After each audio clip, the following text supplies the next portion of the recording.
Like, share, subscribe, hit the super chat on the way in. This is a Reckless Streams, and what we will be doing today is well, it is a Reckless Stream. So y'all already know Reckless stream rules are in effect. Say that again, Z. Reckless stream rules are in effect. Don't put it in the comments, don't put it in the comments. I was considering how I wanted to start this, and I think I'm gonna ramble a bit. Z, don't you do that all the time? Stop putting me out there. Right. So we're gonna ramble a little bit. So Raoul Pal, um, yeah. So that's the British guy that y'all see on the second and third clip. I did post a new second clip. It was recent. It was within the mm, past maybe 10, 15 minutes. So many of you maybe didn't get to see that. It kind of puts into context what um young folks under the age of 30, their financial situation and some of the things that they're gonna have to go through, right? What else? So I also put Manifesto, a clip of her, not clip, but well, one of her, I guess we'll say field pieces, because it really is a field piece, considering she's slow walking her subscribers and followers into eugenics talk, even though she continuously says that I'm not saying that. Yes, you are. Yes, you are. Um, Also, we have Chrissy's field piece once again, the same one where she said poor men shouldn't be having kids. Poor, and we know she's speaking about poor black men in specific, obviously. Now, okay, I really want to start off with Manifesto. If I'm not mistaken, Filipina descent. If I'm not mistaken, um, I went on a Reddit page that was speaking about her, and it was women mainly. And the women were flaming her. The women said they listen to her. Once again, no pun intended. They chew the meat, they spit out the bone. But the women are saying she's misandrous. The women are saying she looks dead inside. The women are saying she has dead eyes. It's funny because Z was saying that some months ago, right? And come to find out, Z's not the only one. And it's not even just a man thing. She comes off expressionless. She comes off soulless. And it's fascinating because the women on that Reddit post were saying that, right? The women were saying, yo, I watched her for a little bit. I couldn't watch her. I watched certain things, but I don't watch other things. Now, obviously, you had the women defending. Obviously, you had the women saying, well, the men and the men. Obviously, you had women saying, well, this is essentially get back, right? If the men want to be cold, we could be cold. Of course. Um, but it was a number of women, funny enough, that were saying they don't appreciate her very transactional view of relationship. You know, and she has very little experience. She's not that old. Um, it is fascinating. See, I thought you were going to talk about money. I am. What's fascinating about this conversation amongst men and women, specifically coming from women, is how women are speaking about children and lifestyle. Um, as I was mentioning earlier about the Reddit post, um, one of the young women said the truth, and Manifesto has said this. I've actually heard her say this with my own two ears. Don't marry for love, marry for lifestyle. Right? Huh. Don't marry for love, marry for lifestyle. Now, we already know something like 17 or so percent of men earn $100,000 a year or more. We already know $100,000 itself, $100,000 a year is not what it used to be. This is not 20 and 25 and 30 years ago, especially post COVID. Oh, excuse me, pre COVID. We already know this, right? Um, we know that 60% of Americans can't afford $1,000 emergency. As much as Miss Manifestel attempted to kind of distance herself from what she was clearly advocating for, which is some type of financial eugenics. Poor men shouldn't be having children. The same thing that Chrissy said. And by the way, Manifesto is speaking on some white woman who has I don't know how many children, and her and her husband live in some small ass apartment, and like I think it's like 1 bedroom apartment, and some of the kids are sleeping on the floor and whatnot. And so she uses this, and I think the lady is pregnant with her 5th or 4th child or something crazy. Um, and so Manifesto uses this to essentially say like poor folks shouldn't be having children, right? Struggling folks. Well, ma'am, believe it or not, far more people are struggling than you would like to think. They're surviving off of credit cards. Shout out to PK Angel, wherever you are, PK. You know, I've said this often, PK has said this. If you let women talk long enough, eugenics is going to come out. Huh? It's crazy because these are the women that always speak about men boiling them down. Excuse me, say that again, Z. Men boiling down women to nothing but their wombs, right? Women are nothing but their womb and their vagina. But when you let women talk, they boil themselves down to nothing but their wombs and their vagina, right? When you let women talk, and if you annoy them enough, if you tell them the realities of the world, if they figure out the realities of the world, the first thing they do is threaten to not have children. The first thing they do, right? The first thing they do is to threaten not to have children. It's to threaten men with not having your man's kids, men's kids, men's children. Huh? That's the first thing they do. Huh? And this is their form of temper tantrum. It's fascinating listening to everyone speak about men and Donald Trump and how many voters Donald Trump got, the bro culture and these podcast bros and manosphere talk. It's fascinating. Everybody want to talk about the manosphere all of a sudden. Y'all were ignoring us for more than half a decade. Y'all were ignoring us. All of a sudden, everybody know what a manosphere is. Everyone knows what the manosphere is, where it is, and what it is. All of a sudden, huh? Continuing. And yes, we're part of the black manosphere. It's different, right? It's different. Huh. Let's continue. What you see here is, I would argue, much of the reason why white men in specific, many Latino men, I haven't seen Asian men's numbers yet. I don't know if anyone has. Um, but I would argue if Latino men voted over 50% for Donald Trump, more than likely Asian men kind of hover around there a bit more also. I would argue yes. White men said, I'll be damned if white women turn me into black men. Uh-oh. Latino men said, they're already trying to turn us into that. We'll stop it right here. Asian men said, I don't know nothing about that, but I'm scared. I'm listening to y'all. So yeah. To Miss Manifesto, to Chrissy, the men, to Dr. Richard Reeves, um, Vince, I saw what you sent me with Jon Stewart. I was going through it. Um, yeah, I think that was Vince that sent me that. Right, the Jon Stewart and Dr. Richard Reeves interview. Young men want families.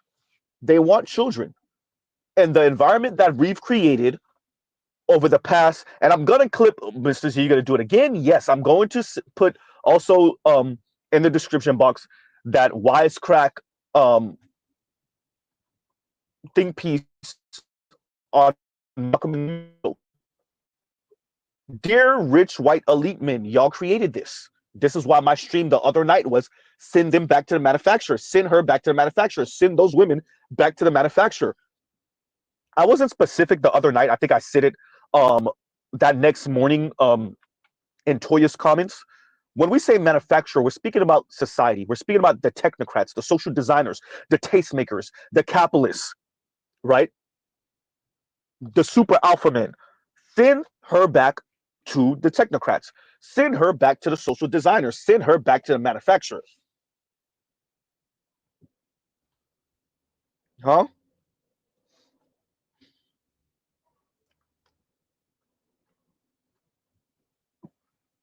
they've created this problem where the women want to be well with them or men that can move and operate and fund them, women, the way these elite men purport to fund their wives, their girlfriends, their side chicks, their mistresses, etc., etc., etc. Right? Oh boy. Huh?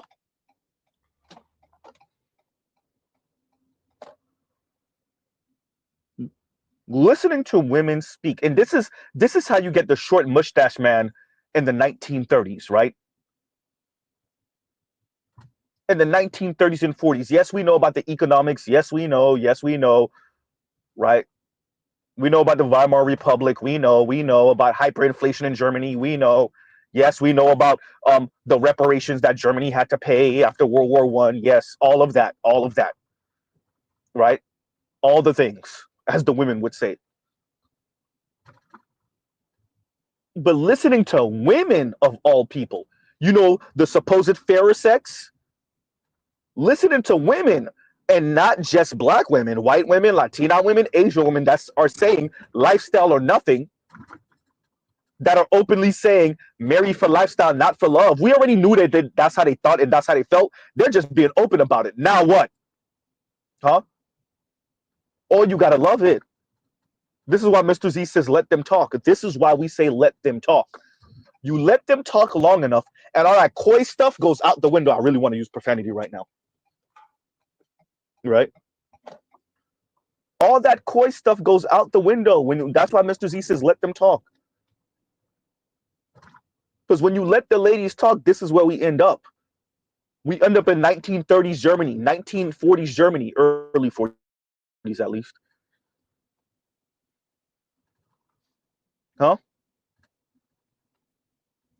You let the women talk and they start talking about who shouldn't be having children. Remember, these are not men. These are not even the white supremacists or racist white men talking. These are white supremacist black women. God damn, Z. White supremacist Asian women. White supremacist Latina women. Huh?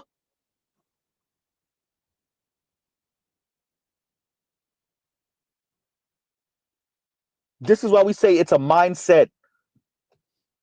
You start letting them talk and they start talking eugenics. You let them talk long enough, they start talking eugenics and then they try to run from it. No, Manifesto, you said what you said. Huh? No, Miss Manifesto, you said what you said. So why have the clips of Raul Powell on there as he's speaking about generations? He's speaking about what millennial and Gen Z are running into. He's speaking about home prices being some 10 times more than what people are earning on average compared to when he bought his first home. And yes, he was doing well financially, which is 3 times, give or take, 3.5 times, give or take. Huh? This is bigger than these women and the fact that they can't be Disney princess. And so they're like, to hell with all of this. The women said, I'm not fighting, I'm not doing anything. And all it is, and you hear this from Chrissy and you hear this from Manifestel, is I'm too pretty to get my hands dirty. Oh no, I want to be soft and gentle. Huh? So when Z, shout out to Dr. Green Gorilla, Dr. Green Gorilla and Z, mainly Z, because I don't want to put words in Dr. Green Gorilla's mouth, we emphasize these women and this obsession with this Victorian era form of femininity, or this idea of this Regency and Victorian era form of femininity where women never get their hands dirty, they never do any heavy lifting, they never do any type of physical labor, any of that. That's ill, right?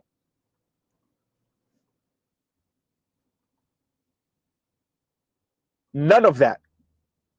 This idea that of opulence and extravagance and constant upward mobility, and what Raul Paul is telling you, at least for the next 20 years, probably not. Uh-oh. What's the host of Impact Theory saying? He's also saying it. Yeah, for at least 20 years, for the masses of us, probably not.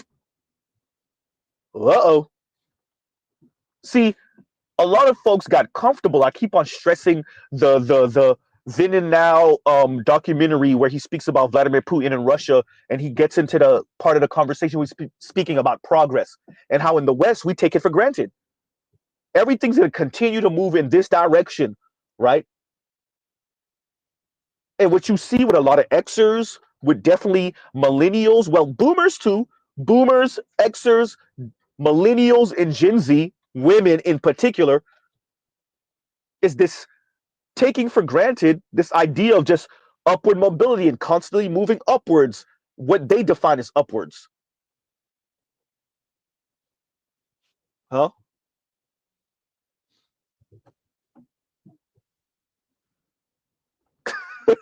I don't know why that cracked me up, Trell.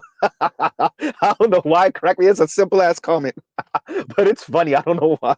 And Trell says, let them talk. Just don't listen to their stupid ass. Right? Hysterical. Man. And Vince, I agree with this. Eugenics equal nihilism. Telescope said something kind of similar. Where's that comment from you, Telescope? Wait a minute. If I could. Where is that Telescope comment? Give me a second. Yeah. Sounds like misanthrope. Someone who detests humanity. Yeah. Right. Yeah.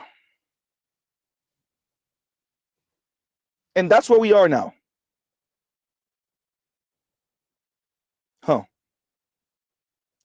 And Lion says, I have come to the conclusion that love has nothing to do with relationship, but quote unquote, affording a lifestyle for another grown woman is not feasible. Plenty of couples are making it work. You're right about that. And I don't want to be too hyperbolic about this, right? I think your average woman has come to terms with she's probably going to have to work. See, this is the thing. We pour through the numbers in this space. We pour through the numbers. We pour through the numbers. We know the history. We have much of our misconceptions kind of blown away, right? Between the BGSs of the world, the Mr. Z's of the world, the Sarge Willie Pete's of the world, right? Even the Jason Blacks of the world, even though he's not Black Manosphere. Jason Black is Black Manosphere. I don't care what he say, right? Um, the Coach Greg Adams of the world. You have these misconceptions and this like romanticized view of the past and of history, completely dismantled, which is good, right? That's hysterical, Detro. I ain't even gonna read it out loud, but it's hysterical. Um, and that's a plus. The women, on the other hand, they don't like. Well, it doesn't matter what real, authentic, what's really going on. The women don't know. They don't know, and they don't care to know. But yet they know. I just want this lifestyle. I just want this. This will define me. This man, this lifestyle, these type of kids, this house, this type of neighborhood, this car, this status. Huh? I recall it's when Army was still with Yvette Carnell, and it was Yvette who actually pointed it out, if I'm not mistaken. This is years ago. We talking about like 2017, maybe 2016, but I want to say 2017. And Yvette kind of made this comment, and they went on about it for maybe a good 5 minutes. That a good 2/3 of her audience, give or take, were men. Now, this is an LGBTQ sister. Shout out to all those that keep on talking about black men like they homophobic. This is an LGBTQ black woman who is speaking about reparations and speaking about the black community, speaking about ADOS and right. I don't think ADOS had become a term yet. I think they were still working on it. But either way, speaking about the upliftment of black people writ large, but specifically ADOS, right? And yet a good 2/3, maybe did she say 2/3 or did she say 70%? Something along those lines of her viewers were men. And if I recall correctly, a woman in the comments responded, and I think either Army or Yvette responded to her comment that said something like, "Yeah, you're not speaking to us though. You're not speaking about us. You're not emphasizing us." And was it? I remember Yvette being annoyed by that, but I think Army might have made a comment also, and it was like, "We're talking about reparations. We're talking about ADOS. We're talking about black people. Like, what are you talking about?" And it just speaks to how much when it comes to the real, and you strip away people's Disney fairy tale princess women, Disney fairy tale princess aspirations, they just don't want to hear it. And there's this like rage and ire and anger, right? People speak about men and men's response to the current environment and maybe potentially not being, super breadwinner where your wife doesn't have to work. Shout out to Kim Foster. Oh, you're gonna have to be a partner? Yep. But and I said this to FD, and I keep on stressing this question. I mean it. Is it that y'all don't know how to read women's anger and rage and how much they detest this environment also? Or is it that y'all ignore it? The women are telling you they're not having children, and they're telling you why. They're speaking about eugenics essentially on poor men. They're telling you who's not deserving of having children. Now, they might try to intellectualize it however they want. And to be honest with you, I don't even know whether, if you're struggling financially, you should be bringing children into this world. But I know better than to speak so absolute about it. You might be able to raise that child into the next surgeon, the next astronaut, the next physicist, worth a damn. We know how likely that is, but it's still possible. Huh? It's as if the left still didn't get it, number one. Number two, I brought up the Yvette Carnell and Armio Frimpong, that's the funky academic, for those that don't know, and what that woman said in their comments, and the video is probably still up if you go scroll down to Yvette stuff, maybe 2017 era. Army was still there, so that'll give you an idea. You should be able to find it. I brought that up to speak about when we speak about the reality of situation, how people, namely women, respond to that, right? Huh. I agree with this so much, Telescope. And Telescope says sisters will always back any ism which promotes them not listening to authority. And I think that's okay. I think that's okay. What was I watching the other day? Maybe the other night. And I'm still on topic, by the way. And oh, yeah, there we go. Autonomy, right? And it was Sarge Willie Pete. And I really want to respond to Sarge Willie Pete. I'm going to have to do a dedication to a couple of Sarge Willie Pete think pieces where he kept on especially I want to say one of his most recent think pieces where he stressed autonomy, autonomy, autonomy. The black women want autonomy. Black women want autonomy. And this, he brought up the Ebony K. Williams, South of France thing again. And I remember the conversation I had with FD, the first conversation. I have it somewhere in my community post.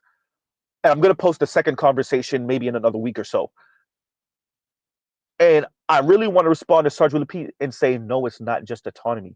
They want autonomy and security. That's why black women, increasingly white women, or a number of white women, a lot of Latina women, that's why they want the state to be so big. Pause. Huh. There's something to be. I could turn that into that into a conversation right there. Because I might want to leave that pun because there's something. I could turn that into something. I could turn that into something. But we're gonna leave that there. Because they want the autonomy, but they want security simultaneously.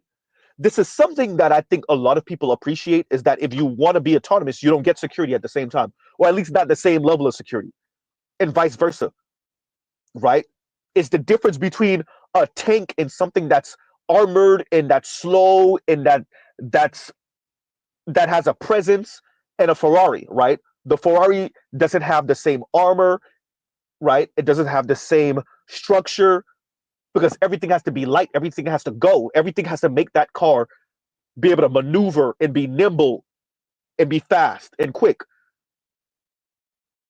right? But if you get into an accident or if somebody starts ringing out shots, that's your ass.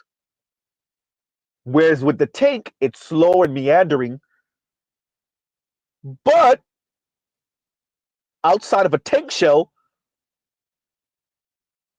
or a missile from a drone or a helicopter or a fighter jet, it's pretty impervious to just about anything.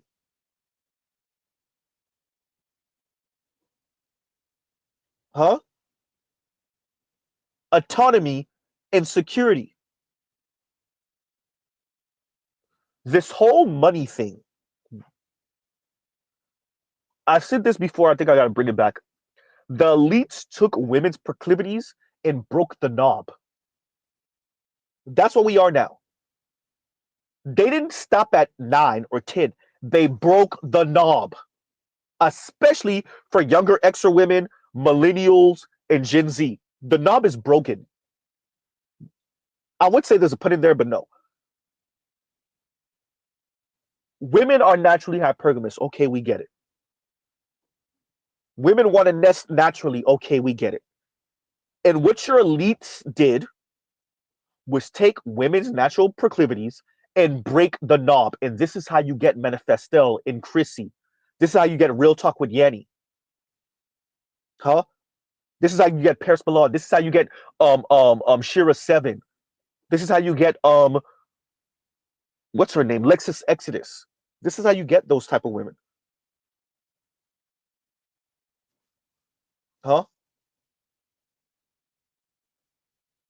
It took women's want and need to feel special and all of this status competition amongst each other, and it broke the knob.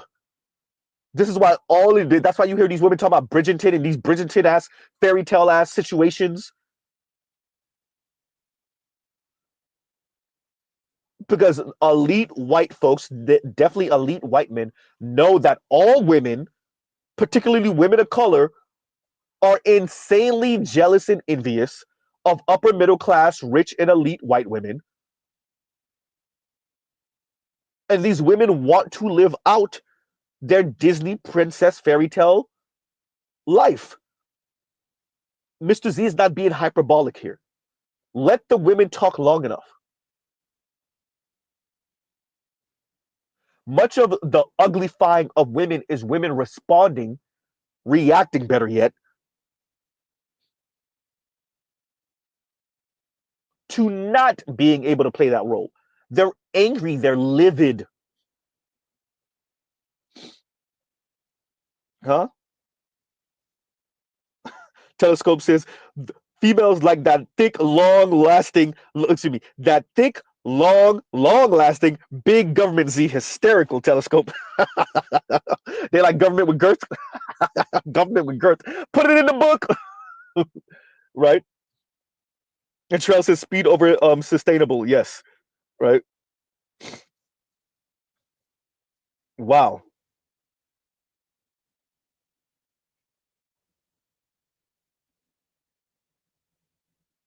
So that's where we are.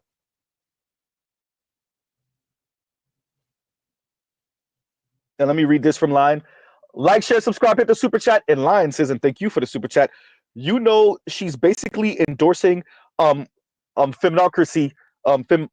You can't get out. I get what you're saying. Line. I've said it before. Feminarchy. There we go. There we go. There we go. Feminarchy, right? In patriarchy. It would be the men who determine who has kids and who doesn't. Yes, but these women still want the power. That's the thing. Like, it's actually a good thing and a relieving thing to hear Sarge kind of come to terms with this. For those of us OG listeners to Sarge, watching him slowly over the years come to the realization that the women never want to let go of the reins of power. They just want men that fund it. Once again, their autonomy and their security. The ladies don't want to let go of their autonomy. They just want men to fund it. They don't want to work so hard for it.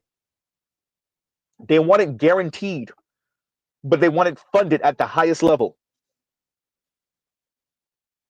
It's the classic feminist who is married to a rich ass man and who's a stay-at-home mother. Ain't nothing funnier than a white feminist who's a stay-at-home mother talking about female rights, female autonomy, female power, punching down on men, calling men all type of misogynistic and sexist. Meanwhile, she's living off of her husband. Ain't nothing funnier than that. Huh? That is the goal here. You punch down on working class men, certain conservative men, even if they have the money and the status, poor men, lower middle class men. Meanwhile, you're living off of your upper middle class or rich or elite husband, probably white. You're talking about female empowerment and female power, and not saying you're not highly educated, not saying you couldn't go out there and get your own money. Some of these women are, right? But it's still funny and fascinating watching and listening to women wax poetic about how strong and independent women are or can be while they're living off of their husbands. Huh?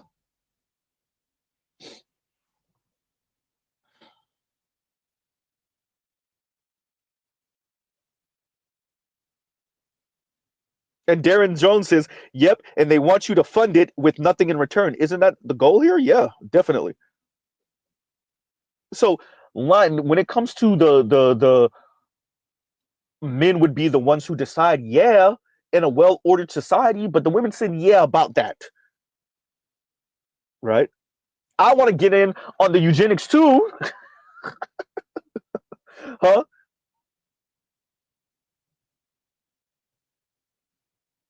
It is feminarchy. You're absolutely right. For those of you that don't know, feminarchy, patriarchy by feminist specifications, right? And that's all you see with the ladies. That's really what they're trying to advocate for. They just don't got the ovaries to say it. You fund it, I run it. I got to bring that back just in case, because I know we got a couple new subscribers that haven't heard Z say that before. If y'all ever hear someone say it, they got it from Z. Right? Men fund it, women run it. That's the goal here. It's just that most women don't got the ovaries to say that's really what they're advocating for, because they know even other women will be like, oh, come again?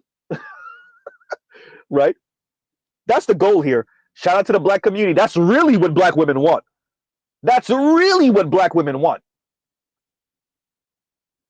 When you hear black women call black men sexist, that's what they're really saying. You're sexist because you won't fund it to let me run it. Now, there are other women that's trying to get in on that too. Yeah, there's a number of white women trying to get in on that, a number of Latina women trying to get in on that, even a couple of Asian women here and there trying to get in on that. But really, that's what they're saying. It's sexist that men won't fund it so we can run it. Right? It's the funniest thing in the world. Huh? Listening to Manifesto speak, listening to Chrissy speak, you get that. And it is nihilism. It is nihilism. It is nihilism. And to a certain extent, I actually can understand. I can understand. But who do they direct that to? Mainly working class, working poor, lower middle class men. Not the elite rich white men that a lot of these women are comparing your average man to. Not the rich white elite men. Absolutely not. Those women want to get with those men, actually. Actually, that's the goal. Huh?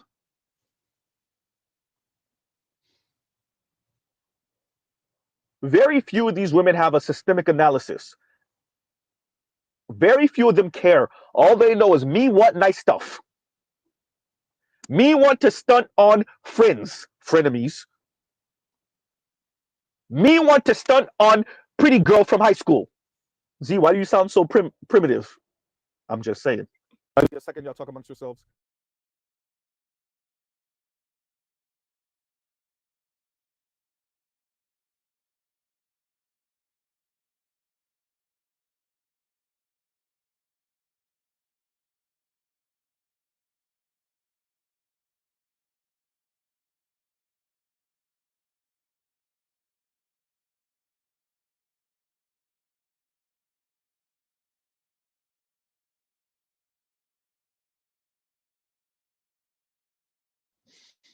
And we're back, right? So that's yeah, funded and run it. What was Z saying again? What was Z? I goddamn lost my train of thought. I'm sorry, y'all. Reckless streams, reckless tax and effect. Y'all already know. And thank you once again, Line, for the super chat. Thank you for the super chat. But no, you're right. It is feminarchy. It is feminarchy, and the women just don't have the ovaries to go at the elite men. Like, really, really, y'all should be barking down Peter Schiff. Y'all should be barking down all of these, the Dave Ramseys and whatnot. Y'all should be calling them and ripping them a new one.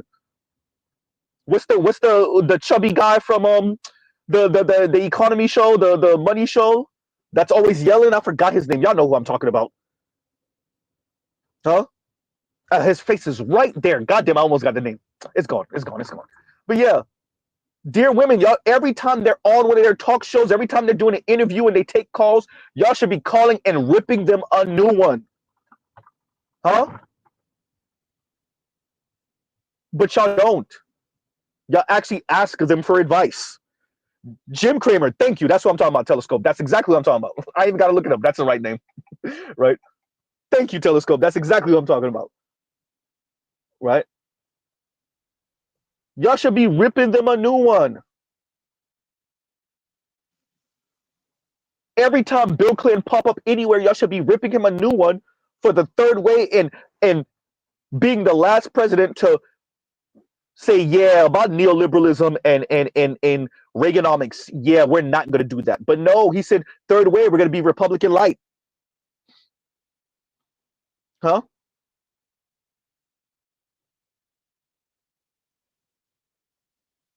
But y'all don't do that. So working class men, poor men, working poor men, lower middle class men got to get it because y'all don't get to live out your Disney fairy tale princess fantasies. Black women over here feeling betrayed that what other women gave y'all an ass to kiss. Y'all got a slight allyship with what? Who? Latina women? It's not even a real race. Huh? Now they mad at the world. For what? Because Asian women and white women gave y'all the ass to kiss?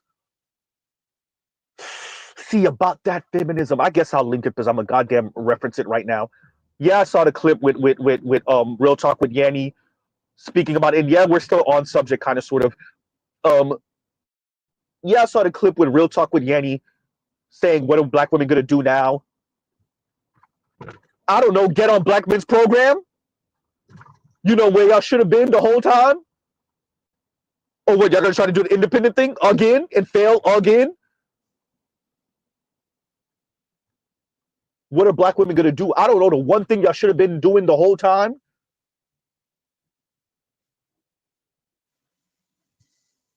What are black women gonna do? There's only one choice. I mean, there's more than one choice. You could continue to watch other black women starve and struggle and not be on black men's program. Y'all could continue to throw your temper tantrum. A bunch of petulant children. Y'all could continue to do that. Now that white women showed you what they're on, y'all don't even got that allyship anymore. What are y'all gonna do? Let's call a thing a thing. I said it before. Let Z say it again. White men are going to put their foot up white women's ass, but you know who's gonna feel that the most? Black women.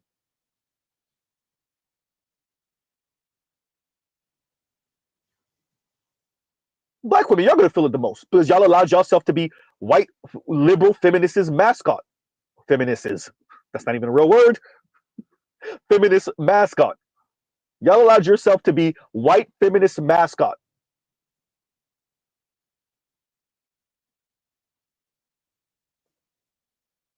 And so while white men are yanking that chain, I said it as I meant it. Black women are going to feel it the most. Not to mention, white men are in the position to start stripping all the fat. No pun intended, not going to go in on weight. But they're trying to strip the fat. All the excess money that's been slushing around the economy for this type of project and to bring these people in and to be diverse and DEI. Yeah, I saw what's her name, Crockett out of Texas in Congress. I saw the clip. I saw it. Huh? That's what he said. Nick Fuentes said it. Your body, my choice forever. That's what Nick Fuentes said, and he meant it. And I want to be very clear. Nick Fuentes is not just talking about him. He's not just talking about the fringe white, super conservative men. No, Nick Fuentes is talking about white men writ large, including some of your liberal ones that too shy to say it out loud.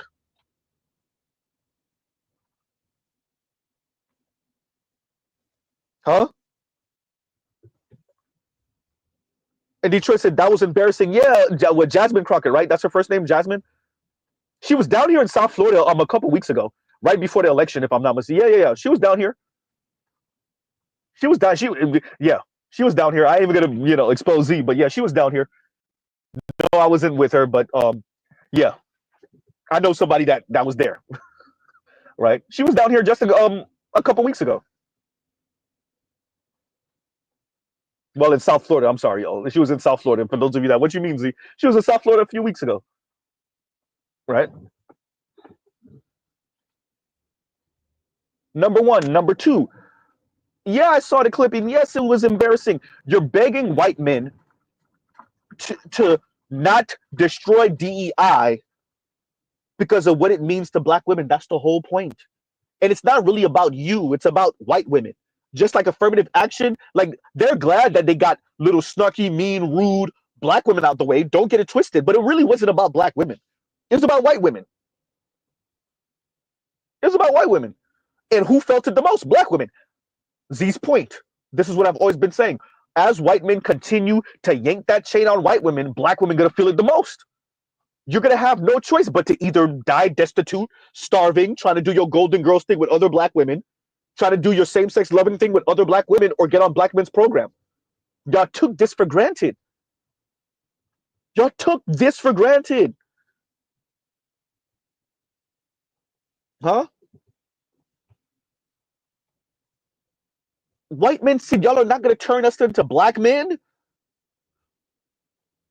Huh? And so and shout out to the brother who sent me the clip of Dr. Richard Reeve speaking to Jon Stewart. They speak about culture, and so they were speaking about the infrastructure bill and how many Republicans actually voted against it, and how the Republican Party policies aren't necessarily going to be good for working class white men, which I would agree with. Y'all already know Mr. Z's on the left. I'm gonna do my whole leftist party thing, not Democrat thing. There's a difference. With that, you know what Dr. Richard Reeve said? The cultural element. Uh-oh. Yeah, y'all heard right. White men said y'all are not going to turn us into black men. Ain't going to be no matriarchy over here, bitch. Right? And that's BIH. Huh?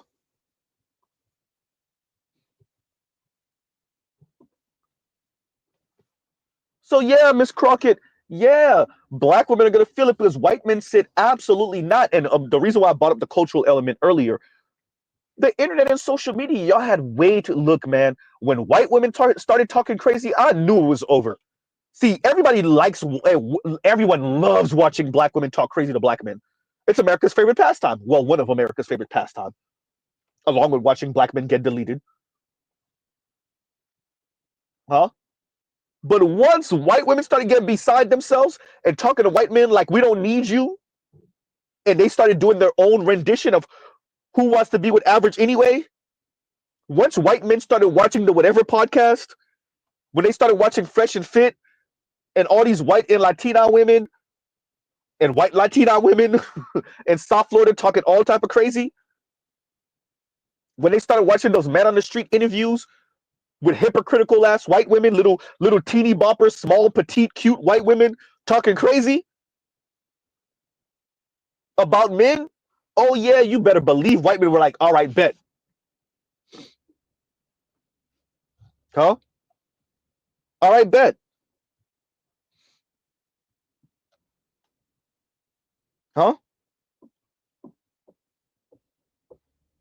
Mr. Shook to you said white men away were one election away from being a nigga. And they say absolutely not.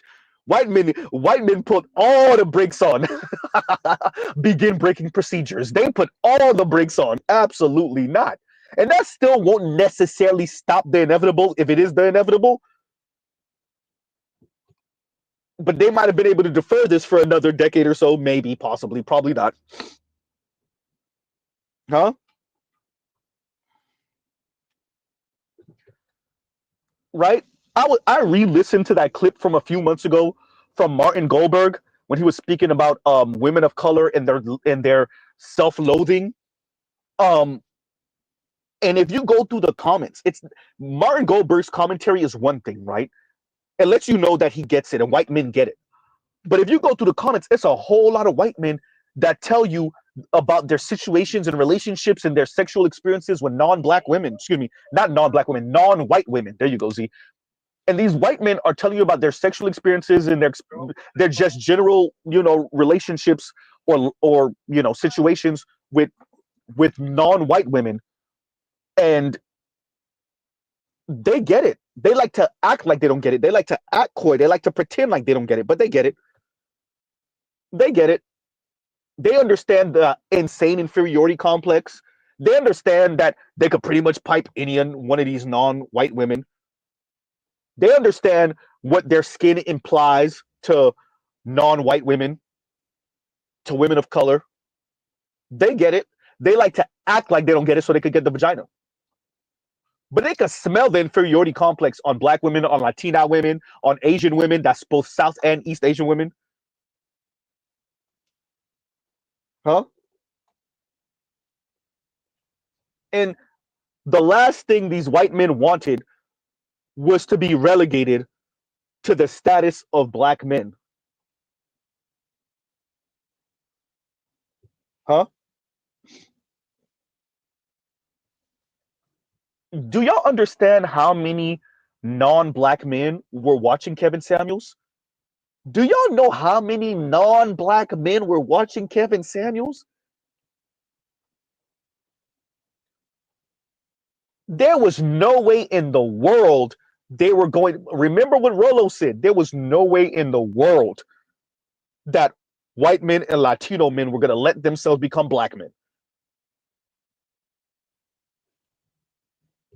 Huh?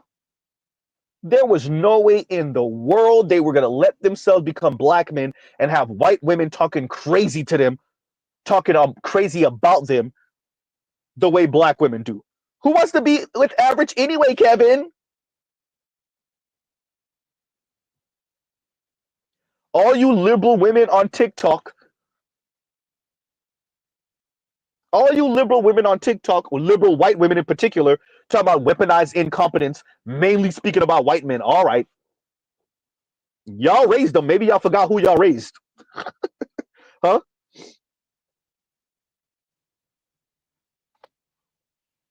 Huh?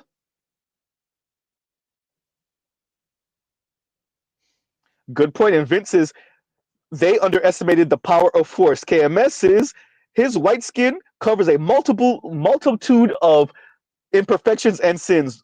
David Carroll, rest in peace. Right?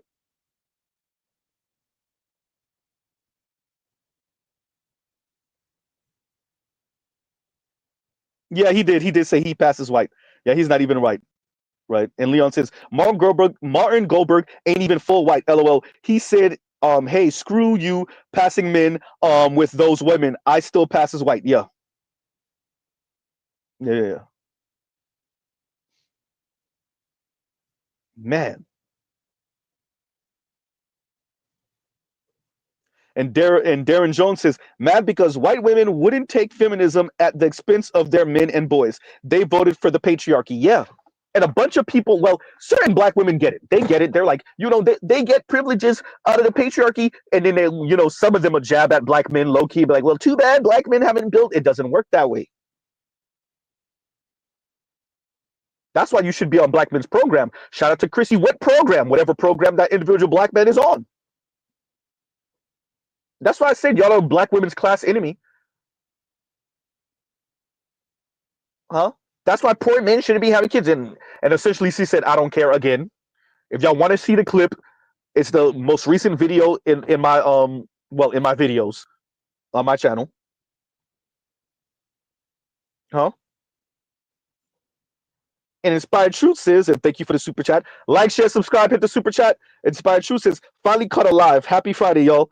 What's going on, man? Happy Friday. Happy Friday. Right?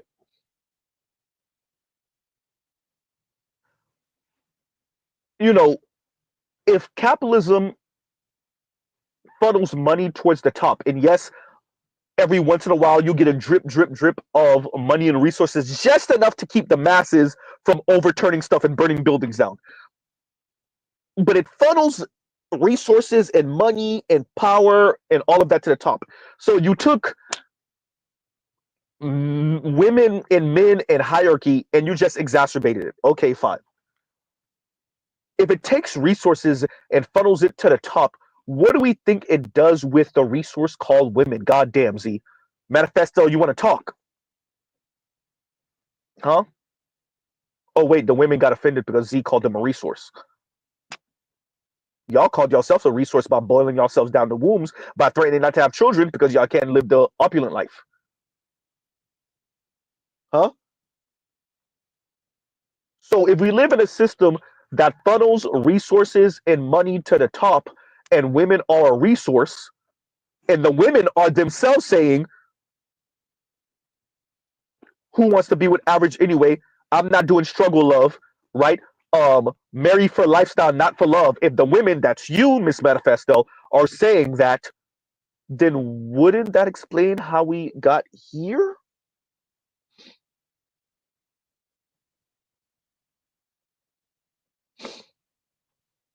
Oh boy. This is actually a really good point, Trail, while you BSing. Because Black Uru has even spoken to this. And Trail says, right now, the program is to increase the numbers, get to birthing black babies. I mean, for real, though. Now, seriously. But the women said, why would I have children if I'm going to be struggling? Which is somewhat understandable, too. With that, if we continue down this road, you will have what the Asian community eventually surpass the black community? Huh? Recall the black community used to outnumber the Latino community, but so many black women decided to delete their children. So many black women decided, hey, I don't want to have children because I can't. I would rather be a single cat lady. I would rather be quote unquote rich auntie, barely making it auntie, struggling auntie. Huh? And so the Latino community population surpassed the black community. I think right now the Asian community is about half of what the black community is. I think the black community is somewhere around 12, 13%. I've heard as high as 14, but let's say 12, 13%. Asian community, and I think that's East and South Asian, is somewhere around 7, 8%. It ain't nothing for them to catch up with in the next 20 years, especially if we're going to live in the world where you have children based off of your income and your status. We already know Asians earn more, so the black community will permanently, not only will the black community be permanently a underclass, your political vote will not matter. Your political position will not matter increasingly. So between America bringing in highly educated South and East Asians, mainly South Asians in this case, because of tech, and then the fact that they tend to earn more and be professional, and if we're going to live in a world where those are the people that have the 2 and 3 kids, although right now that's not the case, then you will live in a world in maybe 20 to 30 years where the Asian community's population outranks the black community also. It's possible. And then what would that relegate the black community to in America? Oh, wait, I forgot. Manifesto is Asian. Oh, yeah. Whoopsie.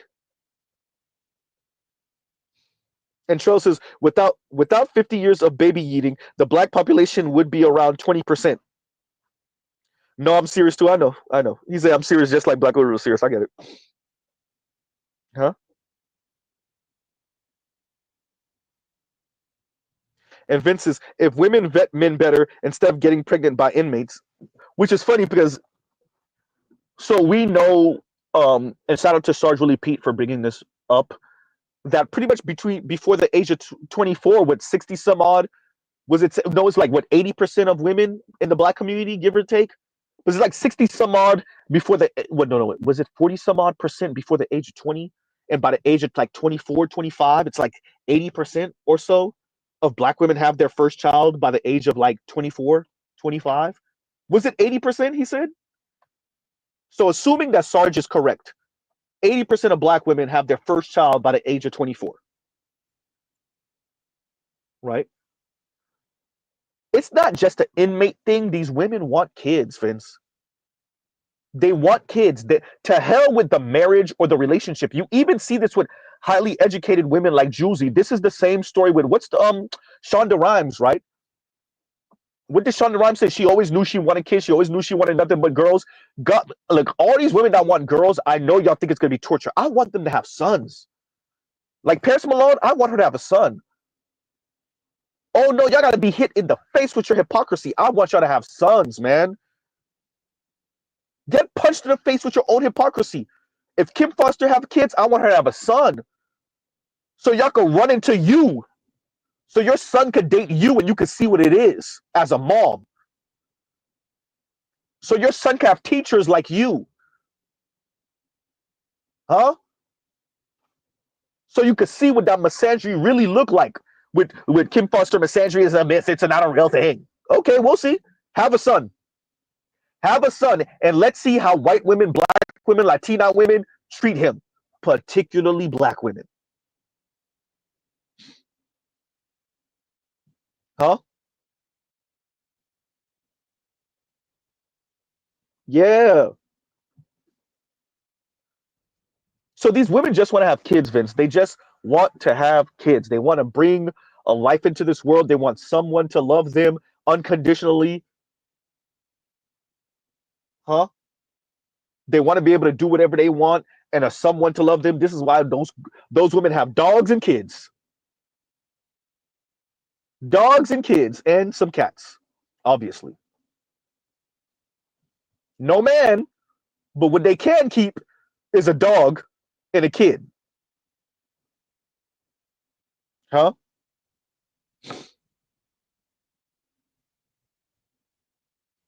Huh? Passport OG says, have that son bring home a submissive Latina. Hey, that's the ultimate middle finger to a lot of these mothers. A lot of black mothers in the black community, the ultimate middle finger is your son bringing home that white girl, that Latina, if he can outbox the white dudes, that Asian girl, that Asian woman, that white woman, that Latina. And don't ever, ever, ever, ever expect your son to say you and his aunts and his grandma and him traumatized the hell out of him. Stop asking those boys at family reunion or at Thanksgiving dinner. Stop asking them. When they come over for Christmas, stop asking them. They're not going to tell you the truth. Huh?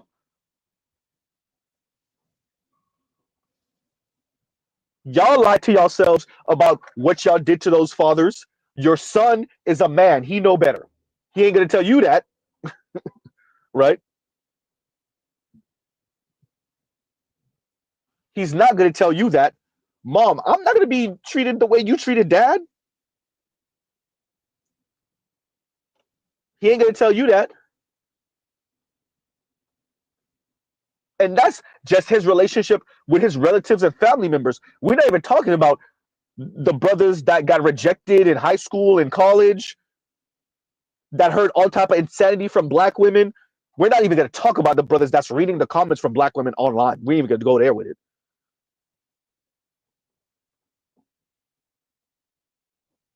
And Trell says, if she can't use her, goddamn, see, if you can't use her comb, then don't bring her home. Yeah, that sound nice, but that's not actually what's going on now, is it? Huh? And once again, Inspired Truth, thank you for the super chat. Thank you for the super chat. Like, share, subscribe, hit the super chat. Huh? It's the money, everyone. That's why I have the clip, the song with T.I. and Young Thug. If it's not about the money, it's about the money. That's what the women are complaining about. They want the lifestyle. They want the lifestyle. They want the lifestyle. They want a man to provide them with the lifestyle. Even for the women that are okay with working, even for the women that prefer to work, they still want their men to earn more than them and be able to make them stay-at-home mothers if that's what they so choose. Even for the career-oriented women, they still want the man that can provide them the lifestyle. Huh? That's what we are with it.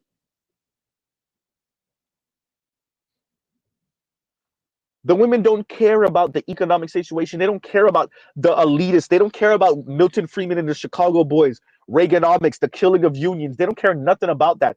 Inflation. They don't care anything about that. They just want the lifestyle. Chrissy don't go through the look, man. I'm telling you, I listen to Chrissy, unfortunately. Real Talk with Yenny. They don't talk about none of it. Huh? They don't care. The lifestyle. And if the men wanted to, that sound nice. Y'all about to feel this. Like I said, Chrissy, you're going to be okay, probably.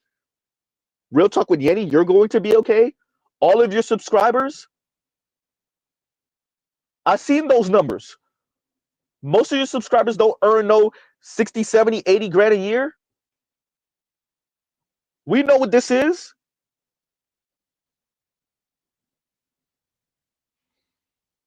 Huh?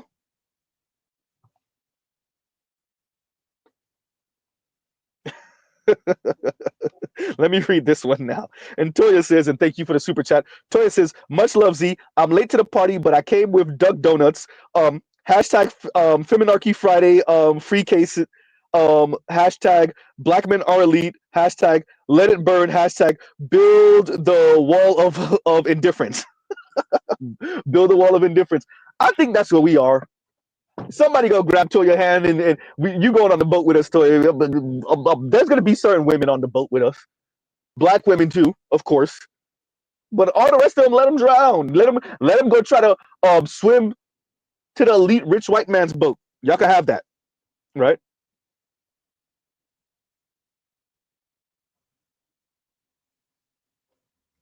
And Darren says, and you'll be surprised how many of them are broke behind the curtains. No, actually, Darren, I would not be surprised. I think certain people will. I get your point. I get your point, right?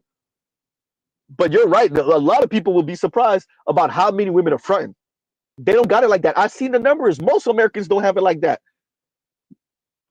Particularly black women. Once again, single childless black women and single childless Latina women have the least amount of wealth in America. With single and childless black women having 8 cents to the white man's dollar. 8 cents to the white man's dollar on average. That's the real. Huh? What? Something like $3,300 of wealth, give or take? So, Darren, I wouldn't be surprised, but I think a number of folks will be. You're right about that. A number of folks would be. And the truth is, people don't got it like that. Women don't got it like that. Black women definitely don't got it like that. While Chrissy over here saying, I tell average and below average looking black women, it's better to be alone. And I don't care. No, excuse me, I said it the wrong way. I tell average and below average looking black women, if you can't date hypergamously, it's better you be alone. And I don't care. I don't care. Yeah, that sound nice until their stomachs start grumbling.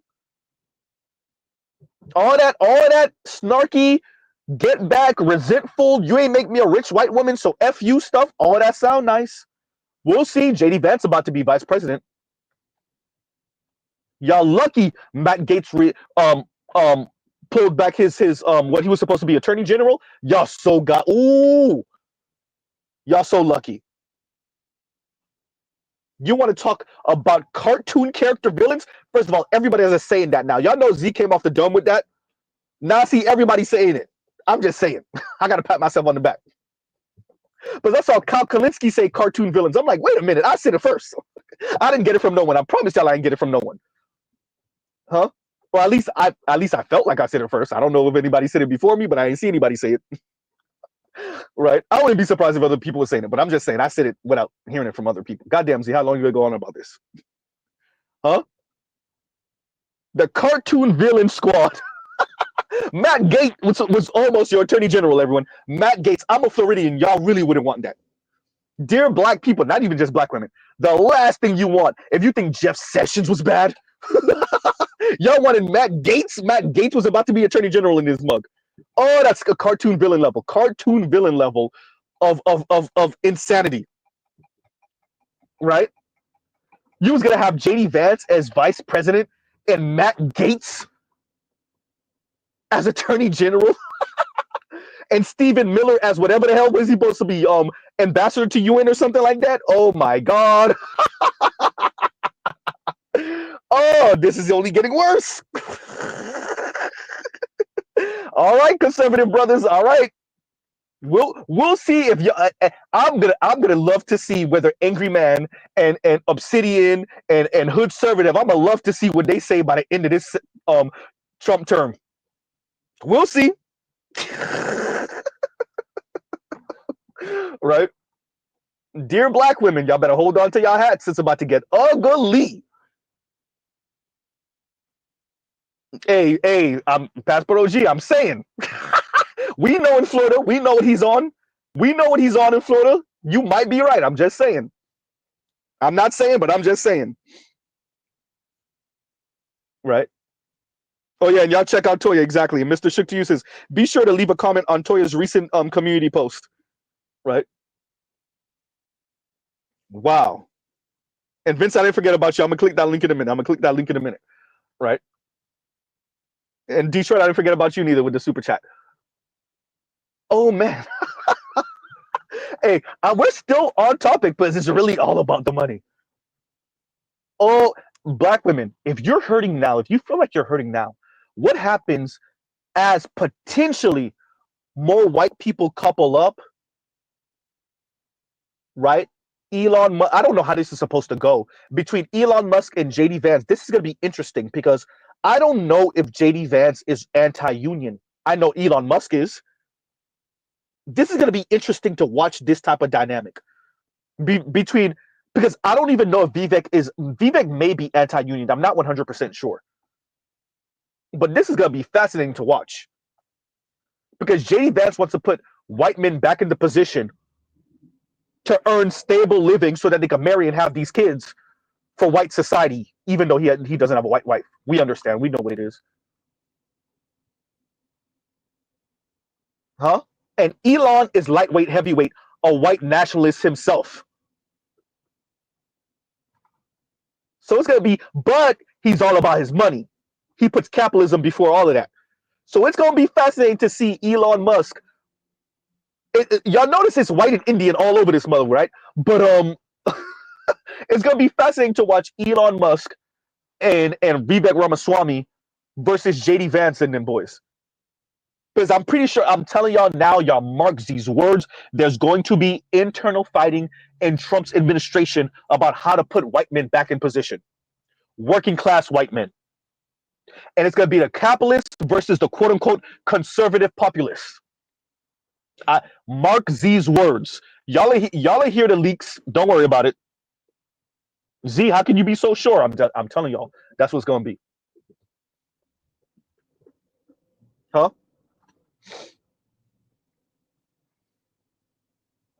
Well, that's true too. And Trell says Teal controls Vance. Well, that part too. And once again, Toya, thank you for the super chat. Thank you for the super chat. Right? Because this is about the money. They want to put white men back in the position so that white women will have their kids, preferably still get married to them, but definitely have their children. Huh?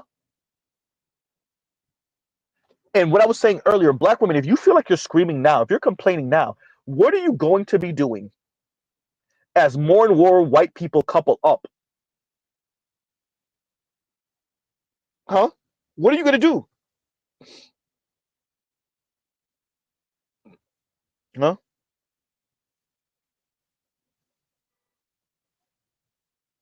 Man.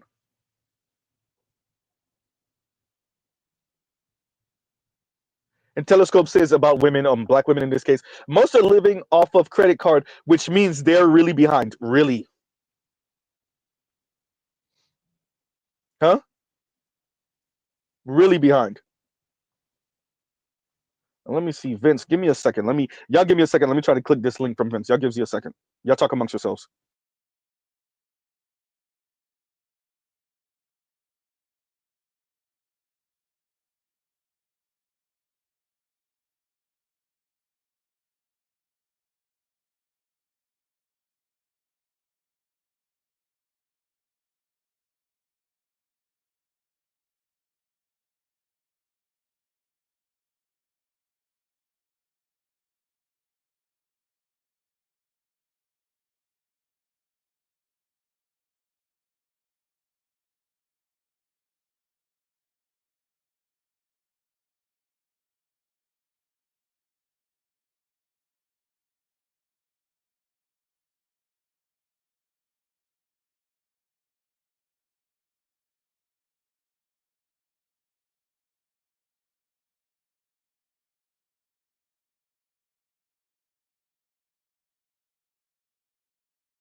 And we're back. Vince, what was interesting about that is the first comment when he was like, it's not the world you wanted, but maybe, even though you lost your powers, but maybe you could help us make it better. And the way she attacked him, that's the funny, just within the first maybe 15 or so seconds, that's it, everything you need to hear. Because that's really women right now, black women in specific, but that's really women right now. Yeah, it's not the world you wanted, but you can help us make it better. And they're like, no, it's not the world I wanted. That's all I heard. Right? Oh man, it's not the world I wanted so to hell with all of it. Burn it to the ground. It's not the world I wanted. F it all. Huh? Burn it to the ground. Welcome to America, y'all. The white men are white supremacists. The black women are white supremacists. The Latinos and Latinas are white supremacists. Huh? The Asians are white supremacists. That's the South and East Asians. The indigenous folks is white supremacists. I seen that interracial marriage rate for indigenous women. Oops. Huh? You want to know who's the least white supremacist in this mug? Black men. And still with that, there's a handful of black men that's white supremacists. Jesus Christ. Huh?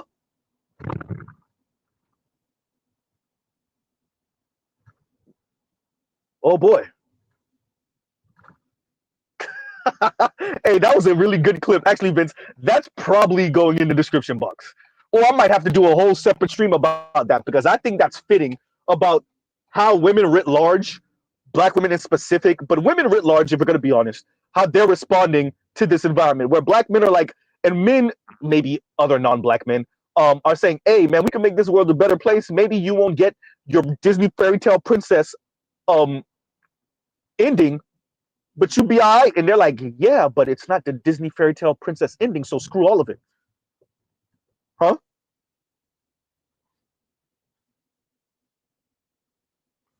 And Toya says, I'm immensely appreciative of you, Mr. Shig to you. Right. And that's for putting the link. I ain't even gonna say I'm waffles. I'm just saying. I ain't even gonna say. Huh? That's why I'm very careful about the get back, right? I'm very careful about Black people and their political affiliations and some of the ideas that we push, and like getting at the other side of the political spectrum, and how many of us engage in that, and it comes off real whitish, right? Real whitish, whether that's on the left or the right, and we start getting into like some very weird anti-Black territory, and scoring your spite vote is the most important thing in the world. You just want to see, tears, whether it's conservative tears or it's liberal cut tears, right? And so I'm real careful. Like y'all know, Z is politically on the left. I'm real careful on how much I want to engage in get back in spite when it comes to the right, particularly brothers on the right. Because you end up playing a very dangerous game, because it's still a white game and a white board in the first place. I know a lot of Black people like to talk about the Black community like it exists in a vacuum. Like it was so much better in the 1950s and the 1960s, and I don't know why Black people fought for civil rights and Black women is that. It's sounding crazy, huh? And I'm like, yeah, no, not for the masses of Black people. It's always the great grandchild of a Black person that owned a tire shop that's always talking. Stop it. Huh? We were much better. Our families were much closer, and we were in poverty. Crippling poverty, people. Huh? It's always this weird ahistoricism about the past.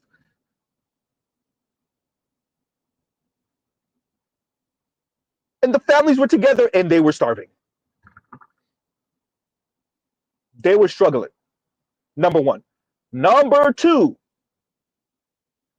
Black people ain't have it like that. That was the whole point.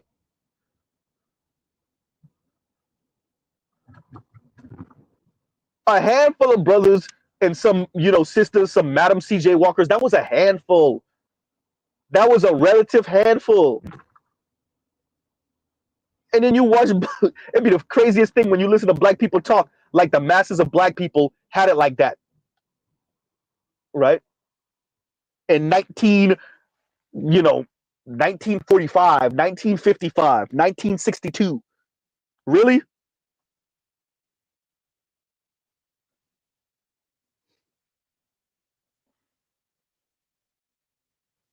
So it's just fascinating to listen to these people talk.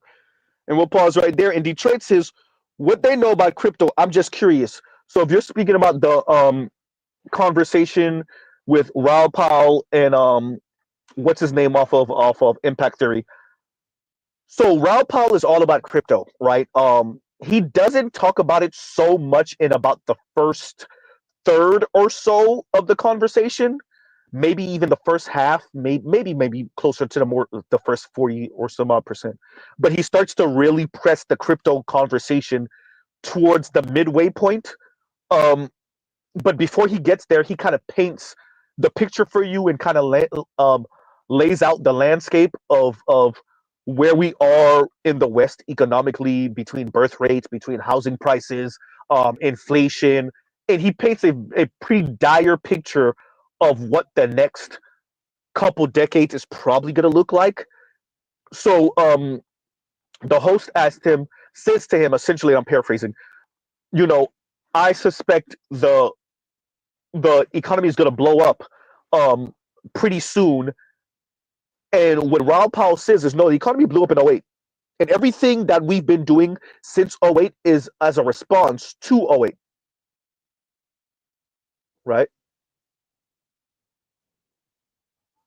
So that's interesting to. And when it comes to the whole crypto conversation, Mr. Z is not so well versed in that, so that's why y'all never see me engage in that. I just kind of leave that as is. But Rob Paul is pretty stoked about it, and the picture that he paints about where millennials are, and definitely folks under the age of 30. Yeah. Yeah, Trell, managing debt, right? And that's all we've been doing since '07, '08 is what Raul Powell is kind of getting at.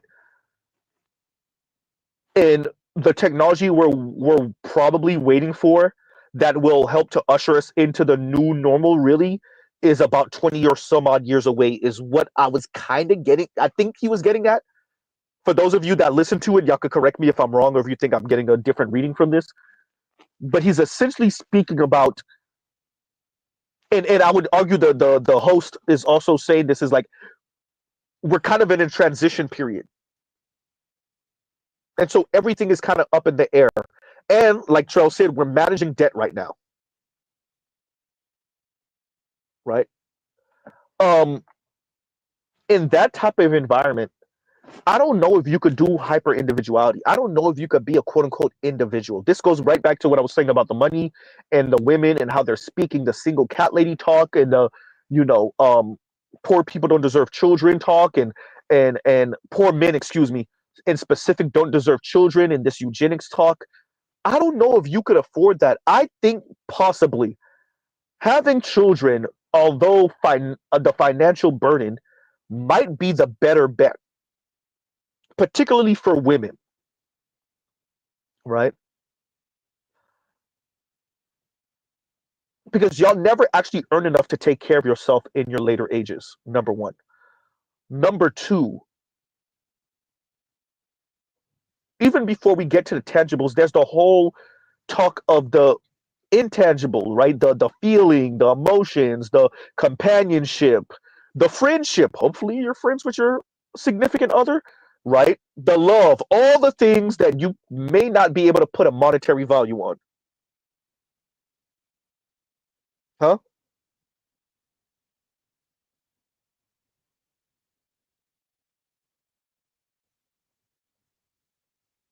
I agree with that so much, Telescope. And Telescope says societal conditions need to all align to support the illusion of individuality. Z, I agree so much with that.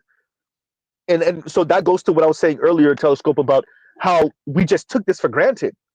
And I say we, even though it wasn't necessarily me. I'm saying we because of my age and just being, you know, an American. We took it for granted. What the new normal is the idea, and you know, Rob Powell speaks about this, like, you know, at a certain point you could have moved out your parents' house, got your own apartment, and you know, off of minimum wage, off of, you know, pretty basic wages, and we just not in that world anymore, right? We're just not in that world anymore, right? And Trail says, yeah, the next 20 years will suck. Detroit says, yes, the new normal where business are accepted currency, not dollars, right? And that's something, and maybe I have to do, and shout out to KMS for being here. I might have to do a stream with KMS and if I could get Sauchi and Black Uru and if I could get Hot Sauce. The brother's name is always changing on Roger Report's channel, but Hot Sauce and like economist money brothers to kind of like walk us through where we've been, where we are, and where we're going from what their estimation, right?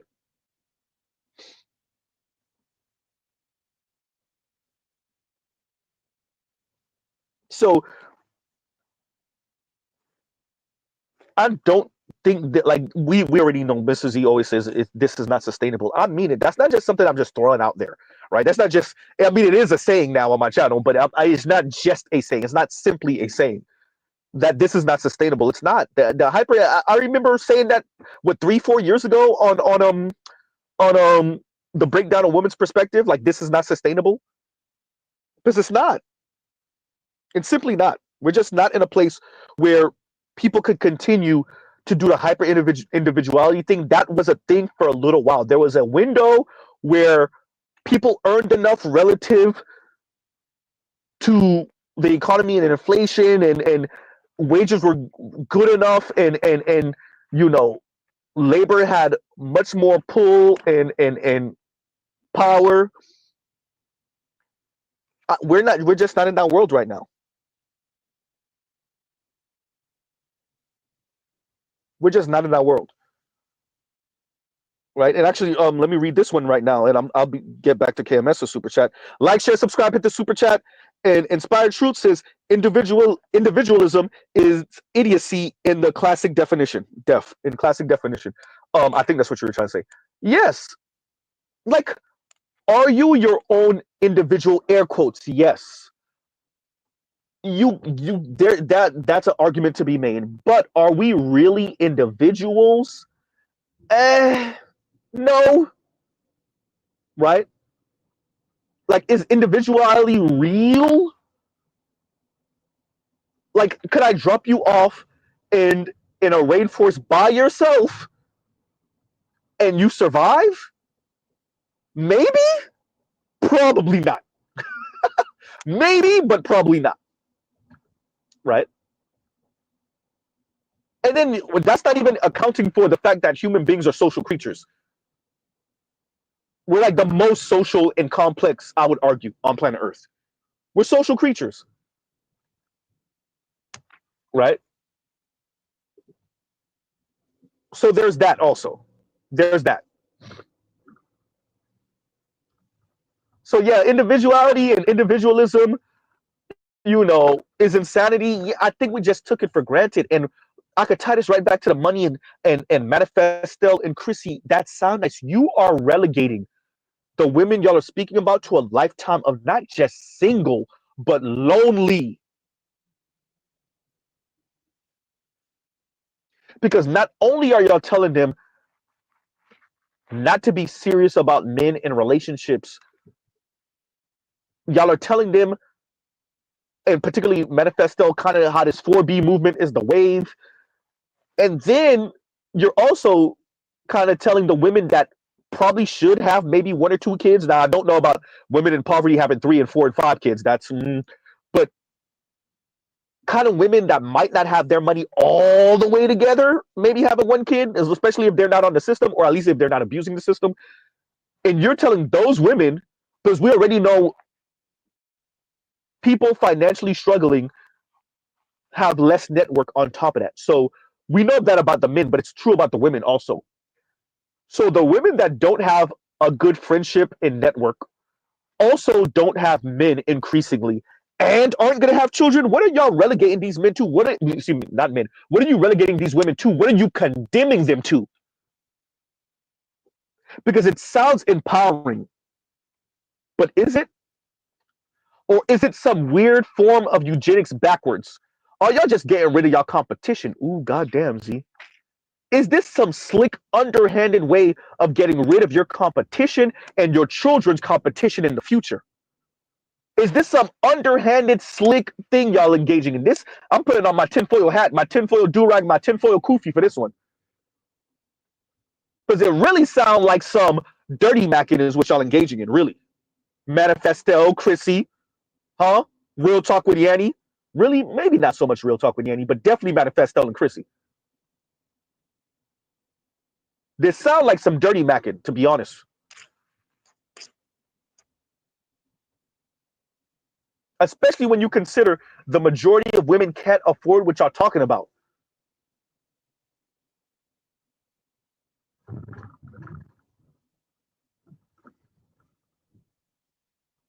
Huh?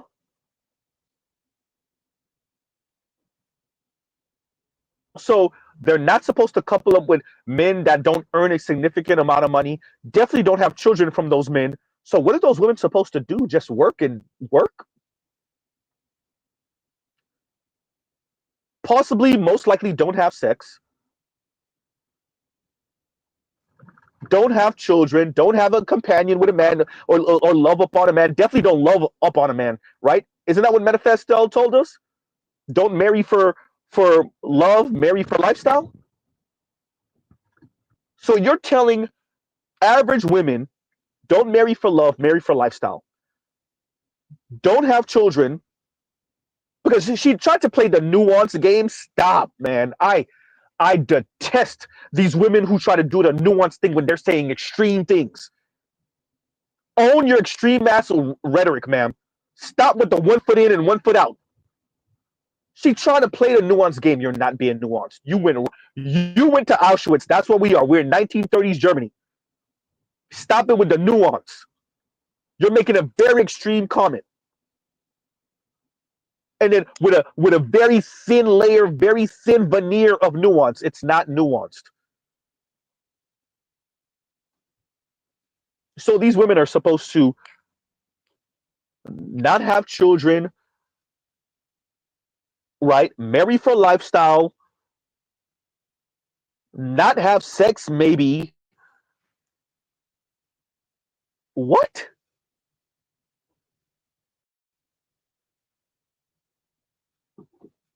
Huh?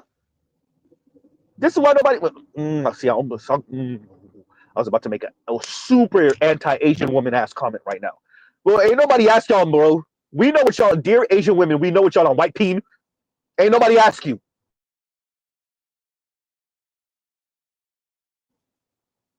Nobody asked you. JD Vance's wife, Rupert Murdoch's ex-wife, huh? Nobody asked you, Mindy Kaling. Nobody asked you, Manifesto, huh? No one asked you, Tila Tequila. Shut up, Nikki Haley. No one asked you, huh? No one asked you, Amy Chua. We know what y'all on. No one asked you, Consummate. I almost said his name. Consummate Gentleman's mom. No one asked you. Daniel Holzclaw's mom. No one asked you, huh? We know what y'all on.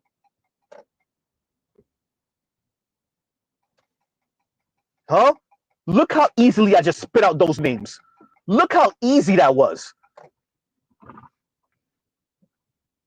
Y'all realize that Asian women ain't even what they are. They barely 5%, 4% of the U.S. population. And look how easily I just spit out those names. Uh-oh. Huh? No one asked Asian women nothing. Bum asses. We know what y'all on.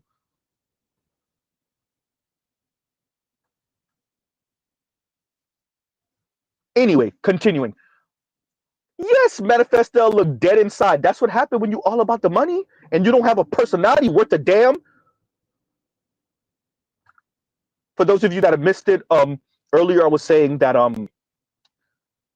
even the women in the Reddit post speaking about Manifesto speak about how she looks like she don't got no goddamn soul, how she look dead inside, how she got dead eyes. She do. She might be on the spectrum. She might be on the spectrum. And I don't mean that as an insult, by the way. I really don't mean that as an insult. She might be on the spectrum. She do look like she dead inside. She do have dead eyes. I even said that a few months ago. And it's funny listening to, well, at least reading, better yet, men and women in the Reddit post saying the same thing. I was like, oh, I thought I was the only one. And it's funny because when I was reading the comments, other people like, oh, I thought I was the only one. Right?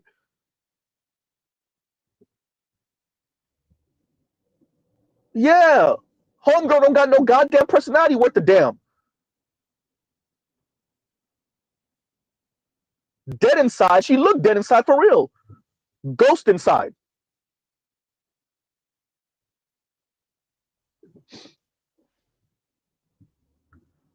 Huh? And that's who, and she has some, by the way, the reason why we're covering this, 250 some odd thousand subscribers, everyone. 250 some odd thousand subscribers. Your daughters are listening to Manifesto, people. Huh? Yeah, it's not 2 million subscribers. Yes, true. True. But 250,000 subscribers ain't nothing to sneeze at. Y'all remember what Megyn Kelly told us about and if somebody could find that clip for me, I probably could be looking up myself, when she was telling us about the viewership on these news networks and how little viewers they're actually getting. 500,000 here and whatever, a million there, 200 and some odd thousand there. If I think she said 200 and some odd thousand, but I definitely remember her saying 500,000. That means Manifesto has about half as much in just subscribers alone, right? And at one point, Paris Milan had more than that, 300 some odd thousand subscribers. Chrissy has similar 200 some odd thousand subscribers. Real Talk with Yanni, same thing, 200 and some odd. I think Real Talk with Yanni is around 250, 260, 250, 260,000 subscribers. Yeah, it's real. These are who your daughters are listening to. Meanwhile, everybody's worried about the extreme manosphere and the manosphere and the men and the men and the men. And who are the boys listening? The boys are listening to Andrew Tate. Your daughters are listening to Manifesto. Your daughters are listening to Lexus Exodus, even though I know she only got like 30, 40,000 subscribers. Air quotes only. Huh? Your daughters are listening to Chrissy. Your daughters are listening to Real Talk with Yanni. Huh? Your daughters were at least listening to Paris Milan.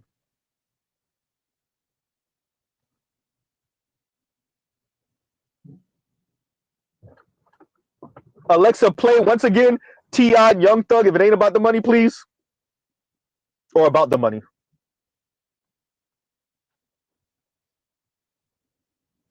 Huh?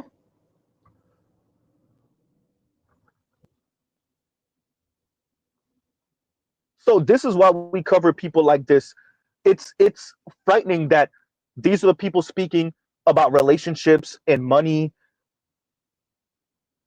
and they take for granted, going back to what I was saying about take for granted, but this is kind of in a different direction.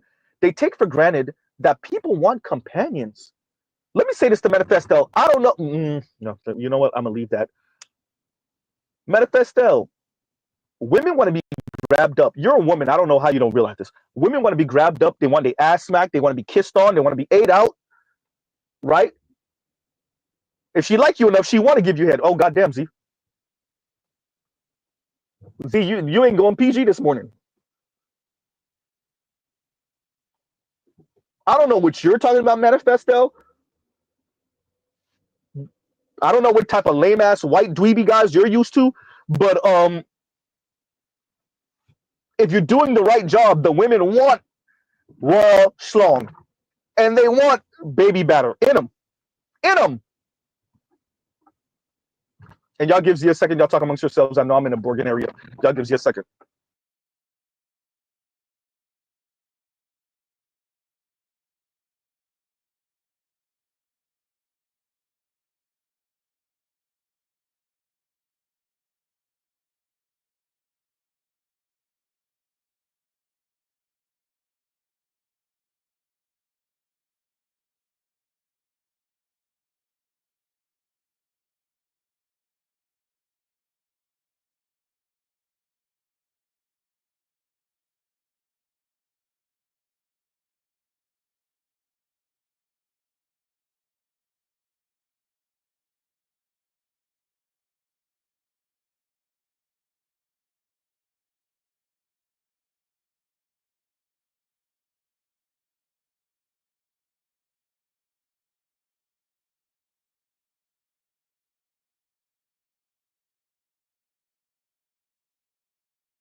Hopefully you guys can hear me. And once again, thank you for the super chat, Inspired Truth. Thank you for the super chat.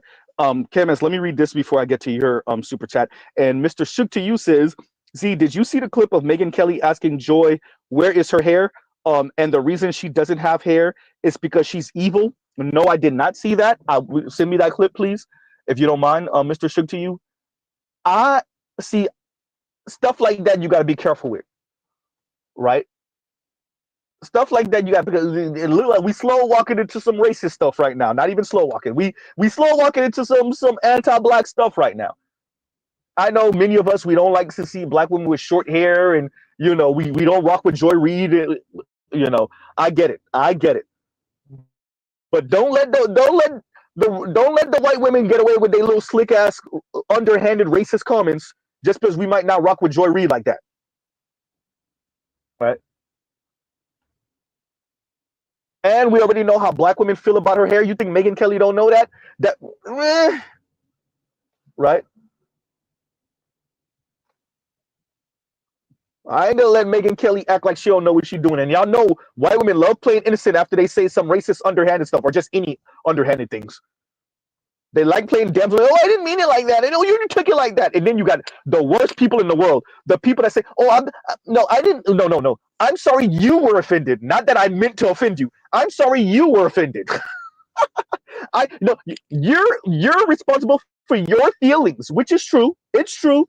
At the same time, ain't nothing funnier than a person that meant to offend you and say something harsh, mean, rude, condescending, right? Insult you. People that mean to insult you, and then when you take it as an insult, say, "Well, I'm not responsible for your feelings. You're responsible for your feelings."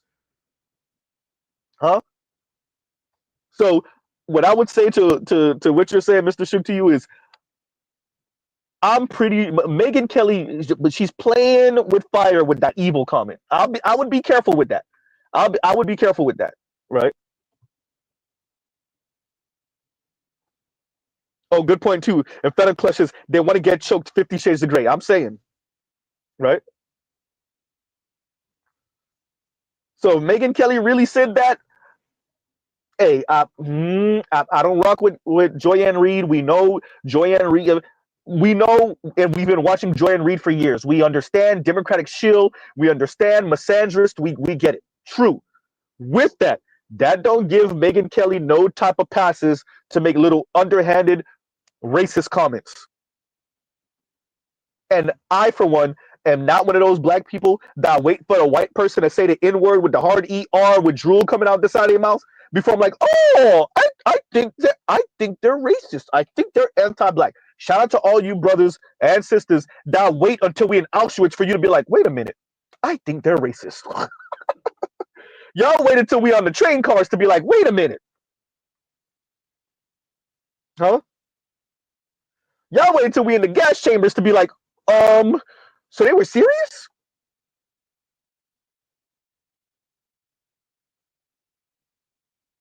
Exactly, Tro. I'm sorry you took offense. I only intended to have an open dialogue. Yawn, you took offense. That y'all see how Mr. Z stuttering? It's always funny that because it's like they put the onus right back on you, right? They insult you on purpose, right? They condescend to you on purpose. They know what they're doing. And when you appropriately take offense to them being offensive on purpose, then I'm sorry you took offense. Huh? Oh man. Vince said to what I was saying about ending up in Auschwitz and being on the train car. Vince says, "Wait, this ain't Baskin Robbins. I thought you said we was going to get ice cream, right?" Oh man. And Trell says, "LOL, I'm from the South. I already know who they are." You see what I'm saying, Trell? Like it's fascinating to me the black folks that wait until we in front of Dachau, we in front of Auschwitz, and they see the sign, and even then they're like, "Oh, what are we doing here?" It's not until we in the gas chambers that's when they're finally like, "Oh, wait a minute." Huh?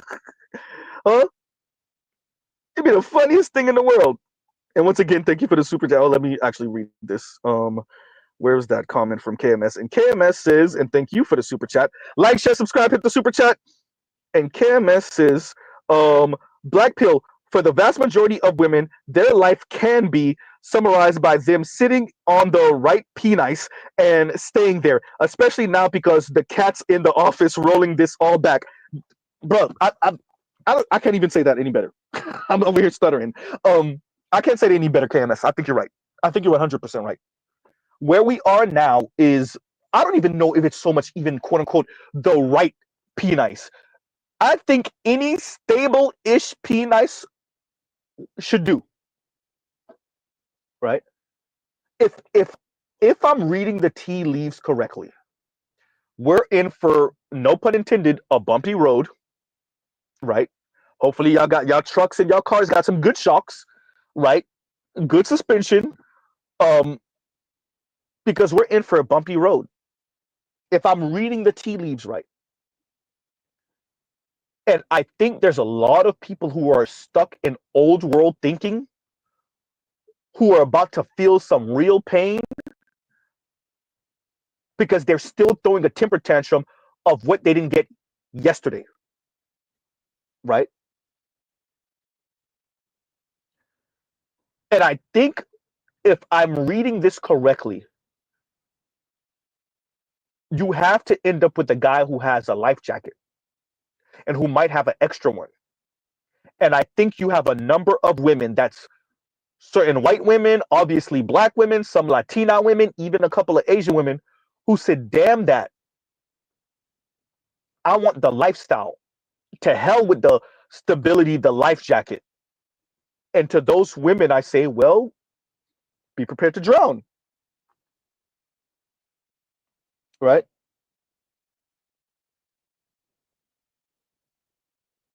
Huh? Be prepared to drown then. Be prepared to drown as y'all listening to the Kim Fosters and the Shira Sevens and the who else? The Chrissies and these people. The Manifestos. And I'm not saying Kim Foster is exactly the same. She's a bit more political, but still, y'all listening to these people and it sounds empowering. Y'all listening to these women and it sounds empowering.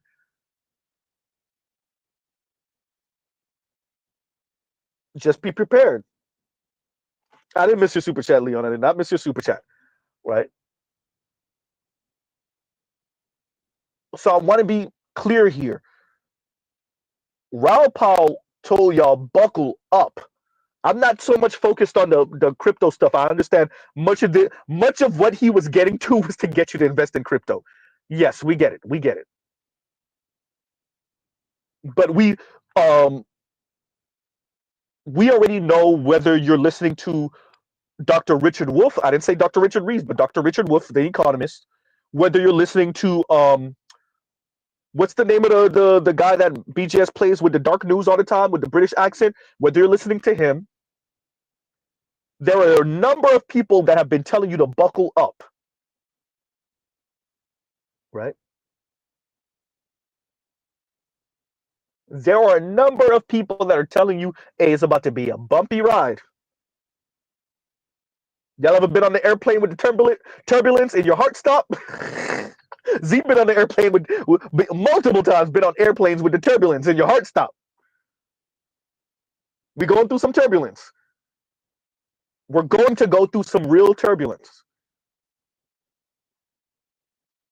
Meanwhile, you have a number of women who are mad that they're not in front row. They're not in business class, right?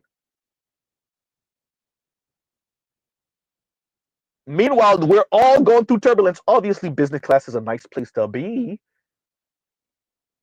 right? And yet we have a number of women just talking crap in y'all head, in Z's head, about not being in business class. Ma'am, we're on a plane that's going through some turbulence. We could fall out the sky, ma'am. You mad about not being in business class? No?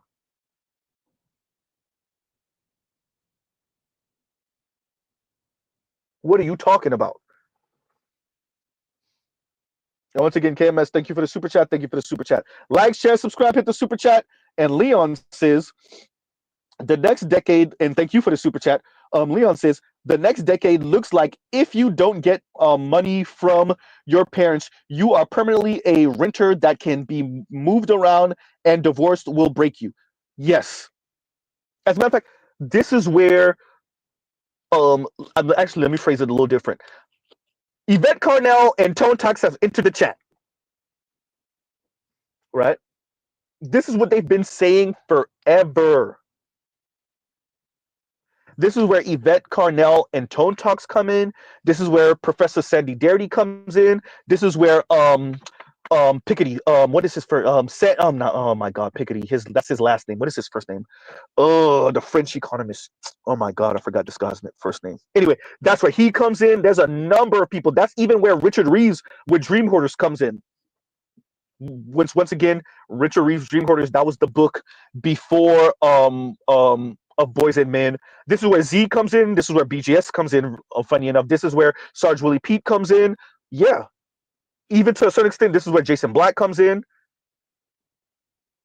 It's exactly what you're saying, Leon. Right?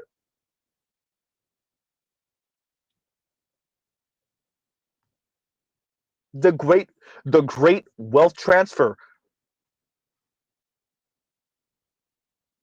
And Better You says, Leon, I feel like we pretty much there now. Right? I spoke about this before. These folks that hoarded the wealth, they're going to pass it down to their kids. But all the rest of us who our parents either didn't know or they couldn't because they were trying to get to stability themselves. Some of them made it, barely made it. Some of them failed. Some of them did get there, but blew the money on stupid stuff. Either way, all the rest of us, whew, better hold on. Shout out to all the women who think they could do it by themselves. Dear black men, end up with a woman who's going to be on your program. I know for us, most of us, preferably it's a black woman, but even if it's a non-black woman, end up with a woman who's going to be, because if she divorces you now, oh, she going to break you. She going to break herself too, by the way. She going to destroy.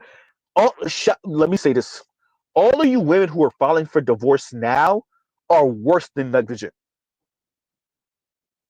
You don't appreciate what you're doing. Yeah, you want to get at the man, fine. You don't appreciate what you're probably doing to yourself and definitely what you're doing to them kids. Financially, oh boy. We ain't even talking about mentally and emotionally. We didn't even go there yet. So, dear black men, end up with a woman who's on your program. Make sure you have a good enough program. You steer the ship right because, oh, there's a storm coming.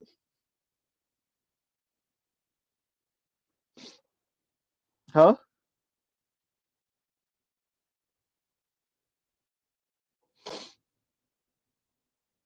Toya says, I wasn't going to say anything better you, but blink, blink. And I think that's Toya saying, agreeing with Better You that, we're pretty much there now. Right? Charles said, F them kids. F the kids? Rest in peace, Bernie Mac. Oh, man. That was one of the funniest clips in the world. Oh, man. Okay, she said, yeah, that's what I was talking about. Yeah. Yep.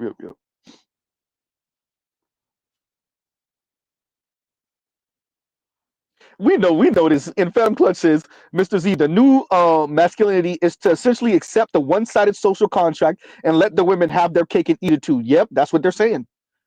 That's what a real man is, right? That's what a real man is.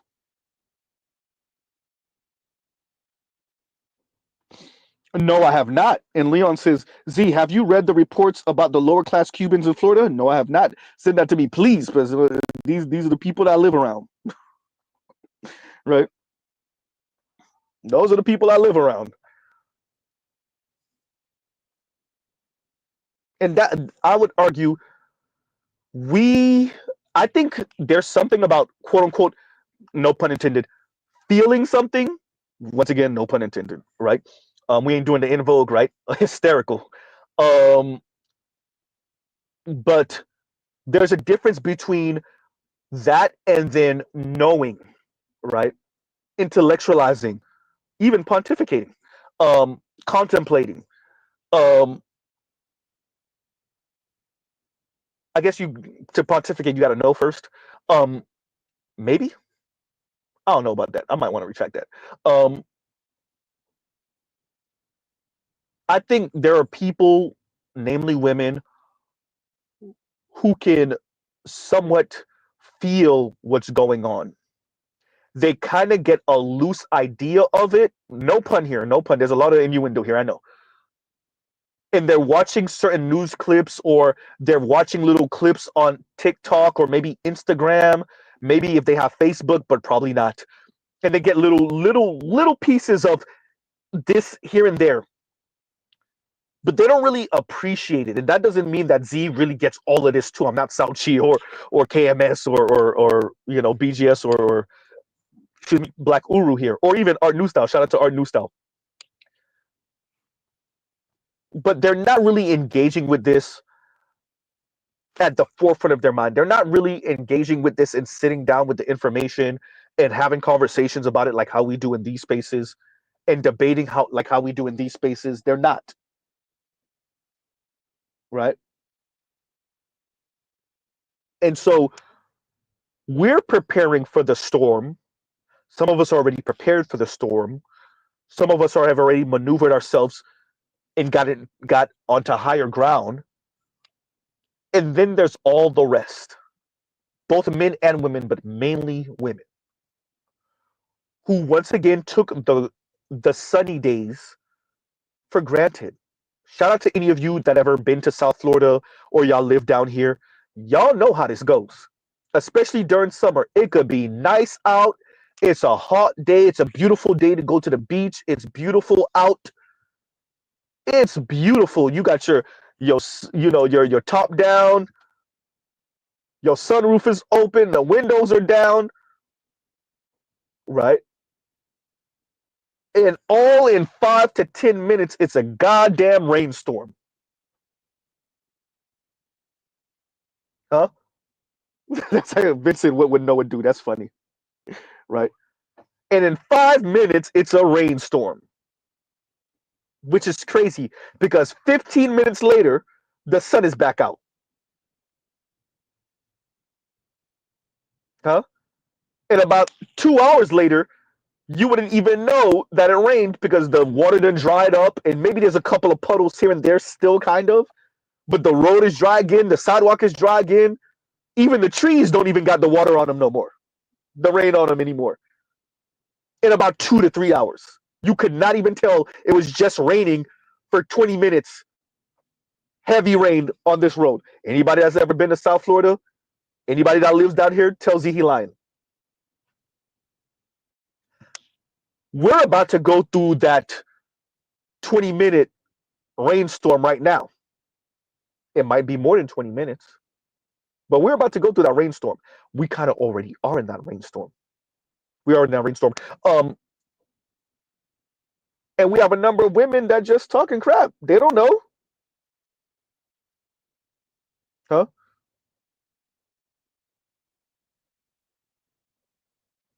Oh yeah, no, I saw this. I saw this already. Yeah, and Leon, I think I might have saw it from you. And Leon says, read my other comment. They are paying them 14K to move their trailer homes, or they will be kicked off the land by the start of next year. Yeah, no, I saw that. I saw it. I actually did see that.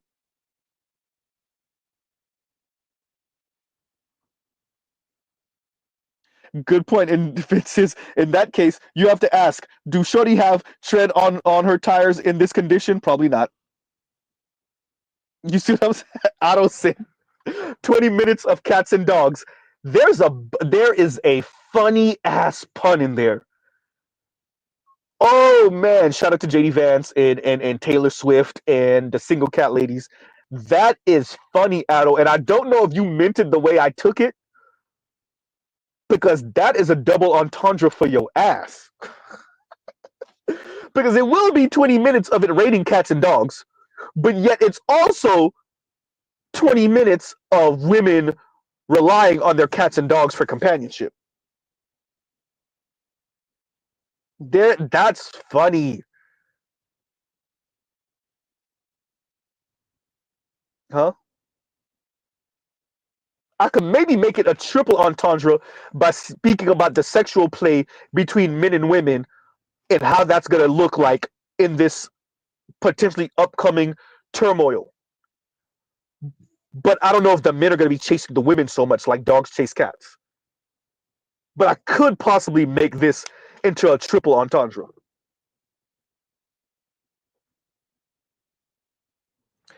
I'm saying, Vince, this is true. And Vince says no tread equal crash out rate increase. And I think you're going to see that.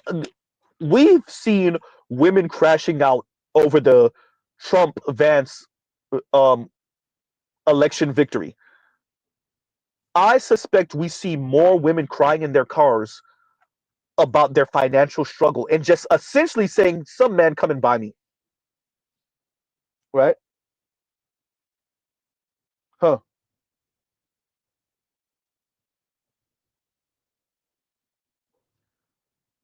I would suspect that you're going to see more women attempting to say to men, let's make a deal. Are they going to say it in those words? No. But what you're going to see is like the sister who, since she tried to host the speed dating event and men ain't show up, and then men started telling her why, and she was like, "But we just want to chill with y'all. Y'all don't want to chill with us."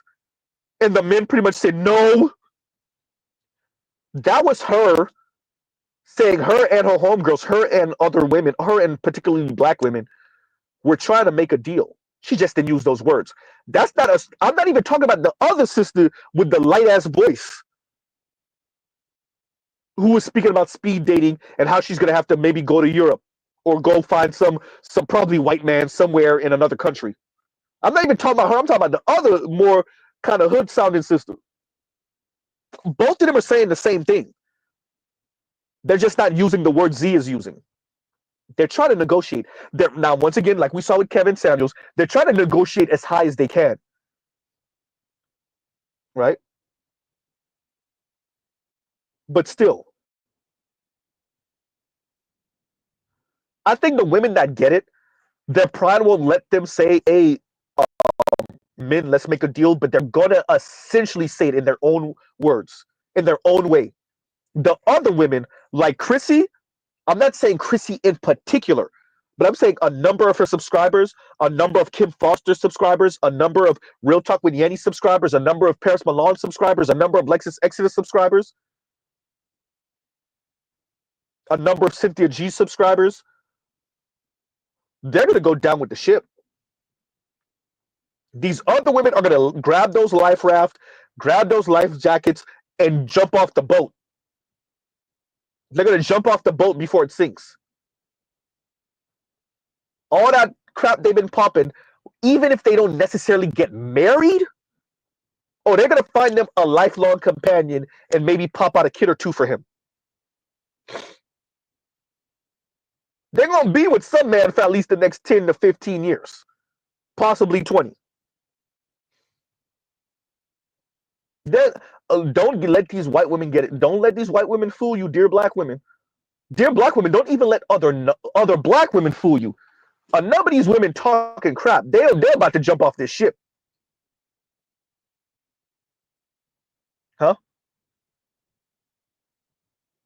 And all a bunch of these women that says, "Who wants to be with average anyway? I'm not doing no struggle love." You're not gonna see them on other um cruise ships or other yachts and luxury ships and ships with the helipads. No, you're gonna see them on regular ass fishing boats.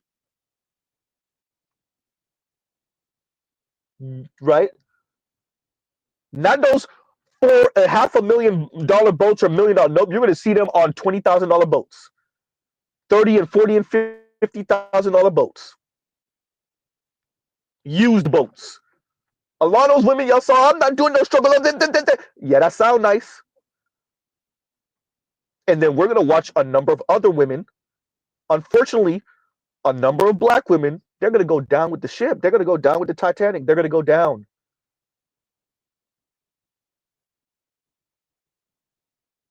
Now, how this percentage breaks out, that's gonna be interesting to see how these numbers look in the next 10 to 15 years. Right? Hmm?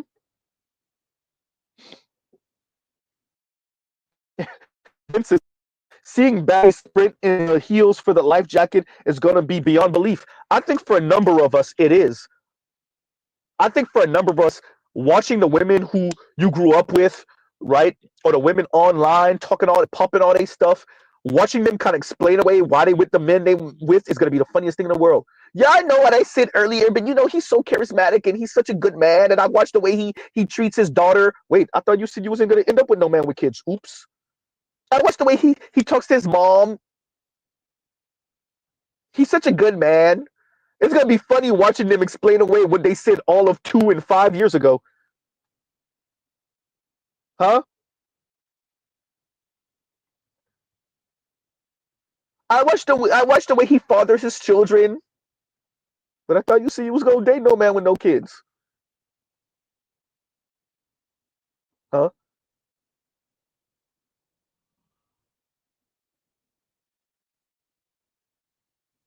Somebody tells Z he lying. We'll see. We'll see. Huh? One of y'all said something earlier. I was trying to Yeah, Vince. Seeing them sprint for their life jackets, yeah. Right. And Vince is, so you gonna say it's gonna be a plea bargain without it being explicitly stated. Yes. Yes. That's why Obsidian said horse trading. They're gonna be horse trading. They're just not gonna say it in those words. Their pride won't let them. BGS already told you that they at the table now. Right. They're at the table now. Huh? And so when going to what Leon was saying, the manifesto and her ilk, they don't really appreciate this and they don't care. Manifesto, you can see she at least does enough research for her field pieces. I would argue she knows these things. Chrissy definitely knows these things. They don't care. If y'all remember, what's homegirl name? The one that had the myth of black love. What is her name again? I'm giving y'all gives you a second. Let's if I can remember her name. Y'all gives you 1 second. If I can remember. Y'all gives you 1 second. Because I want to give y'all, I forgot her damn name. Oh yeah, Mahogany Pink. Yeah, I forgot. Mahogany Pink. Yeah. The myth of black love, right? Um, if y'all remember at the end of one of her, was it the second one or was it the first one? The end of black love. Um, or the myth of black love, better yet, I'm sorry. It was either part one or part two, where she spoke on, and remember this video is what 2-3 years old, and she was saying, as the economic time, and I'm paraphrasing, as the economic times get more difficult, other women are gonna try to find someplace. They're just gonna try to find some man and end up with him. But essentially, black women, this is our time to like level up and end up with the elite men. And I'm paraphrasing once again, but that was the overall message. And I just remember saying, so you know what's going on. And you're essentially saying, and you see it with Chrissy now, and you saw it with not Paris Malone, you saw it with Real Talk with Yanni, where she was like, "I'll be a kid of leisure." Y'all thought I forgot? I didn't forget, right? I want to be a kept woman of leisure. When Mahogany Pink said that some 3 years ago at this point, I think it was about 3 years ago now, 2 and 3 years ago, that lets you know that we have a number of women. I would argue Manifesto's in there. I would argue Chrissy's in there. Definitely Kim Foster's in there. They know the real. They know. That's why I say these are the women that walk their subscribers off the edge of the cliff, and as their subscribers fall, they pick their pocket. They don't fall, they turn around. Either they're financially well enough where they can sustain themselves with or without a man, or they're financially well enough that they can sustain themselves and they have a man, or their man is sustaining them. Either way, they don't fall off the cliff into a lifetime of loneliness and antidepressant pills and depression, etc., etc. All the negative things that come with that. The social death, we'll say. Y'all want to talk about social death? The social death, huh? They don't care. When you listen to Kim Foster speak, all the snarkiness in her voice, the facial expressions, the smugness, the smug that's over 9,000. It's over 9,000. The smugness. Does she look like she care whether other black women suffer because they're not with black men? They're not with any man? These are women that purport to care about women, remember? Does Manifesto look like she care? When Cynthia G said she wanted to destroy the black community, does she look like she care? All of this is about spiting men. They don't care about the women that suffer. They pretend like they do. They might purport that they do. They don't care about the women that suffer. Men and women are attached by the hip, particularly in the black community. So they gas their subscribers up to give the middle finger to the masses of men, black men. And then, as I've said before, if there's a gender war in the black community, you got to believe black men lose the gender war. Black men lose the gender war hands and feet. Black women just lose it harder. And so when you have the Manifestos and the Kim Fosters and the Chrissies and the Cynthia G's and the Paris Milans and the Real Talk with Yannies and all of these people,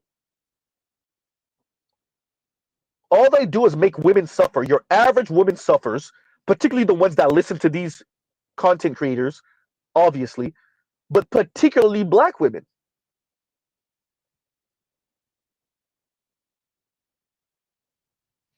Right? And really, that should be the comment. KMS, it shouldn't be there's a special place in hell for women that turn on other women, whoever the feminist was that said that back in what, the 70s, 60s, right? It really shouldn't be. That's not really the comment. The comment is what KMS just said, which is there's a special place in hell for chicks who tell women to abandon men as they have men. That really should have been the comment. And shout out to Nameless. And Toya says, wait, so we can't multiply by zero harder? I'm saying, right? KMS, really the comment is what you just said.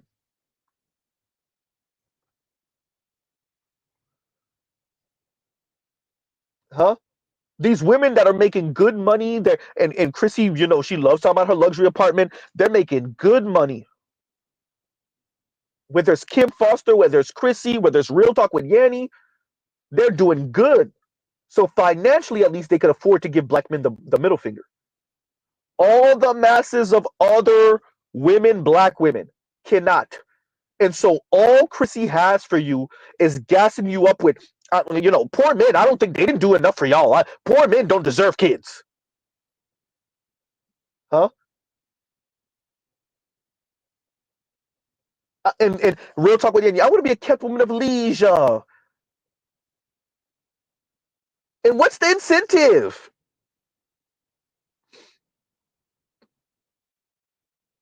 Huh? They can say that. But I promise you, the masses, maybe Kim Foster's numbers are a little different because she's a Harvard grad. She might engage with a slightly different group of women economically, educationally. But I would promise you, the vast majority of, especially Real Talk with Yanni, Chrissy, even Manifesto, their subscribers, I guarantee you, most of their subscribers don't make more than $60,000 a year. And because Real Talk with Yanni and Chrissy's demographics are probably skewed more black women, most of their subscribers don't make more than $50,000 a year. I put money on it. I put money on it. And yet they're telling those women who wants to be with average anyway type talk. Huh? Uh-oh.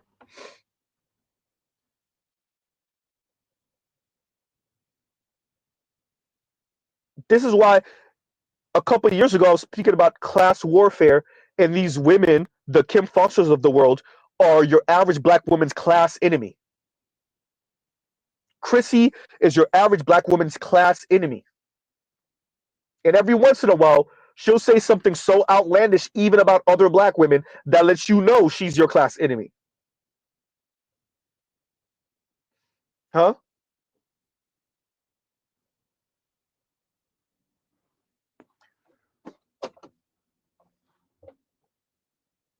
And that's all it is. And Vince says, give them the benefit of the doubt, Z, at least 70K at best.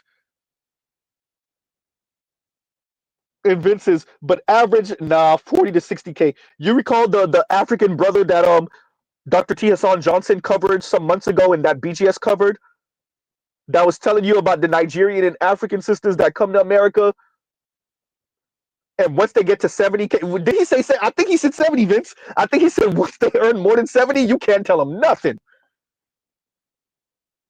And he was telling you all the Indians that he worked with, because I think he was a tech bro in the tech industry. He was telling you all the Indians he worked with make Indian women earning $200,000 a year, and they still don't talk about Indian men in this way. And yet, remember, these are African women who are socialized differently than African American women in America.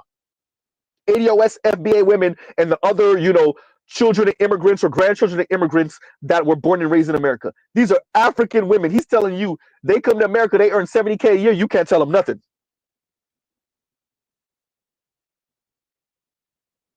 Huh? So it's funny you say that, Vince, because really, once again, Leon, thank you for the super chat. Like, share, subscribe, hit the super chat. Thank you again. Right. Meanwhile, Manifesto talking like this.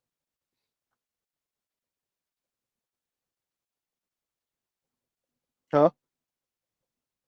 So that's where we are with it, y'all. Okay. So this is what we gonna do, y'all. This is what we're gonna do. So this is a reckless streams. It definitely is a reckless streams, right? I'm gonna bring up a panel. Y'all like, share, subscribe, hit the super chat. Um, so y'all know reckless stream rules are in effect. So this could end at any moment. Y'all could be mid-sentence. Whoever come up on the panel, you could be mid-sentence and it just shut off. I'm just saying. I'm letting y'all know now. If anything, I'll give a warning, but y'all already know. So, right? So y'all already know what Z is saying. I ain't saying it, but I'm saying. So shout out to all of you that are listening. Hey, y'all could be listening in and then it just shut off. I'm just letting you know. Okay? So I'm gonna bring up a panel. Y'all come in if y'all want. We talk about it. Hopefully y'all checked out the links. Raul Paul, I suggest, especially the second link is quick. I put it a little bit later. So for those of you that didn't get to check out, because the second link is not the same second link that it was before. The second link now is of Raul Paul speaking to the British brother that kind of looks like what's his name from the Daily Show, not Jon Stewart, but Trevor Noah, the British brother, I forgot the name of his channel, CEO something or something CEO. But yeah, it's of Raul Paul speaking to him, which is more concise. And especially when I started it gets right to the point. The old second link was of Raul Paul speaking to the dude from Impact Theory. So there y'all go. So I'm gonna put the link once again. Like, share, subscribe, hit the super chat. Cashapp is enabled. Blah blah blah blah blah. And y'all already know. Y'all got the warning. So all right, y'all. Y'all give me a second, and y'all gives you a second. Let's put this here. Y'all already know the rules. Okay. Wait a minute, y'all. All right, links in chat. So if anyone want to come up, and yeah, let me make sure this is, yeah. All right, y'all. Yeah. So as I was saying, in this environment, listening to these women talk like this, and it was actually interesting. The comment that KMS said, right? It is frightening. It is frightening. It is frightening, right? And I think those people deserve what they get. If you have a man and you somewhat trying to at least psych out the women to be single, particularly, excuse me, single and potentially lonely indefinitely, yeah, you're the worst. You are the worst. If you're telling them, once again, I think when Chrissy said that, it said everything you need to know. It said everything. I always knew this is what it was, and I'm gonna let y'all speak in a minute. I always knew this was what it was, but I'm glad that Sarge finally got to this place. Sarge Willie Pete. When Chrissy said, "I tell average and below average looking black women, it's if you can't date hypergamously, it's better to be alone, and I don't care." Right?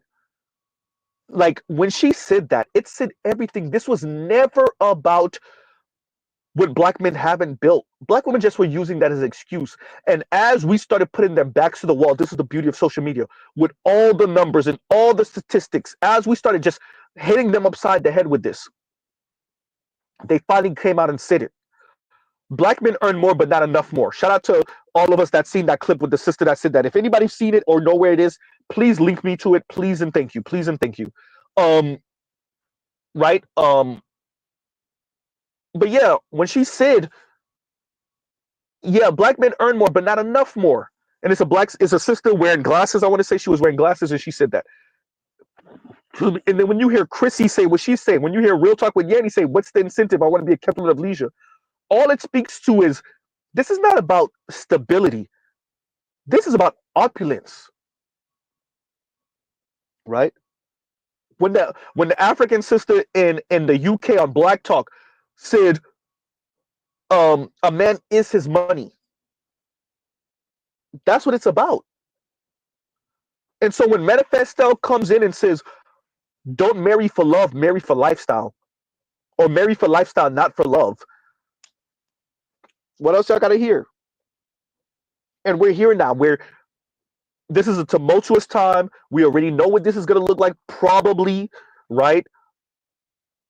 And Manifesto is still talking like how she does, and Chrissy is still talking like how she does.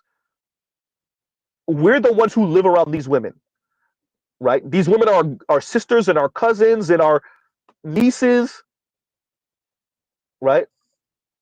We're the ones who live around them. We're the men in their life.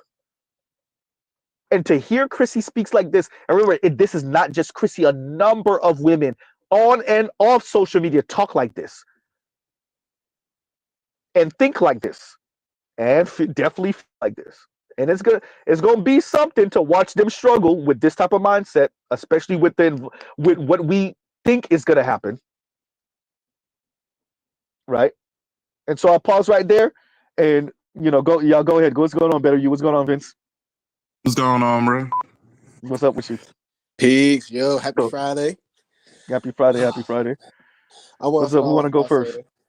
I want to just say something real brief, and I will concede. Go. She's made of steel. I assure you, she will sink. And that's it. Wait, say it again. I missed it. Say it again, Vince. I said she's made of steel. I assure you, sir, she will sink. Right, exactly. Right, she will founder. Exactly. Hey, shout out to Manifesto and them dead ass eyes. Go ahead, Better You. What's up? I think this really wraps around to an inevitable conclusion. If you look at a lot of data and statistics, you see where the gap for Black men and women have closed in a lot of areas, particularly around income in some places. However, and this is where I feel the terrible game gets played on Black women, but more or less, you're free to believe what you want. They've internalized this mentality that they can do it on their own, that they can separate whilst somehow still standing on our shoulders. And I think you're about to see what happens when Atlas shrugs.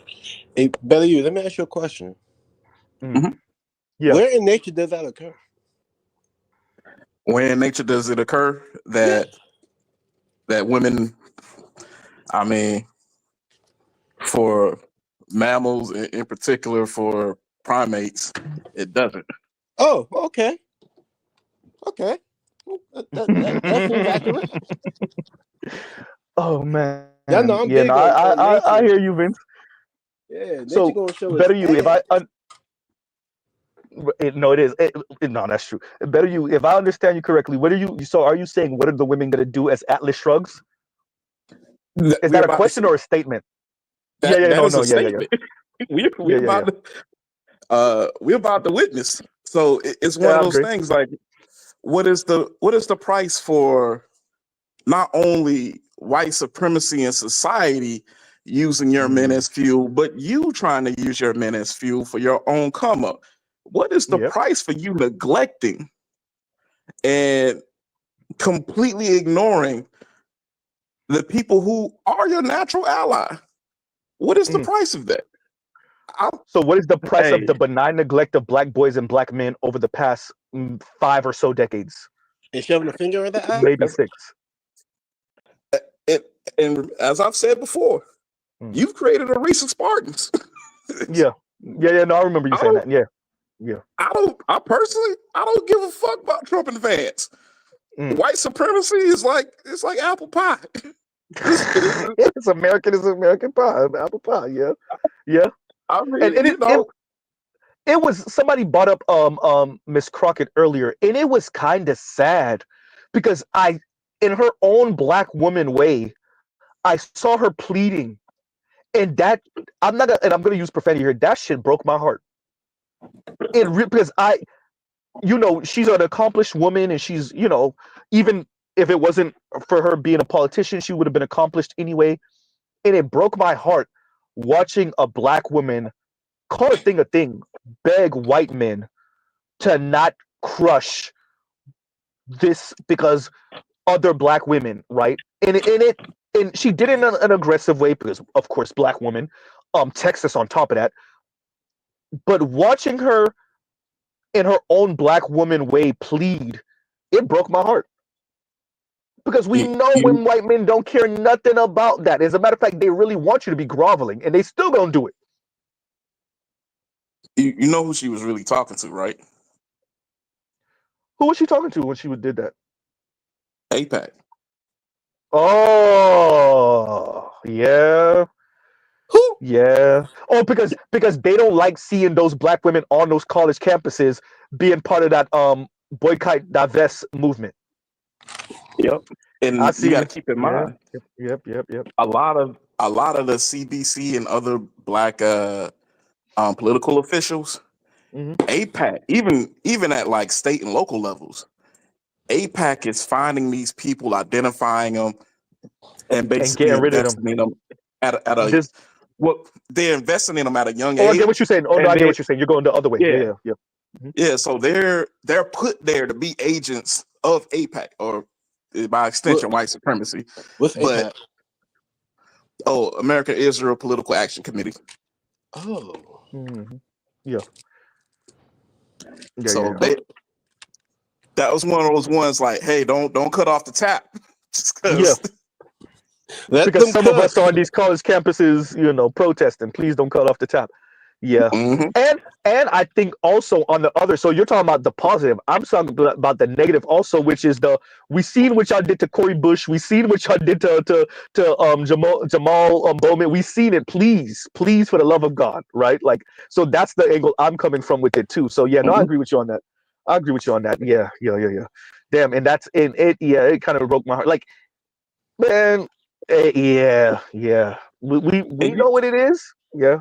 And you got to consider with Cori and Jamal, it's similar with Jamal. I know, I'm not sure about Cori, but you have to keep in mind, like, they somewhat got out of line a little bit with certain statements and things that they did, even though they voted pretty much, I would argue, like they would want them to vote. And that was enough for them to be like, nah, I can get a better too. Yeah. Well, doesn't that put black people in the most, because that's such a effed up position to be in, where we know what those people are doing over there in that little slice of Europe they got in the Middle East, and it ain't right.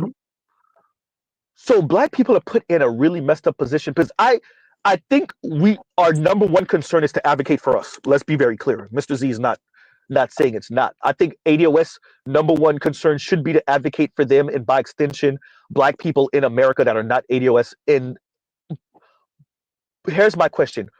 Do we ever get to speak about injustice outside of just us and maybe America? Because it's such an effed up position, because it limits your scope. And like, some of what black civil rights leaders were able to accomplish back in the 50s and 60s is because they had a global view. You see what I'm saying? And so these people, because remember, black civil rights leaders came out for Mandela in South Africa, and and ending apartheid. What they're telling us is you don't get to do that no more. And we will fund you or fund your opponent depending on whether you're in line with what we say or not. And that's such a effed up position to be in. Right? Yeah, Because it even is. yeah, go ahead. No, I was saying 100% it is, because it means your representation doesn't represent you or your interests. Yeah. Yeah. Or your interest has to be so narrow in scope that you can't really speak about global white hegemony, especially the one that has a small hat, Mm-hmm. right? Like that's such a, because by the way, all of that ties in. All of it ties in. So they're telling you to go at this at a very narrow scope. There is something to be said about the fact that cops all around the country go to that small part of that little slice of Europe they have in the Middle East to be trained. A lot of people don't know that, right? So, Yep. I mean, and that's gonna hurt black women. Oh, that's gonna hurt them.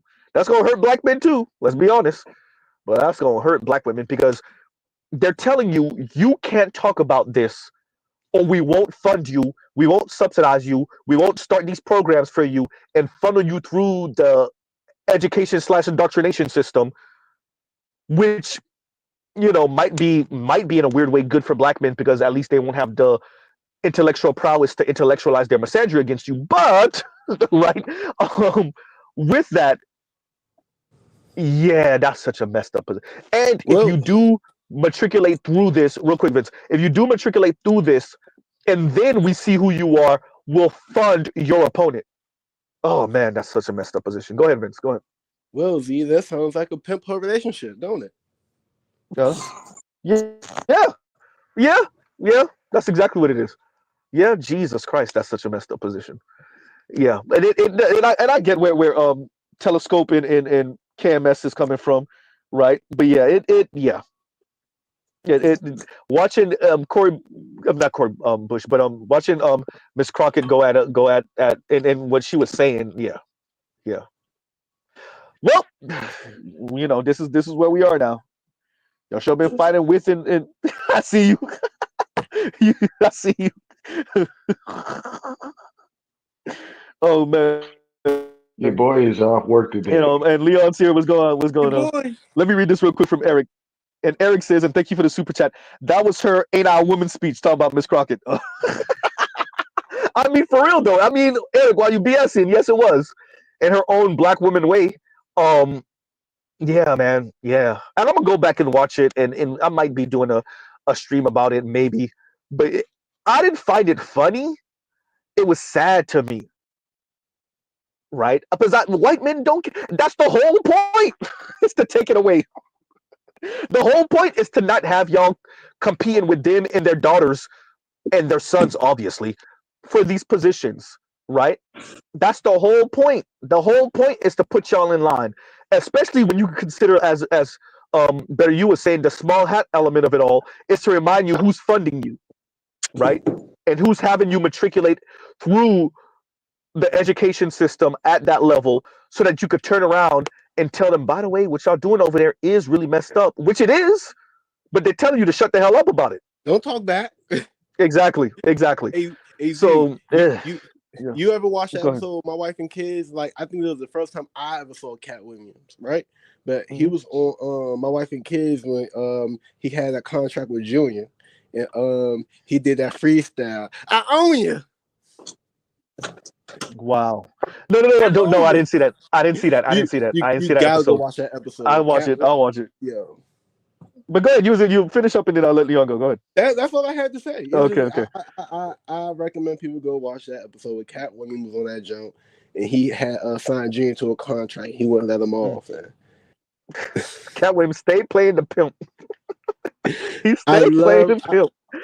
And I love man. what he been doing lately, man. Like he said a lot of things that's necessary to be said, because I think a big problem we have is people get stuck in groupthink.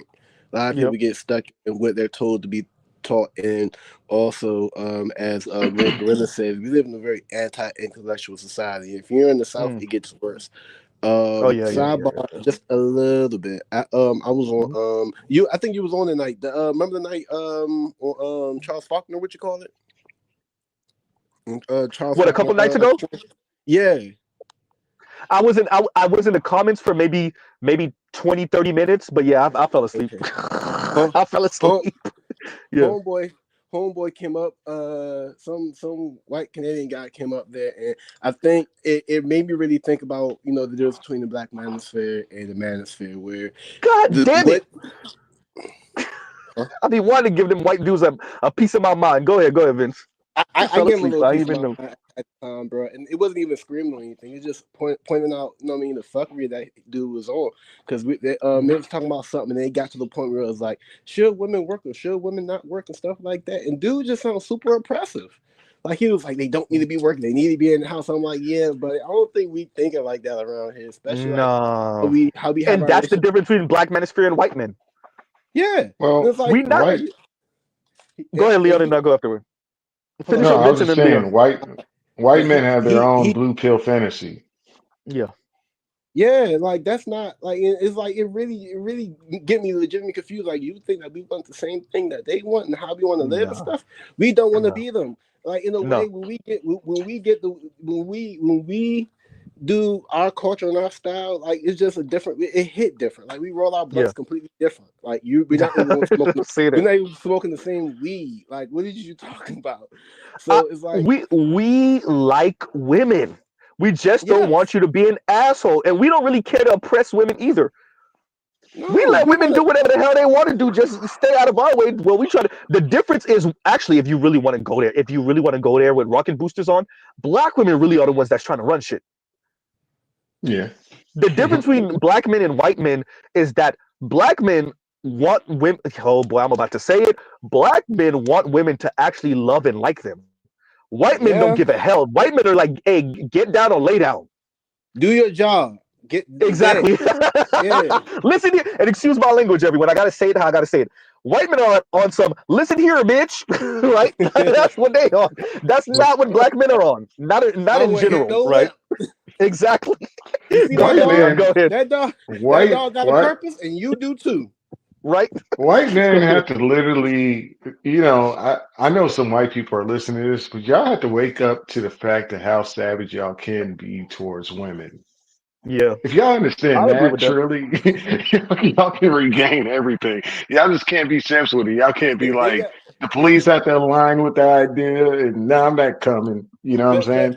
Y'all could be real savage with your women if you wanted to. Totally. And this is all I guess is some other camaraderie. I guess is like, yo, we're trying to have y'all understand the same type of myopia. Like, I don't see what I'm doing wrong. Like, bruh, I don't know why they mad at me. Damn, God damn, I wish I would have kept on because I fell asleep. I didn't know. God damn. And like, bro, and that's why I like distinguishing, and shout out to the Roger Report who makes sure to correct people when they just say manosphere. That's why I like to distinguish between Black manosphere and quote unquote the manosphere or the white manosphere. Because we ain't talking like, listen, Black women, y'all like to act like that's what we saying. Most of us ain't saying that. How much we hate y'all? No. Nah. Or even though we want to impress them, I say get on the Black Man's program because clearly Black women don't know what they're doing. But yeah, that's not what the white guys are on. The white guys are, they're about to show you JD Vance about to be vice president. They're about to show you. They're about to show y'all network. This social pillow that y'all fall on. Good luck. Oh, Vince, Vincent and Leon, let's make it scarier for them. And Mark Zuckerberg is hanging around the MMA niggas now. Oh, Mark Zuckerberg is he's retracted a bunch of shit he was on before. Oh, it's about to be ugly for y'all. Between Peter Thiel, Mark Zuckerberg, Elon Musk, who else I'm missing?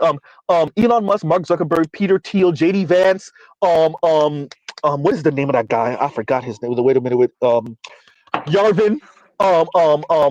Between Joe Rogan, Theo Vaughn, ooh, y'all about to feel this like a mug.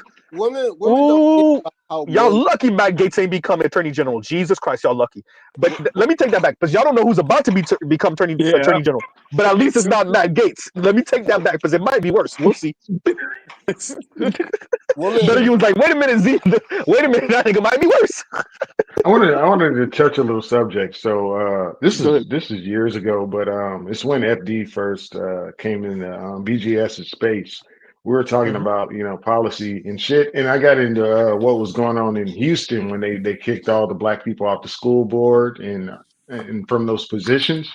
And I didn't really care because I don't care about representation. So if they're not going to give you the money, you have no chance to get the money to fund these programs. What are we voting for you for other than representation? I'm not here to get niggas a job, just to do nothing, just argue and Yes. do emotionalism. So the same thing, how they got decentered and kicked out of those positions. Yeah, it's cool that you have two black ladies in Senate, but it's just representation. They're not going to move the needle on anything. They have no power. It's just Are they representation. even going And to try to move the needle? This is the thing for me. If I know I'm there, if you messed up and I got up in the Senate and I know I'm only representation, I'm going to be a one-term senator, maybe two-term. Maybe I bind yeah, myself and I maneuver myself the first 6 years. 6 years, that's your ass. But I'll make sure I get enough connections. I'll do the lecture tour. Make sure somebody get me cozy in because I'm about to torpedo my whole political career. Right? Look at Nina yeah, Turner. pretty Look much. at Nina Turner. Nina Turner said, "Damn it to hell." Right? Yeah. Like look Yeah, at we already know we heard Cori Bush. For those of you that didn't see her interview after she lost, she pretty much said, "Oh, it's war now." Now we know she ain't gonna really be able to do nothing, not against the small hats. But at least she it's said, not. all right, God damn it, gloves off." Right? So like, I if mean, that's what I'm. But this is what I'm saying, Leon. Real quick. At least push the look, black people. If y'all don't know that y'all position yet, push the needle. Make these people show their fangs. We're not even doing that. We just get in there, with the representation politics exactly. and not pushing the needles. You know what I'm saying? It's like And I'll that pause right there. vampire Go ahead. party they be having, Hmm. and like Yeah. you don't know that they're vampires for a while. You just booking and partying. You saying, "Oh, they got a lot of wine in here," you know? Yeah.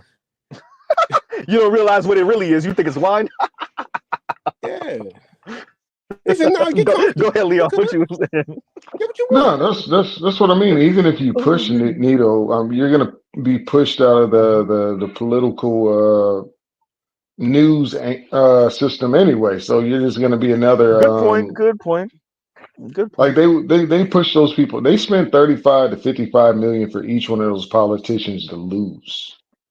Leon, you got to put that into context, man. Look, Senate races are that type of money, not congressional seats, not Yeah, House seats. House seats don't cost, and even Senate races be like 20 some odd million, 15, depending on the state, yeah. 25, 30, 30 maybe max ish.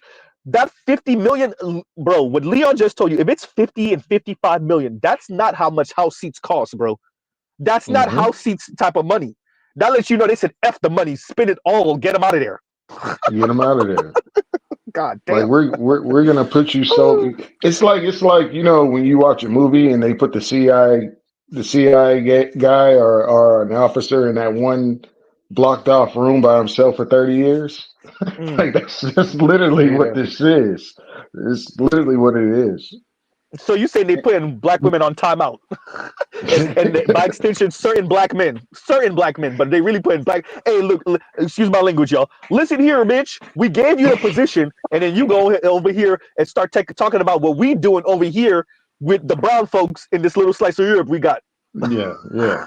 And your little slice God is just damn. representation. It's like 50 people still are gonna outvote you. So all you're there for is to get clips to go to Instagram and YouTube that you're arguing with these people and Yeah, you're the of only Jasmine person in the Crockett with room. against Yeah. Marjorie Taylor Greene type shit. Yeah, yeah, yeah, Yeah, it yeah. doesn't matter. It doesn't matter. It's just emotionalism. I'm Or, mad or as or fuck. go ahead, go ahead. I just got to get this in here. I'm mad as Mhm. fuck because your white guy voice sound like a white guy. Oh, me Yeah. with the listen here, bitch.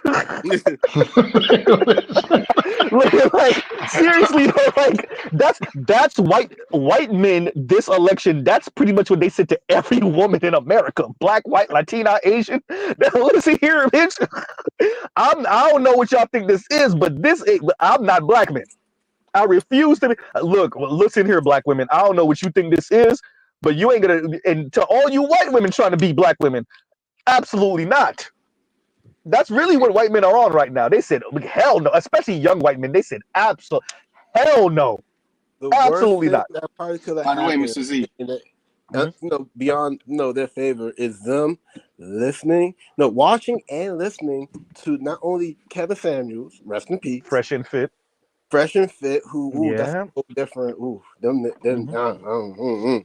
but Yeah, I know. so Yeah, we don't rock with them, but yeah, the white guys are yeah, watching them still. they not like us. So, the thing is, hearing the conversation, it actually watching the dialogue, not just trying to get some game and seeing how I could improve and how to step my game up and what type of shoes should I get. They was hearing the dialogue of what they wanted and what's going on. Like, hold on, wait a goddamn minute. That's what y'all want? Hold up. Yeah.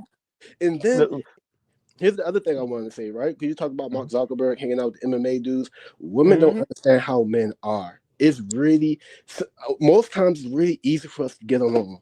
Oh, you want to play this game? Okay, cool, let's play. Yeah. Now we're having fun. Well, now if we lose, we compete and stuff like that. Well, you know where I messed up though, Vince? I forgot Elon hanging around with them too. I forgot to say that. Yeah, Elon too, because I remember when Mark Zuckerberg and Elon was supposed to meet up and box it out and whatever, kick it out, right? But yeah, you want to know when those two? You want to know when those two ends meet? What happens? Yeah, that shit's scary, Class bro. act. Yeah. Kill and play. Class act. That's what happened. Yeah. That's scary because not only that, because think about what we're saying. Elon, Thiel, JD Vance, Mark Zuckerberg, there's a number of them that I'm missing also. These are like the newfangles, right? Didn't they say Nick Fuentes was at Mar-a-Lago too? Maybe. I think Kanye had bought him, but still like a couple years ago. Bruh, this thing is a whole all right. All right. Go ahead, Biff. What's up? The new AG that he just nominated. You know who she is, right? No, who is it? Bondi. I think she's a Florida attorney Wait, general. Pam Bundy. Let me see. I'm gonna tell you right now. Let me look her up. I mean, she's no. Make sure. I think I know who you're talking about. Blonde lady. Wait a minute. Oh, I think I know who you're talking about, Pam Joe. But yeah. Yep. And for the wake up call, man. This show's gonna be crazy. That's crazy because the person I was gonna call to ask them about who she is and give me the details because I've heard this name before is the she literally just called me, the person that literally just called me. So yeah. Oh man, this is yeah. Yep. I'll do a little bit of research. We'll find out. Thank you for that. And let me read this real quick. And Mr. Shook to you says, why does it take millions to campaign for a seat for a political position that pays $250K at best?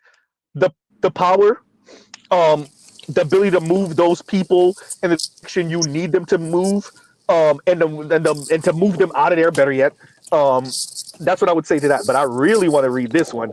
And TD Tellum says, I'm so sick of these dudes' obsession with wanting women to not work. Make these 304s earn their damn place. That's how that housewife mess ain't the move. But TD Tellum, the whole point for these guys is to put her in the position to be reliant on them, number one. Number two, it's about using her and her damsel in distress position and claiming the need to protect her. That allows for you to go out in the world and crush other men, to steal their resources, to use the quote-unquote protection of these women as the excuse on why you do the things you do. Once again, it's the same thing the U.S. is doing in the Middle East concerning that little slice of Europe.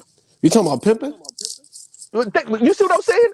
If the pimp want to get at you anyway, what better use is the 304?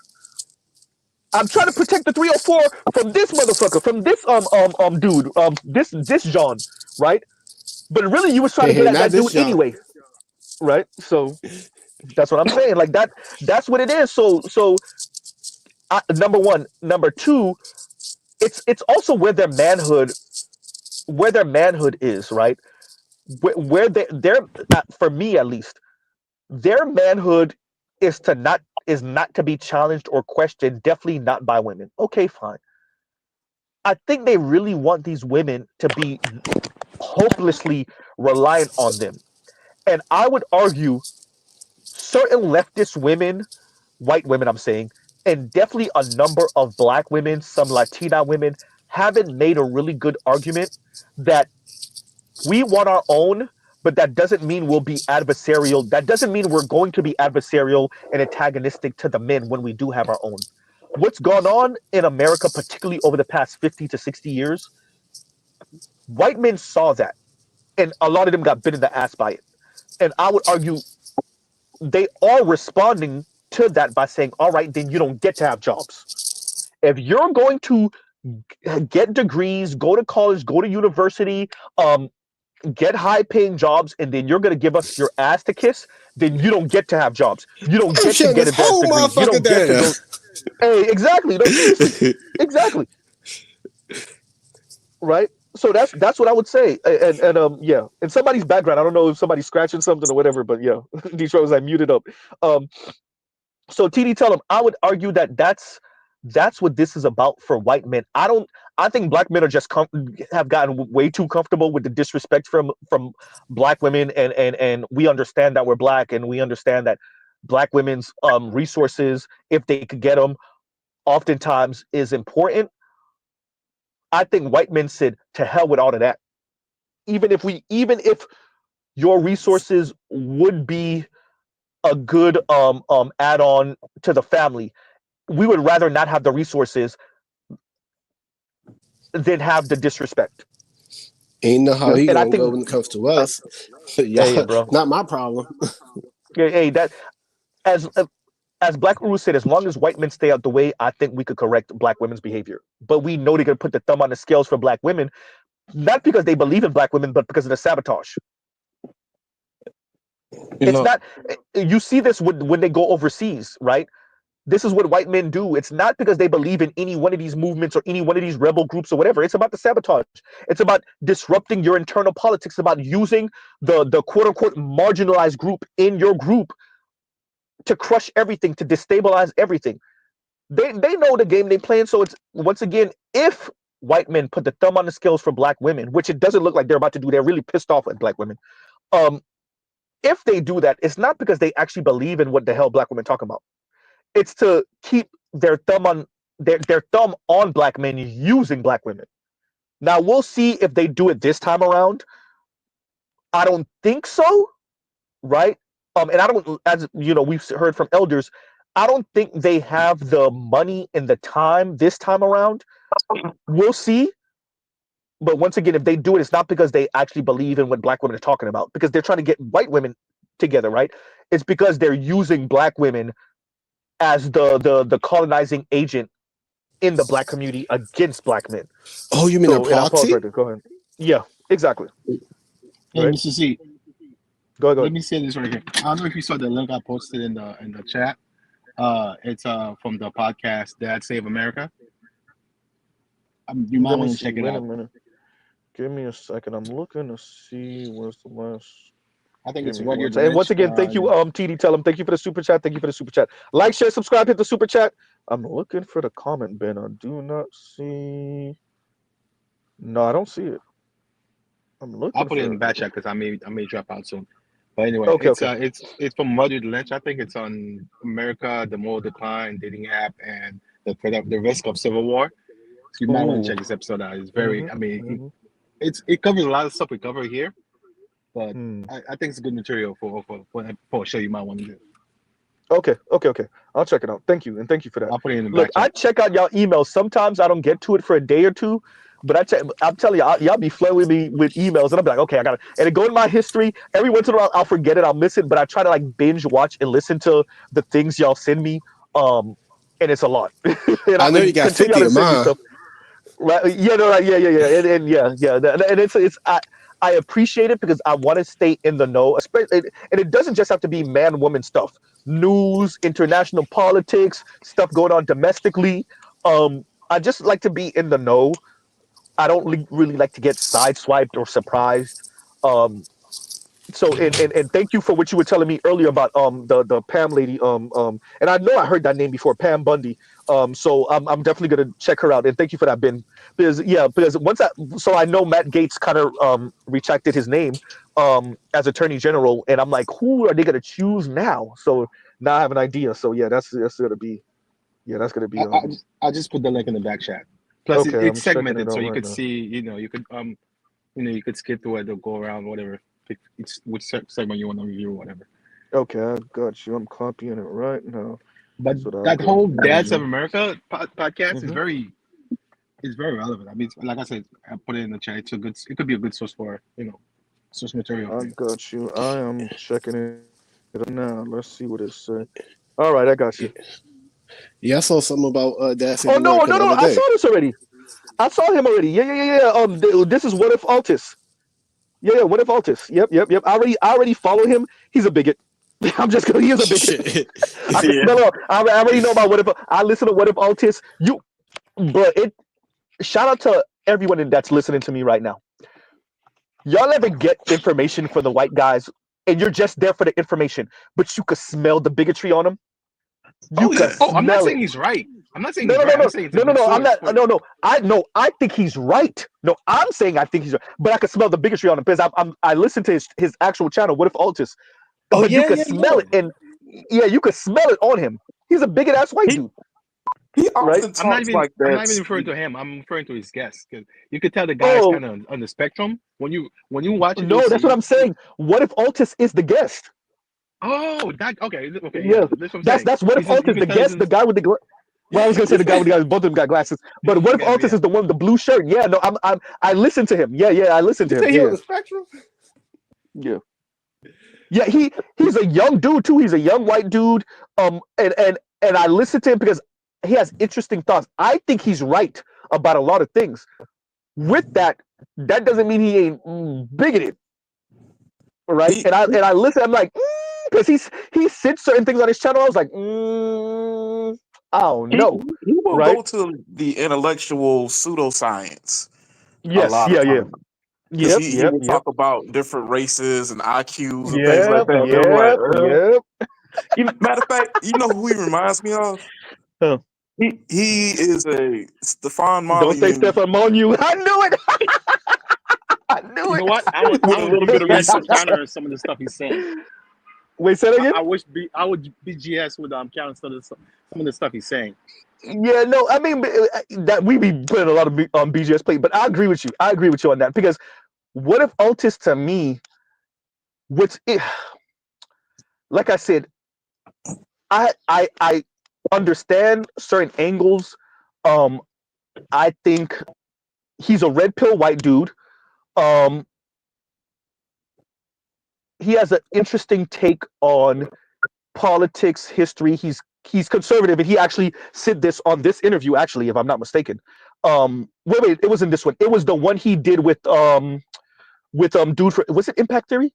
Because there was a part one and part two. I want to say it was the dude from Impact Theory. He interviewed with him, and he said that at the end of the part two. I want to say, but yeah, um, and he's still in his 20s, which is funny.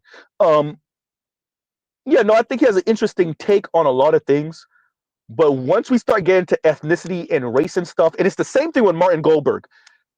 These dudes are bigoted as hell. You listen to them for the straight numbers and information and the perspective.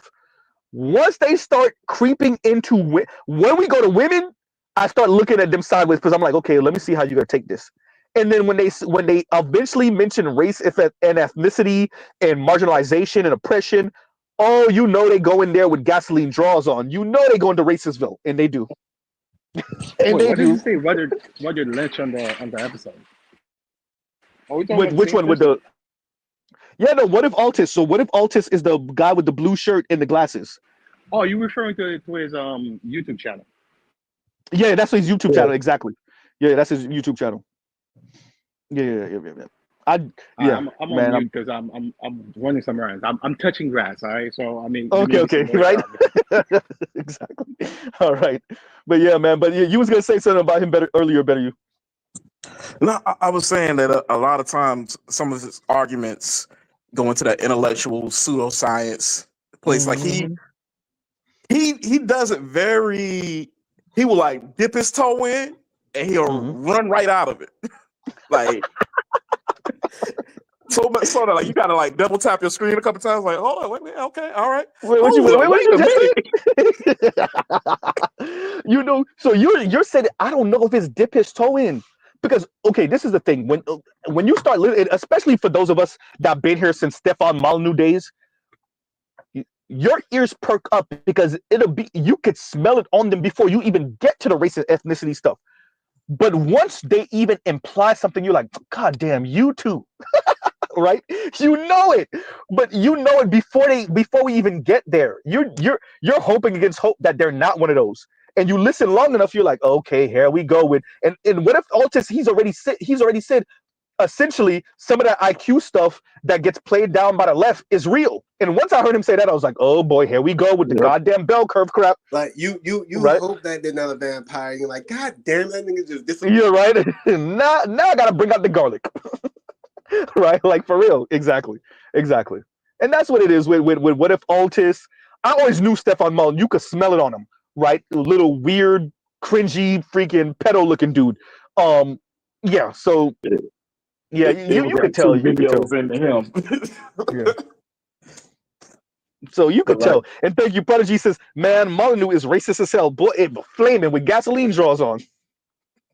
Right? With gasoline draws on it. Mr. Shukti, you gave me a link. Give me a second, Mr. Shukti. Let me see what that is. Give me 1 second. Let's see what we got here. Let me see, son, y'all. Give me a second. God damn, what is this it? Wait a minute. I found Molyneux. Actually, he was talking about economics, and I was like, okay, not a bad take. And like 2 videos later, he's talking about race, and like 30 seconds in, I'm like, oh shit. and you find yourself in the middle of Auschwitz. Did we get here? I don't know why it's not showing Mr. Shook to use comment with the link here. That's crazy because when y'all post links, I can't use StreamYard to click the link. So I gotta go back to YouTube and usually it goes through. But this one that Mr. Shook to you posted that I have highlighted right here is not showing. It's not You know, showing on YouTube. I'm so confused about white boys. They Oh, don't there we go. Okay, actually there we go. understand that they cannot and never have competed in the market. And it's like we're gonna center every job around us to sell what?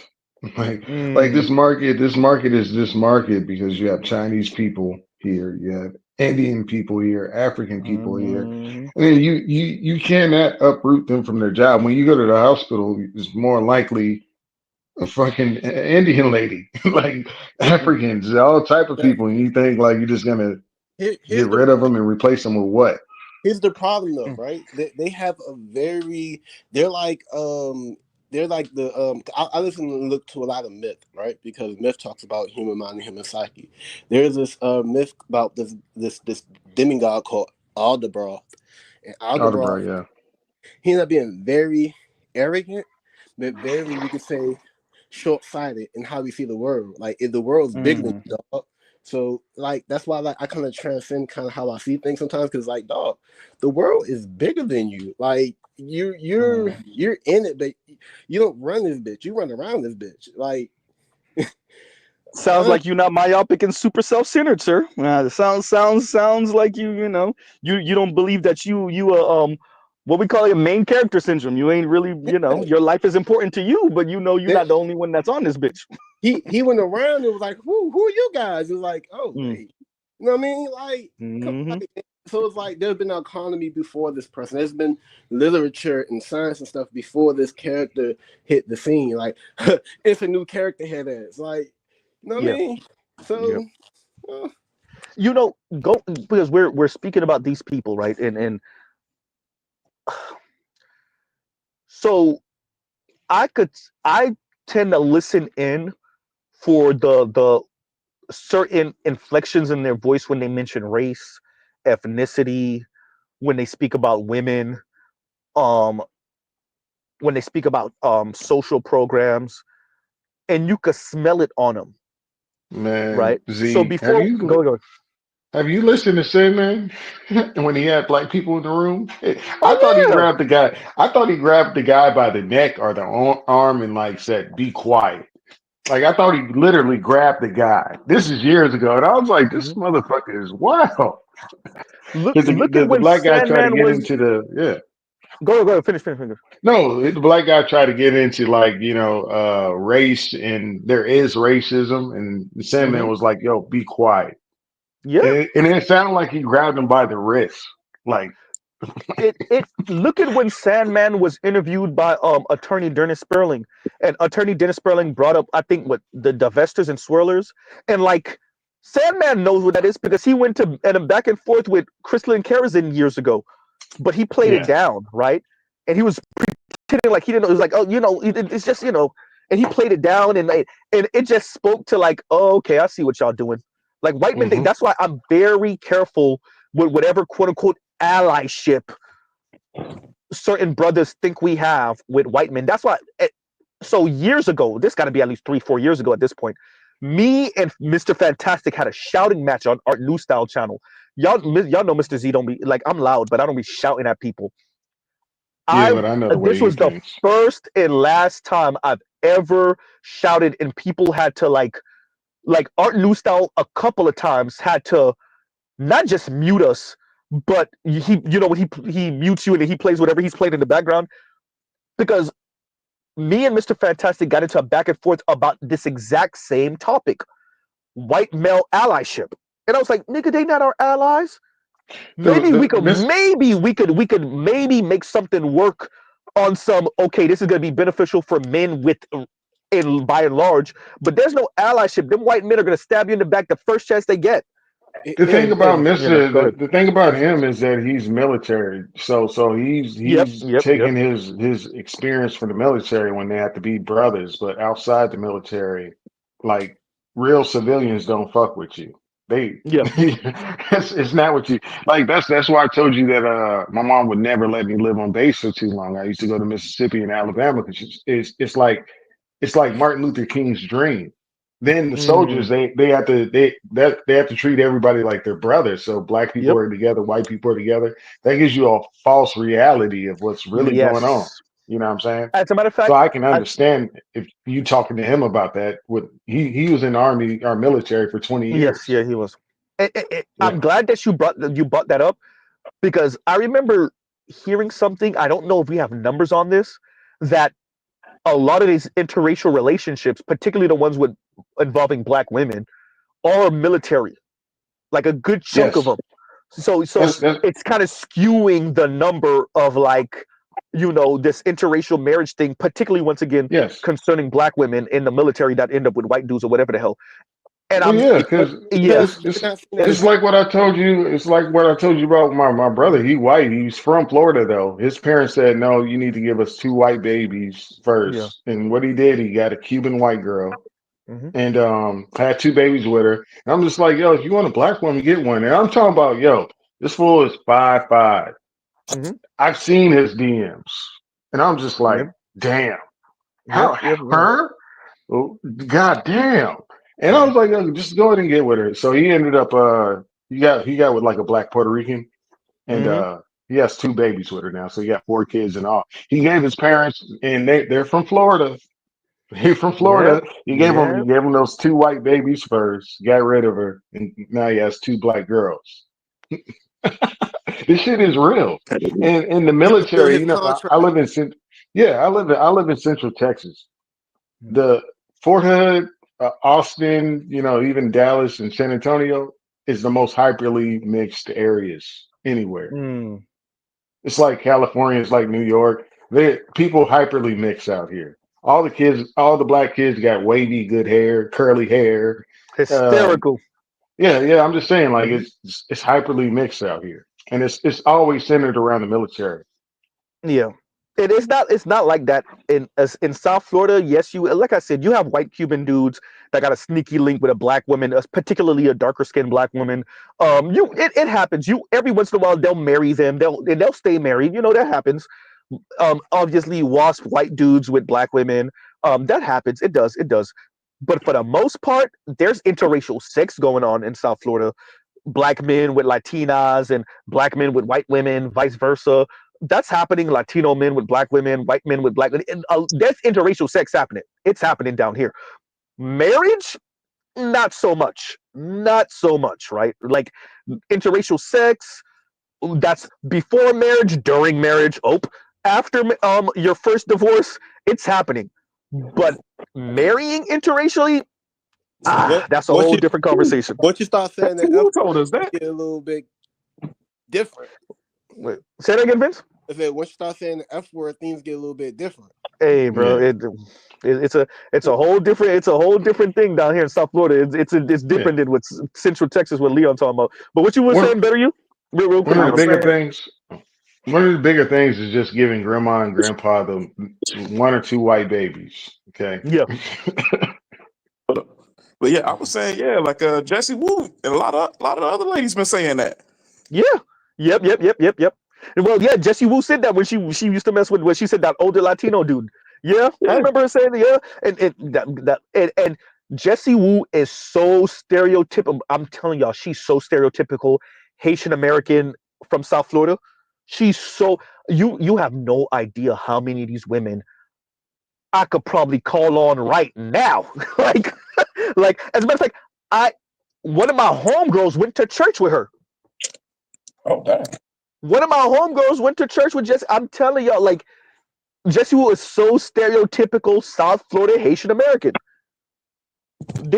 Jessie Wu is like maybe not a dime a dozen, but at least 6 a dozen, half a dozen of a dozen, at least a half a dozen of a dozen out of Haitian women. Well, Haitian American women from South Florida, right? Jeez. And Toya says she was born in Canada though, so it's kind of surprising how American Jessie Wu is. Yeah, but it's something about South Florida, y'all. Like I'm telling y'all, it's something. Yeah, go ahead. Hey, dog, I don't want to change the American subject too much, but hey, dog, it's snowing where I'm at. Is it? Yeah, a little flurries. I just walked outside. I'm like, what the fuck? Where are you at? DMV. Oh, damn. Thank I'm you. gonna call my And dad Mr. later. Shik to you says, what did Black Uru say after he had his created his 2.5 white kids? It's then okay to, I think you meant to say play in the dark. Cough cough Ebony K. Williams. Yeah. And what did she told you them white boys was disrespectful because I think that the white dude had 3 white sons, if I'm not mistaken. Mm-hmm. And she was telling you they was overstepping. Yeah, because they looked at you as their dad's black side chick, and I'm being nice with saying side chick. I ain't gonna say what they really was probably saying behind your back, right? So I want us to have honest conversations about this, but it's so hard because people's feelings. Nobody really want to talk about what this really is, right? Go ahead. I think we have to have a real honest conversation about how other races fetishize us and truly see us, because like I went to a PWI and there were white chicks who were interested in me. And I remember I never really had any interest in white girls, but I remember talking one time to one of them, and I was like, yeah, like what is it about me that's standing out? And it was all just stereotypes and fetish type shit. It's like, oh, you see me as a plaything. Yeah. Now's the time for you to lash out at daddy.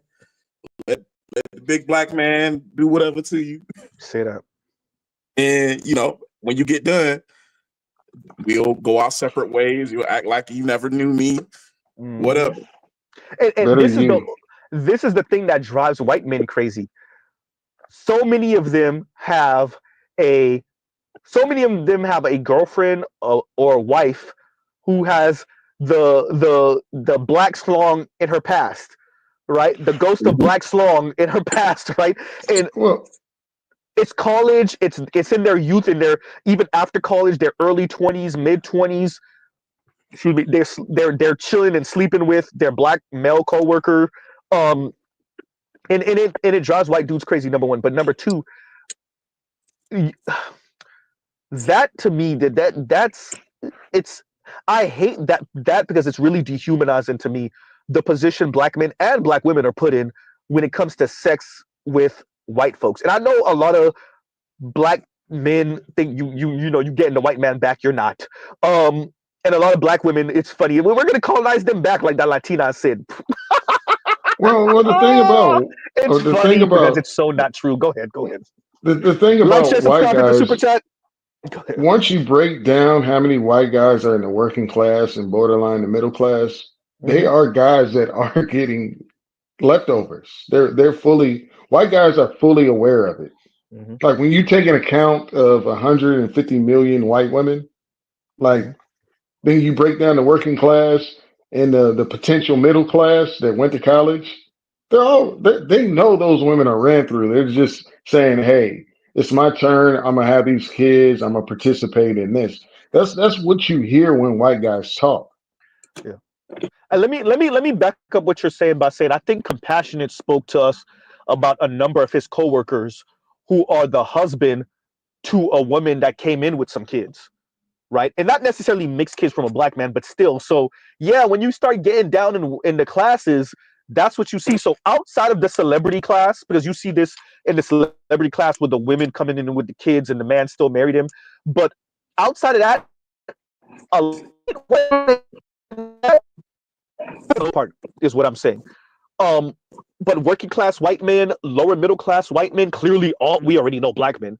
A lot of Latino men, obviously, and like everybody gotta act like they don't feel a certain way about it. That's the thing about men. We gotta with the position that this society has put men in is to pretend like we don't feel a certain way about this one or two kids from this other dude, right? And Mr. Seed says colonization meant for us to be sexual products for them to try. A feature, not a bug. Right?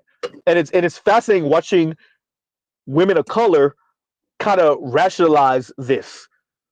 Right? And that's why I'm with accountable commentary on the no reach back. That's why I'm with him on it. You wanted to go out there, you became a toy for them, for whatever dudes or dude or dudes. And then when they kick you off of Mount Olympus, then you in the car crying. Shout out to the sister who got played by the white frat bro. Hey, bro, I'm with accountable commentary on the no reach back. Not because I don't think human beings are human beings. At the end of the day, what is race anyway, right? With that, if women of color, and I mean all women of color, if they're trying to come up, pun intended, off the white man, and they go with 1 and 2 and 3 and it don't work, 4 and 5 and it don't work, and she gets the message finally, and then she try to do the reach back. I'm not about the reach back. I'm not your consolation prize. That's so dehumanizing. Right? So y'all go ahead. Y'all go ahead. No, the reach back is real because it's like say if there was a particular girl that didn't have interest in me for any given reason outside of me being a terrorizer when I was younger, I'm not gonna holler at her. If I was single, I wouldn't holler at her where I am right now. It's like, oh, you're doing good, great. Here I am, catch me. It's just like, bitch, you're dropping. You're gonna hit the ground. How does that floor taste? No, true. No, for true. real. If that was my situation, she's hitting the ground, bro. Yeah, and it's no something bullshit, like for real. It's something to say like, do I want to see people fall? No. Do I even want to see women fall? No. What I am saying is y'all shouldn't have been talking shit. So y'all been loud about the knowing, the conscious, the awake and aware behavior that y'all have been engaging in, right? There's no accident. There's no there's no Britney Spears oops I did it again type crap, right? There's none of that. It's you're knowingly participating in this behavior, feeling that some man is going to save you from you eventually. And I remember I referred to the brother, I think his name is AO off of YouTube. He does the financial stuff, the darker skinned brother.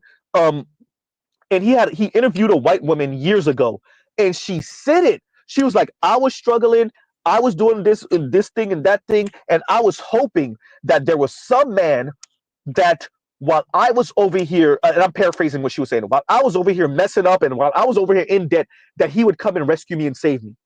And she was so upfront about it. She was so upfront. She said, and I'm like, you ever hear a woman say something? You're like, oh, she just said that, right? Like the nugget of truth. And I'm like, oh, because we know it. We know that's what women are on, but she actually said it. Hey, right? Z, Go ahead.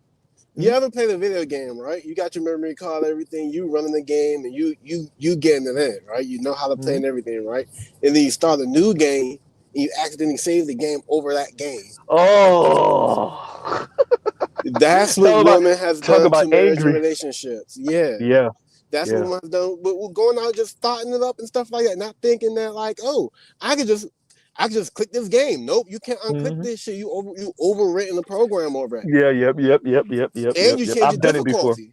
Yep. Change your difficulty too, dog. So it's like that's actually a really good analogy. That's actually a really good. Y'all changed the game.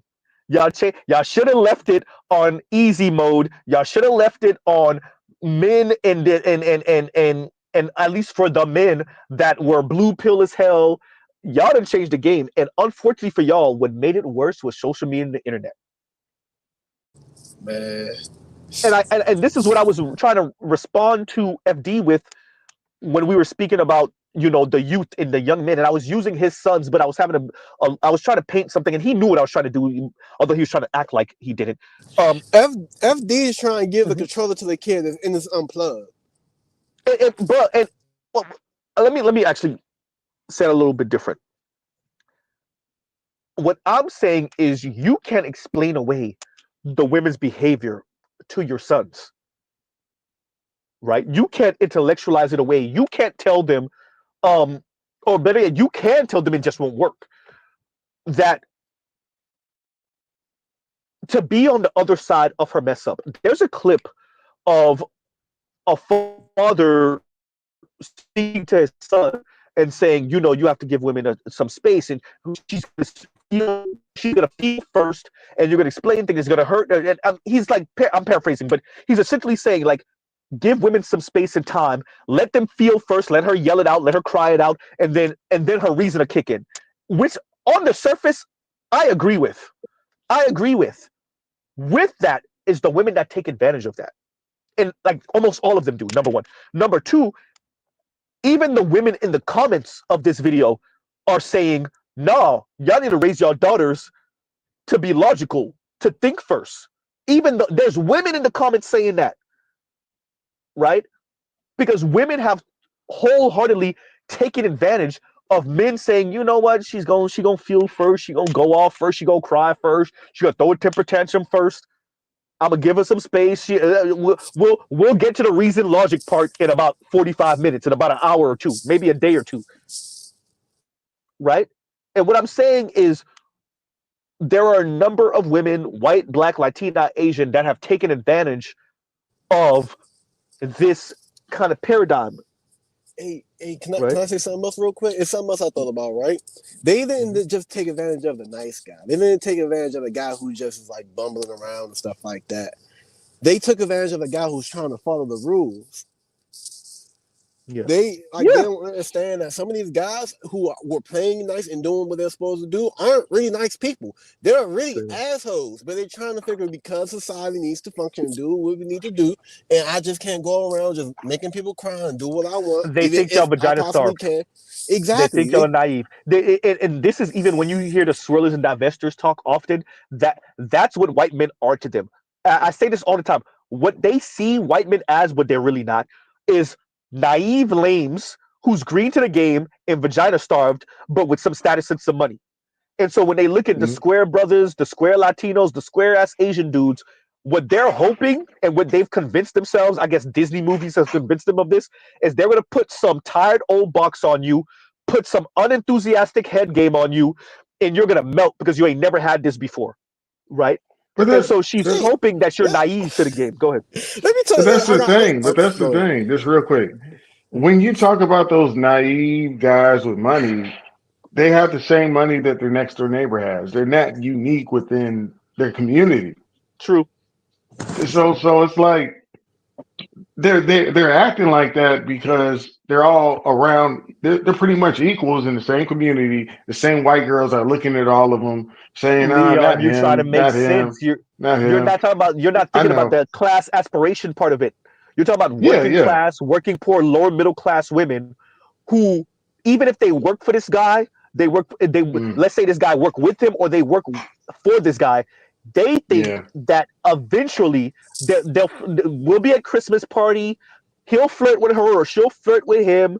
She'll put that Gog 3000 on him in the car, and maybe he'll leave his wife for her. Or She if he's think single, he's a maybe this could, you're right, she feel like she'll put the Glock 3000 on him, and maybe he'll leave his wife for her. Or maybe this should turn into a relationship. Bro, I've worked with these women. I've been at Mm. happy hour with these women talking about this. I've been on lunch break with these. They really think that if they do this with this dude, that this could turn into something. she Yeah. feel like he's a sucker, so she gave him a lick. Yeah, literally. And he's Literally. not really a sucker. He's just waiting for Chad to give back Becky or Becky to age out, so you Yeah. have a chance of having a child and some family. No. You're talking No. about the other dude. I'm talking about the guy who's I'm talking about the chisel chin attorney who's running through him at the Oh yeah. job. And the Oh fact that yeah. he's white, the Latina and the black woman that's at the job that gave him some is hoping her vagina is the one that get a wedding ring on it. Yeah, yeah, yeah. I'm in full agreement. Yeah, yeah. Right? It'd be Well, the funniest thing in the world. it's Right? funny as hell because Mhm. hold on, Z, get in the trunk. We're going down memory lane. Get in the trunk. Get comfortable. We got to go back to like the Black Phillip show because I remember Patrice used to say, let me make sure you guys can hear me okay. Go ahead. We could you clear. Go ahead. Okay. Like I said, man, shut your ass up. See, be quiet in the trunk. Fool. Anyway, what? No hysterical? What's wrong with you? Anyway, Go ahead. but You know, this is a slight reckless stream. A heavy reckless stream. Go ahead. yeah, but Patrice O'Neill asked the question, like, it's like, brothers, we got, women underestimate what men do to hunt and get women. But you ask them, what is she going to do to get a man other than vagina? Really? Not much. Now, if it were an opportunity for a green card or some shit like that, I mean, maybe, but that's to like a white person who is non-American or something like that. You know what I'm saying? There's a movie called Green Card, which Gerard Depardieu and Andy McDowell that comes to mind. But like I said, all they got is a vajayjay. If you think that's gonna work out, nope, no. All you're gonna do is set yourself up to be the side chick. But women don't learn because every woman knows that they are who they are.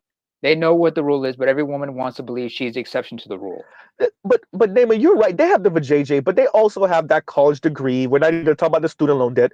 They might have a bit of status, Which or a is little, increasing with the interest rate. No. True, but that's not where I'm going with it. What I'm saying is, in their mind, they're not boiling themselves down to just the box. They're using Yeah. the box. They think they're outmaneuvering you with the box.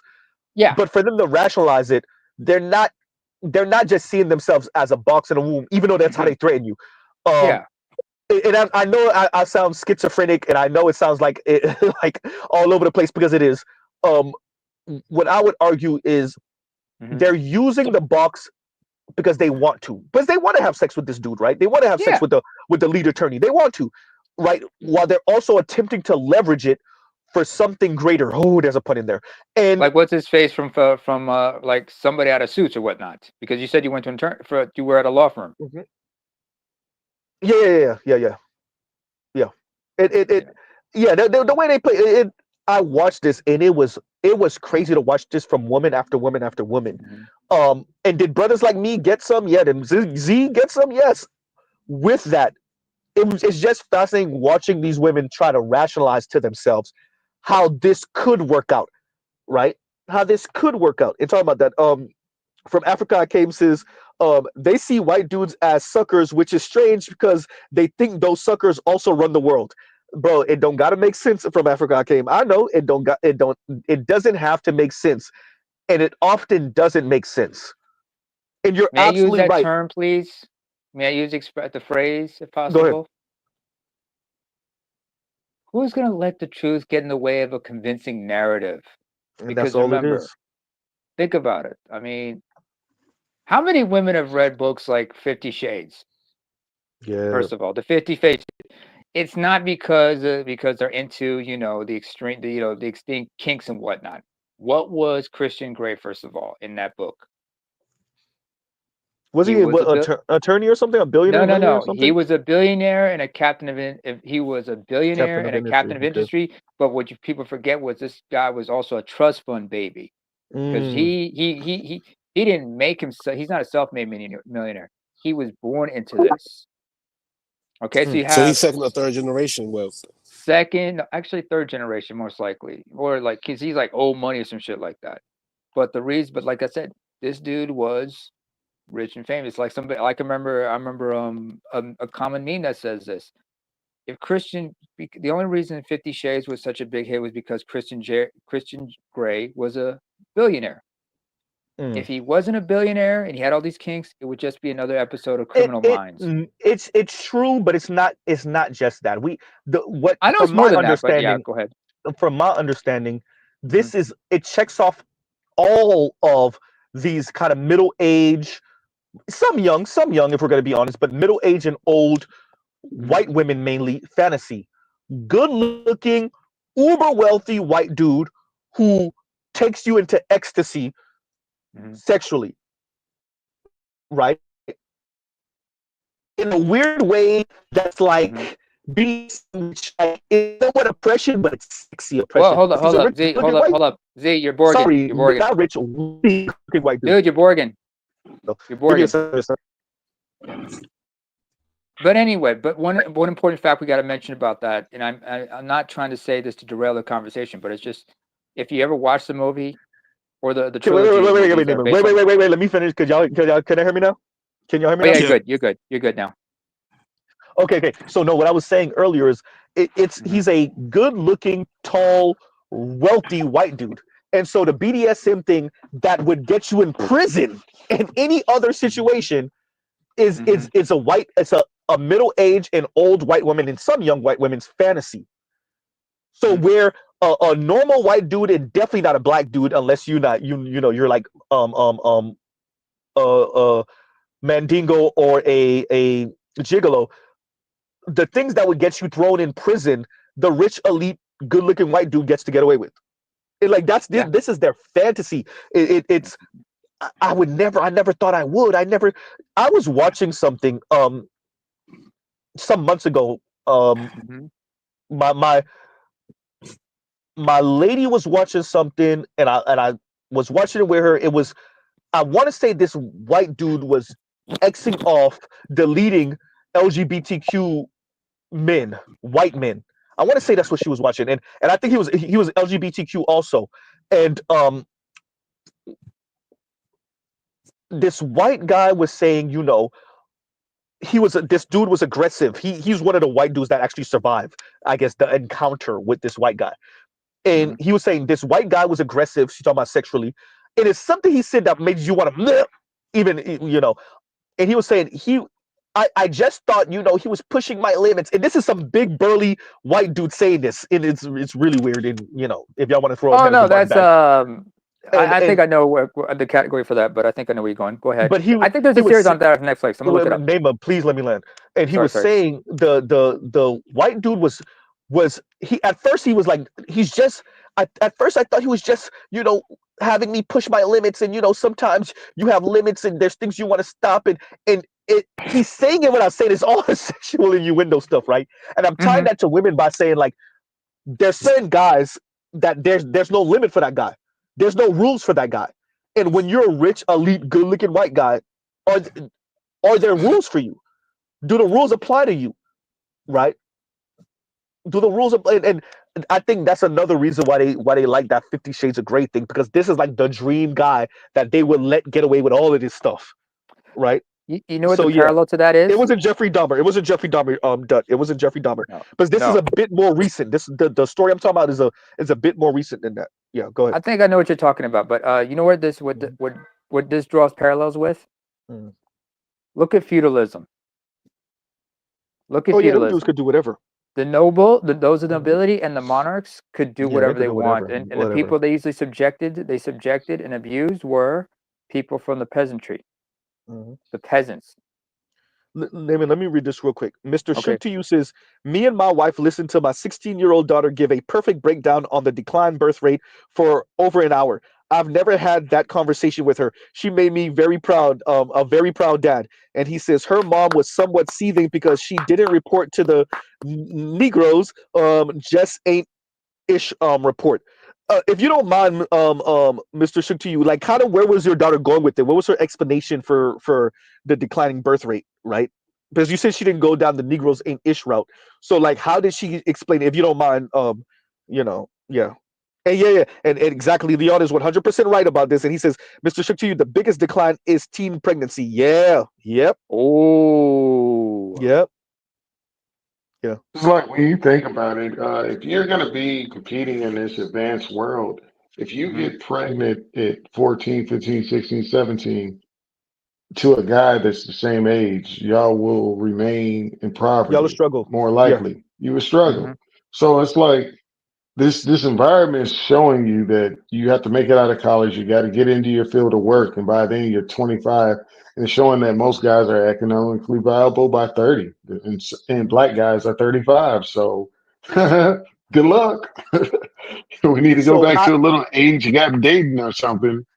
I was watching Jack Morgan RLP NLP RLP was it yesterday or was it even earlier this morning? And he was covering the people that earn $100,000 a year or more, and even how many of them are struggling, believe it or not. And he played a clip of a white dude. He was in his 30s. I want to say he was like 33, 34. No, he was 34, 35. And he was saying him and his wife are considering having a kid. And like he was like, yo, I make 100, my wife make 100, but yo, like daycare, they're looking at daycare. And he was like, yo, if my wife doesn't work for years or a year on end, I couldn't afford our lifestyle earning 100. Like, and he was like, he was pretty much saying, I don't earn like well into the hundreds. Like he might, the impression he was giving me is like he might be around like 120-ish mark. And he, so going to what I'm tying that to what Leon was saying by saying, like, I've said before, what we used to walk into adulthood with children and wife in tow. That's like the first thing you did as a marker of adulting. Correct. Now, children and wife, if you do it the quote unquote right way, children and wife 35. Or children and husband for women, it's at the end of adulting. And that's if you ever get there. And so it's bumping up against women's biological clock. That's what the white guy was trying to say. That was married, and him and his wife are. Because he said at one point of it, he was like, "We got to get on it," And he didn't say, geriatric pregnancy, but I understood what he was trying to get at. And so if you do it the right way, like Z is just not getting to comfortability. I'm 38. I'm just getting to comfortability over the past couple years, and still you gotta really go ahead. You got to really think what this environment is telling you. It's basically saying that 35-year-old men should date 25-year-old women that just graduated from college. Primarily focus on getting her to pay off her student loans, and by 28, you have your first kid. Yeah. That's what it's really telling you. But the numbers ain't washing out like that. What's really happening is white women are getting married at 28 and 29 years old. White men at 29, 30, 31 years old. And then they're still trying to make it financially. And then they're now white women are having their first kid at like around 30, 29, 30 years old. And that's only going up. And that's it for the ones that's really good financially, and then you following the rules, but you made it. What's happening, a lot of, and when you really take into account the people that are falling to the cracks are the women that are doing really well financially. In their minds, they can't meet a man that's financially on their level, and so they're freezing their eggs, which cost tens of thousands of dollars, and they just never have children well into their 40s and 50s. Right. Also, and let me in mind, real quick. Like, share, subscribe, hit the super chat. All right, go ahead, neighbor. keep in mind that some of these people, let's not forget, because how taxing pregnancy is on a woman, some of these women have decided, like, I'm just going to have one. They just do one and done. That's one thing also got to consider. And it's not just because it's a financial thing. It's just some of them just, they just do not want to go through it a second time. Some of them have complete because, like, some women have to go through certain complications with it. I mean, also, and even if they're within the age to have those children, some of them have like certain things that they're like their OBGYNs will tell them, like, you're going to have difficulty having kids, or let's say you shouldn't have kids in some case. Others, they want to try to go the surrogacy route, but there are laws that prohibit that. Some even try to have like a sibling or a relative donate eggs or sperm or whatnot to help them conceive. Others, because of the cost of living and also the cost of, because look, everybody is complaining about like they cannot afford anything. It's not just because of stagnant wages, but also the cost of living has been going up ridiculously, especially in the past couple of years. Why did I post this link again? That is not what I was trying to do. But yeah, give me a second. But yeah, no, you're right about that. Yeah, no, I the cost of living going up, and how many men women see as viable. Notice how I said that there. How many men women see as viable? I didn't say whether they're viable or not. Many of them are. It's just that the women want extravagant life, and so they're acting like these men are not viable. And yeah, and what's that doing to the birth rate, right? So you're pushing these things back, and it's not sustainable, right? So yeah, no, I've been tying that to the main topic of today's stream. A number of women who are essentially threatening to, I guess, do you want to call it practice eugenics on themselves? Or the number of women that are speaking about money being the issue, all the way to the point where not only do they not want to have children, or even if they do, they're saying to other women. Well, it's like this. So basically, a friend was telling me that I've been knowing her in the Discord for a long time. What she said is, I have 3 sisters, and those 3 sisters all have 3 kids, and I just want to be the auntie. And they look at it as communal. So if you have sisters that have kids, you're not committing genocide, right? Yeah. But they just don't want to take part. With that is the other sister that I covered a few months ago. For y'all to remember, Rabib. What was her name again? Cute ass African sister, cute and very attractive. I think she was around me and Leon's age, and she said her and I think she had 4 sisters. If she said it correctly, 4 or 5. Did she say 4 or 5? Oh, Rebecca. Sisters, probably. She's mostly, thank you. Yeah.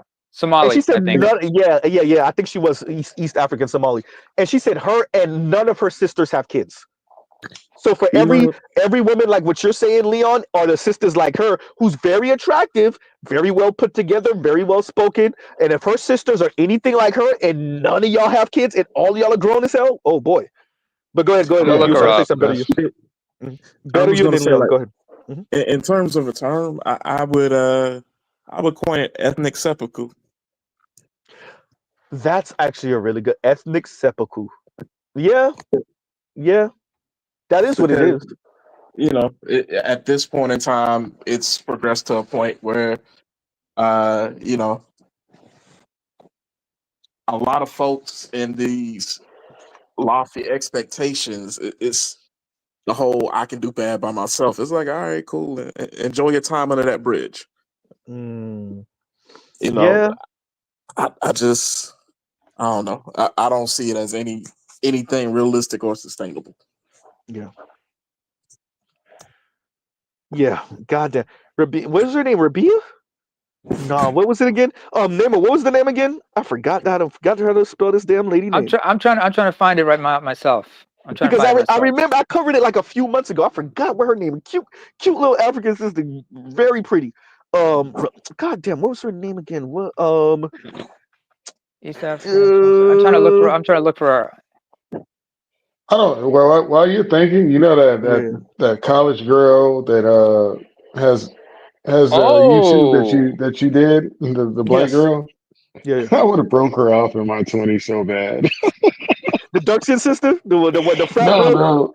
no. Oh. She's part of one of like the AKA groups of Georgia or whatever. You did her video. She's the one with the nonchalant voice that can't find a job, and she's just like, my friends are doing better, and I just keep on being single and blah blah. She has like a kind of a monotone, goofy voice.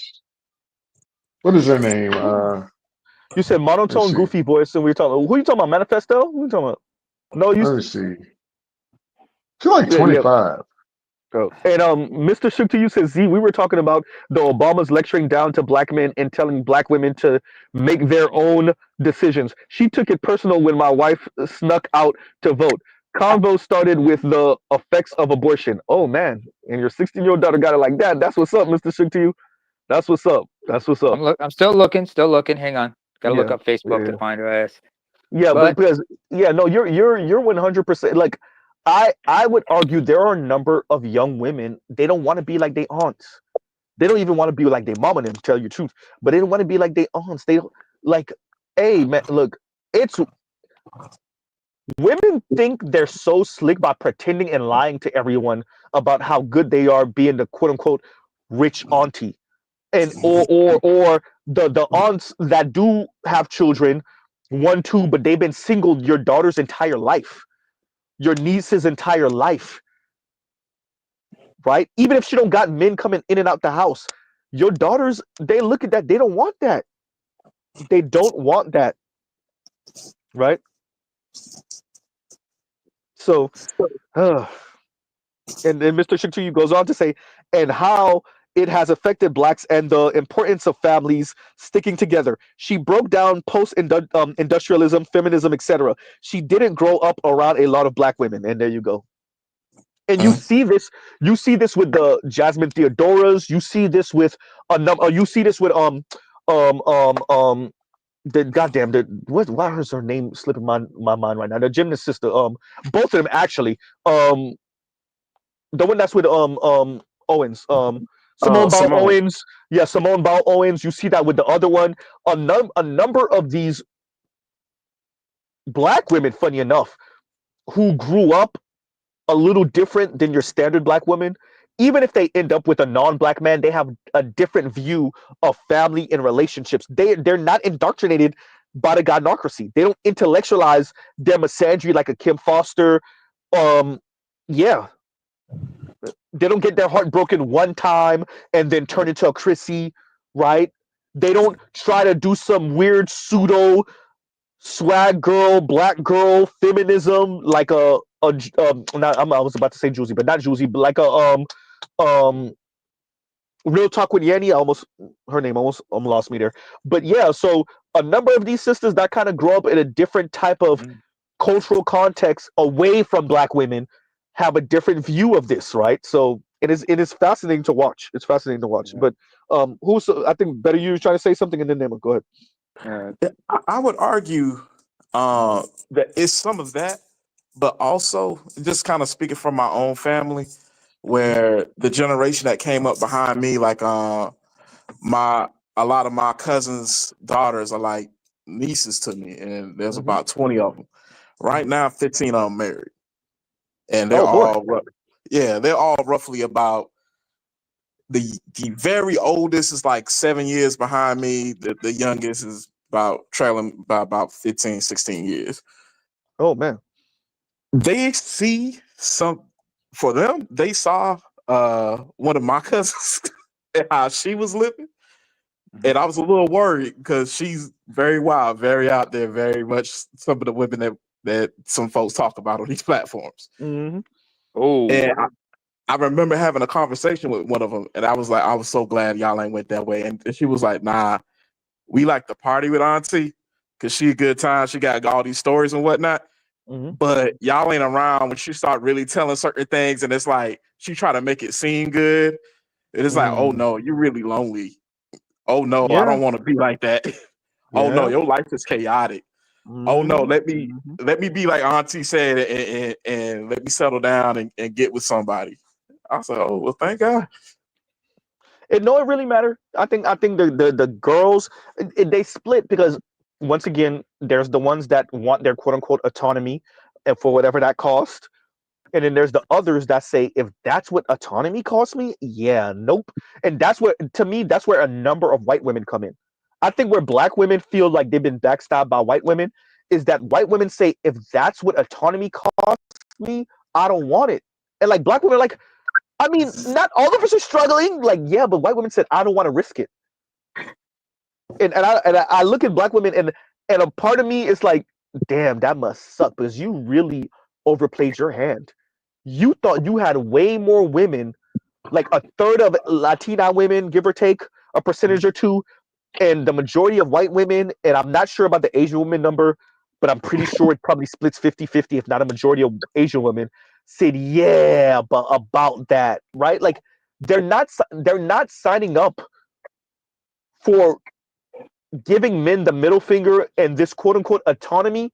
They're not signing up for that because they see what it costs black women. And they don't want that.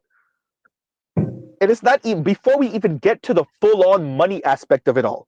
Because you'll hear women like Chrissy speak about, yeah, but these women, at least they have a patriarchy, and that's why, and they're leading. It's not just that, right? They don't want to go through this life alone, man. Oh, loneliness epidemic? That's nothing to play with. I'm telling you, they don't want to go through this life alone. They don't want to struggle. They get overwhelmed with the kids. You saw the clip with a sister crying in her car because she went to the gym and her son started crying and now she can't even work out, and they don't want to go through that, right? Like they don't want to be what's her name, the one that was with CJ, not CJ, god damn, what is her name? It's right there. The one that used that Kim Foster was Brittany Renner. There we go. God damn, I almost forgot. PJ Washington. That's how I remembered it. But yeah, they don't want to be Brittany Renner, right? Like yeah. I don't think, and I'm not saying these white women, average white women, know who the hell Brittany Renner is or whoever. I'm just saying they don't want to be these particular type of black women. They don't want that. They don't want that experience, right? So that's all I'm saying. But go ahead, Nima. I'm still looking up this woman because the name is I can't find the name like you said. God damn, I uncovered her a couple times. Like her name was was it Rabi something?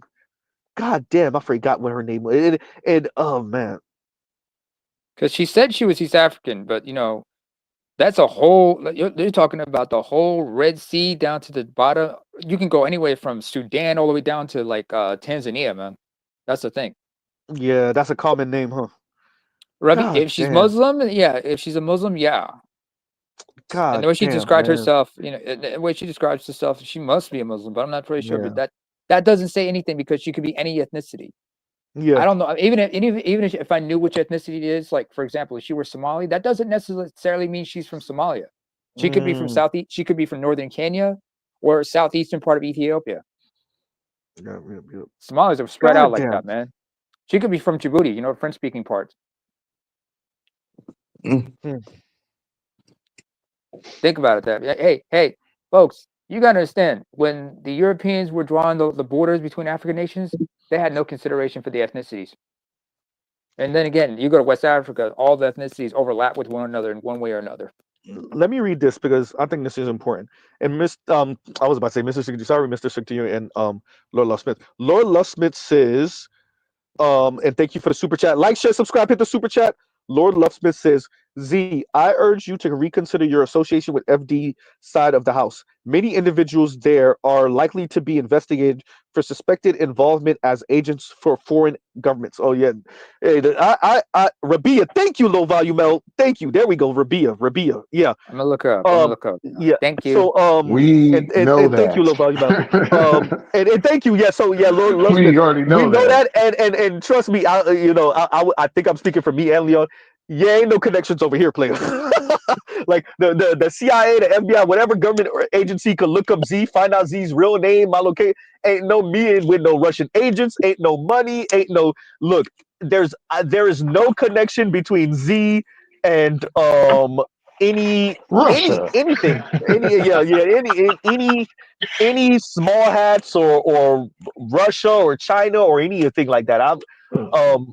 Unless one of Look at y'all here. brothers who's super chatting is really secretly some type of agent, but still, even with that, like, Mrs. Z, let me there's no, say, go ahead. what happened to the Black African Socialist uh, organization when the FBI ran in there and the CIA ran into their building, took all their laptops and said they were colluding with Russia? And these people have done so much for building parks and have helping kids. Yo, Yep. we already know FD and all them. Then they've been watching their emails and they've had a few people show up to their door. And I told Yeah. y'all, my mom's a government worker, bro. She knows a line that I draw, and she says, "Don't go past this line, DJ. Don't go past this line." And I say, "Okay, yeah." They've shown up to their doors. Yeah, so you don't have to. Dear Lova, I'm mixing my names up. Lord Love Smith, you don't have to worry. Z don't got. I promise y'all, like the Z y'all hear online is the real Z in real life. When I tell y'all, I am as basic and as boring as I sound. When I tell you, like, look on the bright I side. really work nearly 67 hours a week. As a matter of fact, for the past few weeks, it's actually been a bit over 70 hours a week. Yeah, like what? Like the look. Z's income is the job, the side job, and YouTube. like there is no anything. So what y'all see here is what y'all get. The way I speak, my views are really my views. I'm not putting on. I'm not exaggerating. So yeah, the Z y'all see here. This is the Z, and there's nothing. From Africa, By the way, Z Lord lying. Love Z is Smith. secretly real quick. Z lying. Z is a secret voodoo priest. Nah, bro. Now, hey, if I was, hey, look, y'all will know if Z pulls up, unless I win the lottery, but that would be another thing. If Z pulls up in that 1,000 horsepower Z with the 1,000 horsepower R33 GTR and and a supercharged M37 with, like, I don't know, 600 horsepower and should be a big ass house with an even bigger garage, a lifted upcoming Nissan Armada. I really like the Nissan Armada, but there's no way I'm gonna be able to afford a $75,000 Nissan Armada. Don't buy that Yeah, piece of shit. nah, Thing's a I'm piece definitely of getting shit. that secondhand. Oh, you better believe it. Not now because I can't afford it new because that thing is gonna be like 80 grand. With markups, it's probably gonna be like 85,000. But I get that definitely Toyota. look, that the Land Cruisers is not nice neither. Them shits is like 80, 90 grand. Yeah.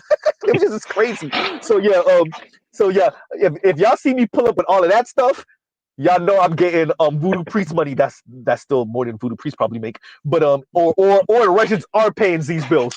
But until then, yeah. we ain't saying shit. We ain't saying shit. Yeah, I don't got And nothing. I don't got nothing. we know who the Russians already paid because they got caught up and they supposed to be conservatives. They supposed to be conservatives. Oh yeah, that's true. Interesting. By the way, yeah, what Leon is true. What Leon is saying is true. Y'all give Z a second. Y'all talking amongst yourselves. Yeah, hand of yours. By the way, anybody been checking out, like, since we mentioned Brittany Renner earlier, anybody been checking out Brittany lately? Because, like, she been, like, claiming she converted and such. Who cares? Good answer. Good answer. Good answer. Who cares? Oh, by the Bitch way, converted. Who cares? but wait a minute, Leon, aren't you forgetting to tell me to cut the bullshit? No, there's no And bullshit. I'm saying nobody should care. It's like, Oh, yo. speaking of which, Mrs. Z, why'd you have to mention the red bone down in Houston? You want to traumatize our brother Better You here? Better you He's over that. finally clean. He's finally out of the madness, man. But let me read this. Okay, from Africa I came says, how you work all those hours and still sound happy? That's a good question because I teeter, right? I teeter between the jovial kind of Z y'all hear now, and this is me in real life too, and also being a curmudgeon. A what? A curmudgeon. And I don't know what that is. That's like grumpy. This thing like grumpy. And you're just moody. Okay. Yeah, like and I teeter, right? I teeter. So I'm this guy for real in real life, the guy y'all hear. And then I'm also a curmudgeon. Y'all just don't hear the curmudgeon Z online because who wants to hear the curmudgeon Z online? And yeah, so like Yeah, that's I teeter, but I tend to be this jovial in real life, often too, with the giggles and but like I teeter, Z is real, Z is real, Hey, you're human. There are right? times when you get frustrated with this shit. You get sick and cranky about it. You're just tired of this shit. Yeah. Well, Oh, by if the way, Z, anybody, before I continue, Z, since you mentioned Richard Reeves, are you familiar that Jon Stewart has his own podcast? Yeah, I literally who sent me the link? Was it you, Vince? Somebody sent me the link of the interview he did with Dr. Richard Reeves. So Yeah, he did. He's doing. I'm listening to that right now. I was hoping. I okay. wonder if you got to check because it came out yesterday on Yeah. Jon Stewart show. Somebody sent it to me. Shout out to y'all for sending me the emails. I get them. I try to click them and I watch, but y'all know Z between all the hours going to that. And Toya says while these Toya responds to From Africa I Came, I think that's who she's responding to, and says, while these broads out here asking what's the incentive, Z shifts his perspective, right? Yeah. And it's clear what's the incentive? I don't know, not starving, not being lonely, not being alone, being happy, having something, Yep. right? Like building a life with someone, not just waiting at the finish line. Even if you built your own thing, not when he's at the finish line, for the Superman, right? Like, what's the incentive? The incentive is to be content and happy with someone, to live a fulfilling life outside of just the money and the status, right? That's the incentive, to be honest. But yeah. What's the incentive? The lame ass. You in your luxury apartment with your Beamer, and you out here you out here. One of your homeboys is turning down the vagina. That's kind of sad. Yeah. well, Right. for those of y'all who are tired of working all these hours, here's some incentive. That part too. Go ahead. Yep. Throw a That brother part. for a job. He's still looking. Well, yeah, it's different. So yeah, I don't know if you want to relocate to South Florida. Let's see. let's let's see if you want to relocate to South Florida, because yeah, let's. As a matter, better you. I gotta get that with you in the background, because but then it would take too long though. You can't wait that long. But yeah, because I just got a phone call about someone near and dear to me in a prospective situation that they might have going on, but by the time they get good enough to refer you, that you yeah, it's too long. So yeah, You we'll never see. know. I never thought it'd be shit coming up on 6 months. So Yeah. you never Yeah, know. man. Yeah, bro. But you definitely in my prayers, and crossing fingers. Same thing with Toy. I know she got something, but it's not exactly, So yeah, man. Look, Z was there, y'all. Z was there. Z was. So I know. I know the struggle. I know the struggle. So I even gonna, yeah, man. It's yeah. Yeah. I think we're finally at a place where some of our elders are actually being honest. So you have the Scott Galloways, and you have the Raoul Pauls, and that's different than the what's the name of the dude from Australia with the avocado toast. And we got to make them feel the pain so they can know who's boss. The property developer, I think he was, with hundreds of millions of dollars, bum ass. Z, you be calling rich people bums and highly educated people bums. I meant what I said, right? So Well, the what Neely intellectually said, is so. I said what I said, right? So yeah. Hey, the intellectual. Hey, Mike. Truth of the matter is, all these folks who are like in hard positions, Oh they're all man, absolute bums, especially intellectually and socially wise. So right? it's no surprise, Mike. And Toya said, And "It's yes, rough out I am here. using I'll all be the ready. I'll accents. be ready to move furniture everywhere I go." You know what I'm saying? Like, bro, I know. Like that's why I have the perspective I have. I meant what I said the other day. I don't care. Like, let's say Z's channel blow up overnight, or if I come up on a lot of any type of big money. I promise y'all, it still sound like this when we talk about money and family and lifestyle. Because I live on a planet with other people. I live in a country with other people, and I think Sarge Willie Pete says it the best when he says, "Get carjacked." Like, for real, it's the funniest thing he says, but it's the You real shit, have the bro. black people you deserve. Thank you. Exactly. Yeah. When he says "get carjacked," I think it's the realest statement ever. You can't insulate yourself, for the most part in America, from the struggle, man. No, you I mean, can't. I mean, how many? Wait. What do you mean you can't insulate yourself from the struggle? You can. Meaning, In other words, the struggle is around the corner. In other words, the son of the struggling ass woman with the tule in his hand is around the corner. yeah. And even if you're in the burbs, if you, the second you come out of your gated community, which you're gonna do, you're back in the real world, right? That's what I'm saying. Or the second you come out of your condo, but go ahead. yeah, Another way of saying it.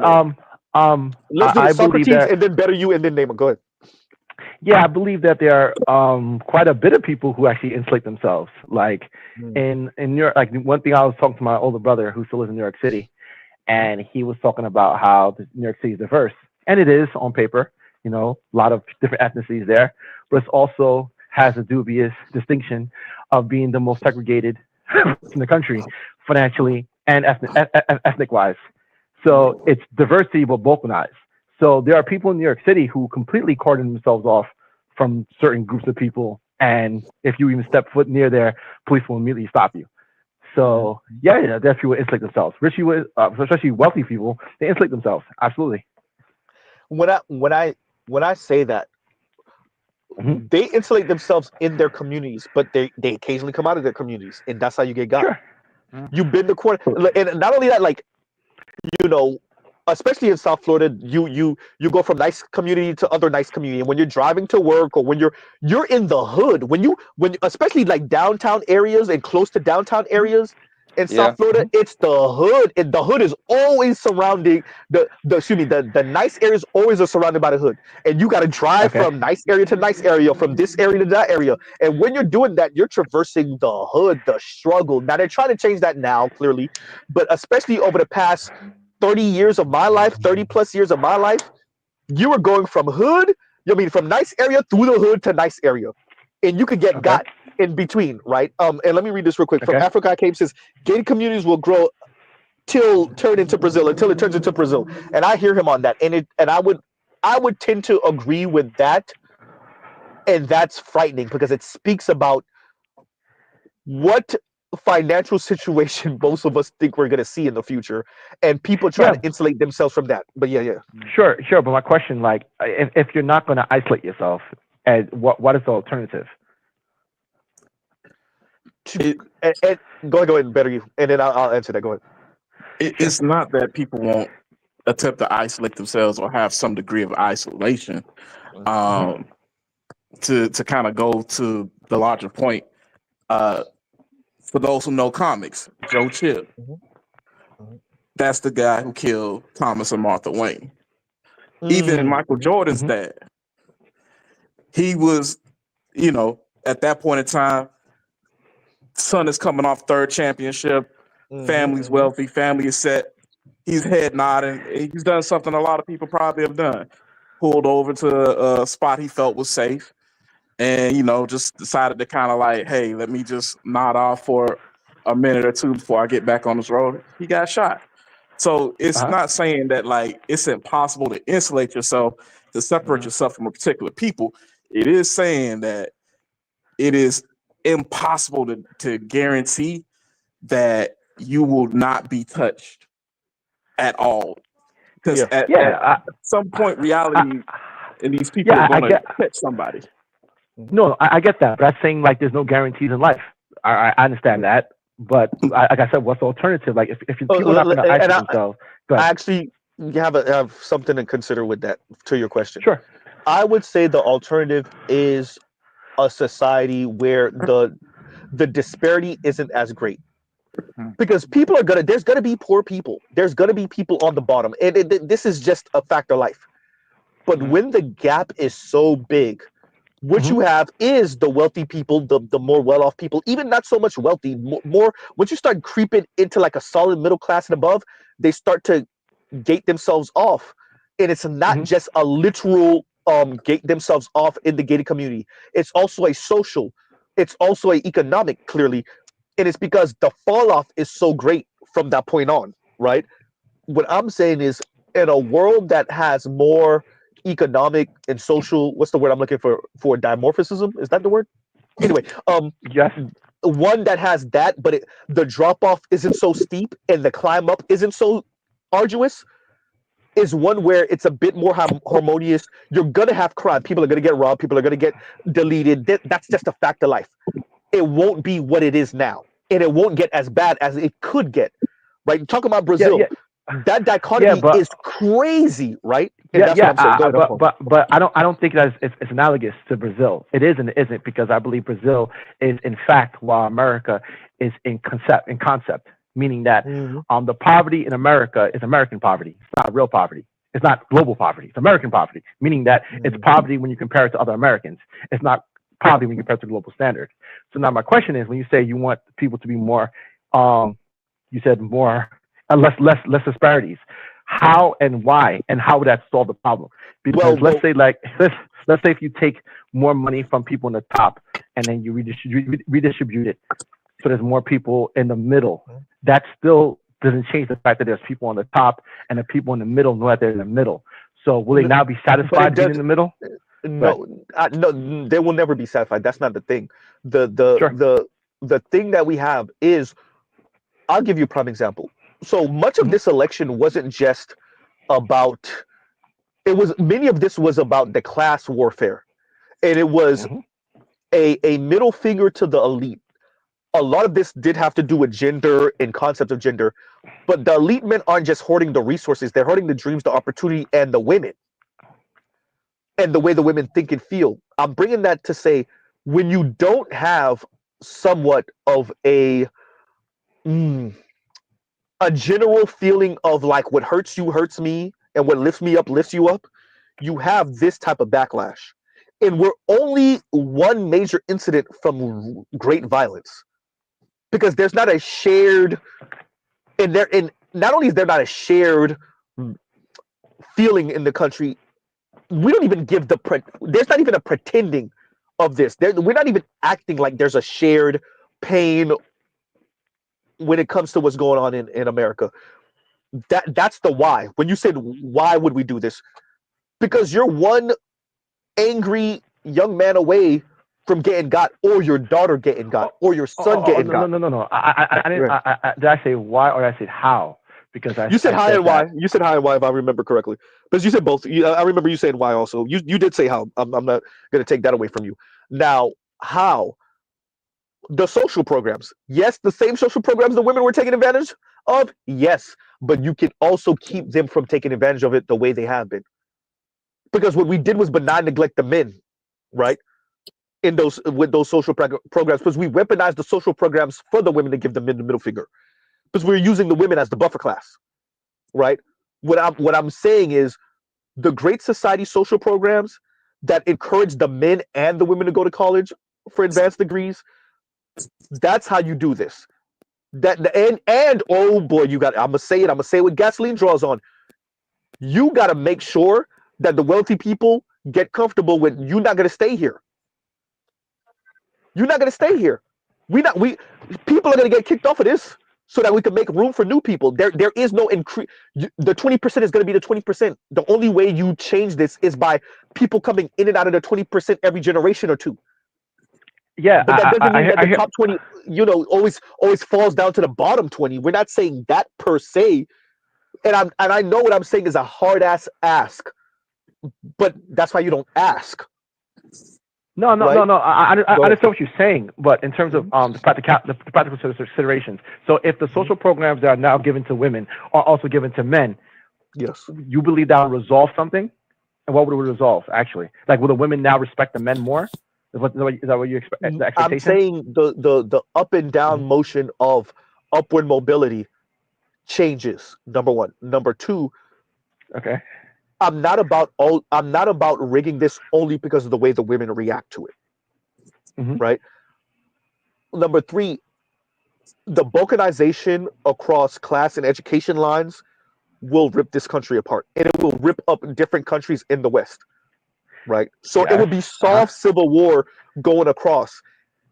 America is America because of some type of idea of American dream and upward mobility, and which you have had going on for the past 3 decades, but you really see it in the culmination of Donald Trump in 2016, and then again now in 2024, is the realization, like George Carlin said, oh, you got to be asleep to believe in it, right? Like this is some BS, right? And like, when did the American dream start?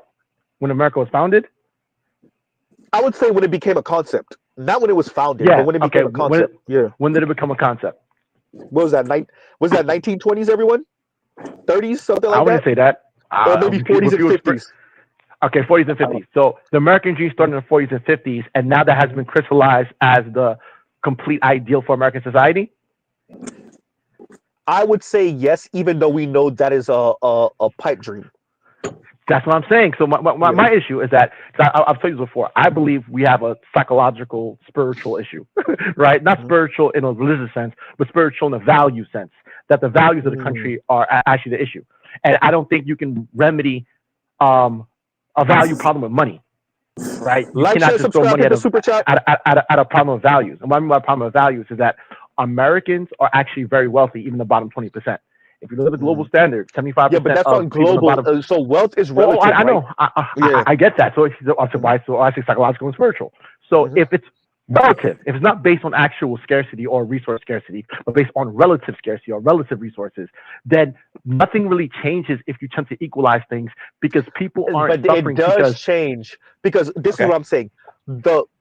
Relative to America, we're saying in America, that disparity is so great. Like, it's not that you share the same country, but you might as well be living a completely different life when you are a single mom in the hood. Let's say you're not even a single mom.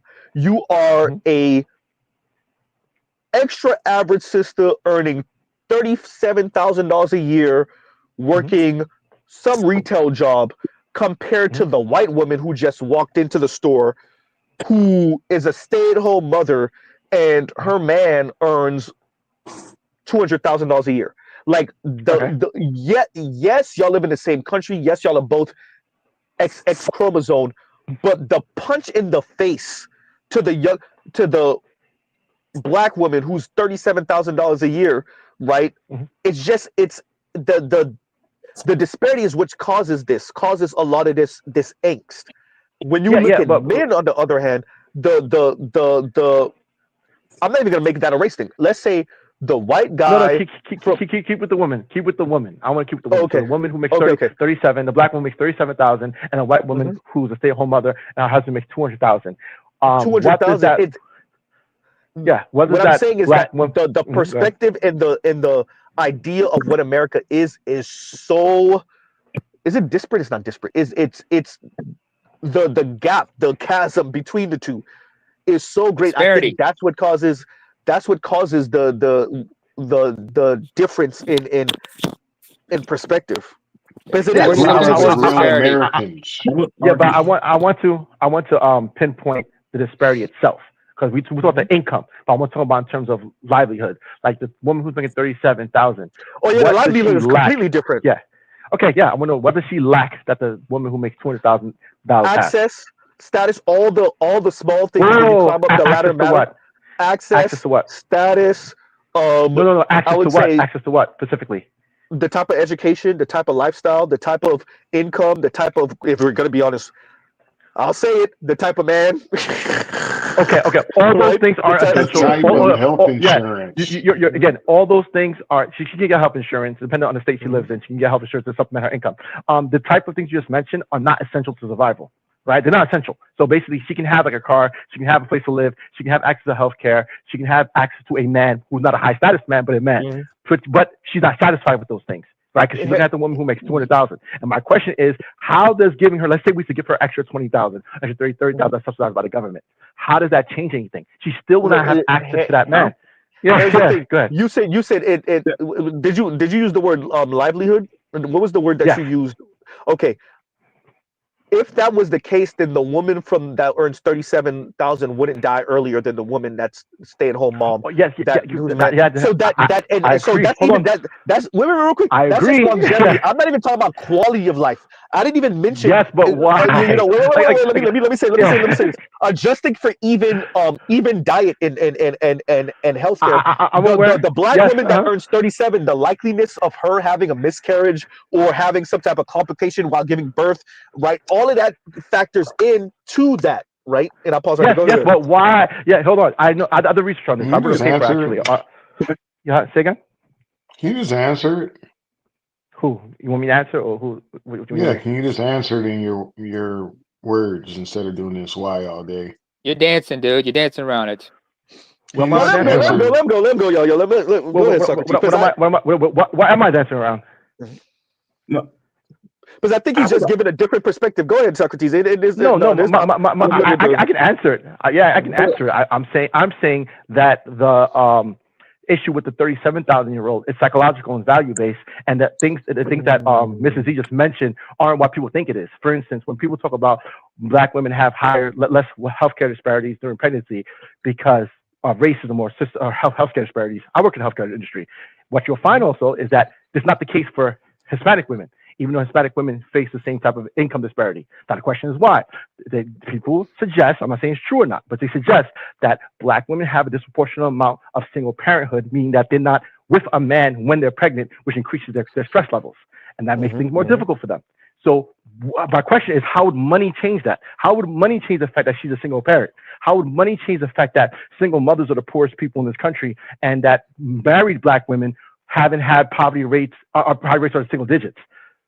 Like, these things matter. Like, so how do you factor that in? How do you factor in that if a black woman is married, her chances of being in poverty are much lower than she's not married? How will money change that? Or unless you think, and I understand the argument that people with money tend to get married more. But the question is, where's the correlation or causation directed?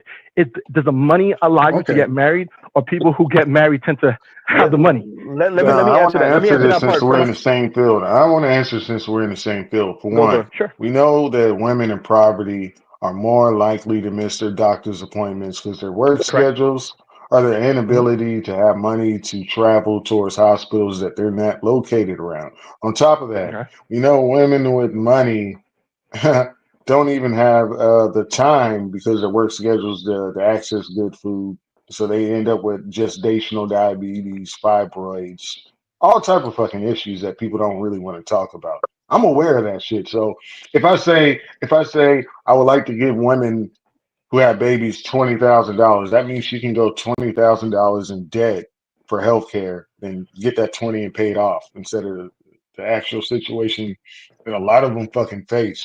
I'm sounding like a fucking feminist now. Fuck. Yeah, me too. I was thinking about that too when I was speaking earlier. I'm like, God damn.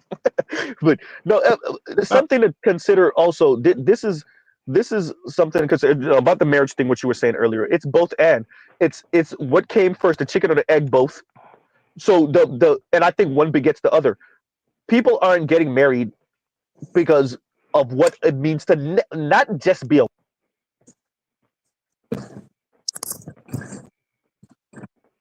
You there, Z? I thought it was just me. They got him. They got him. He got cut off. He got caught. Yeah. Like Socrates cook.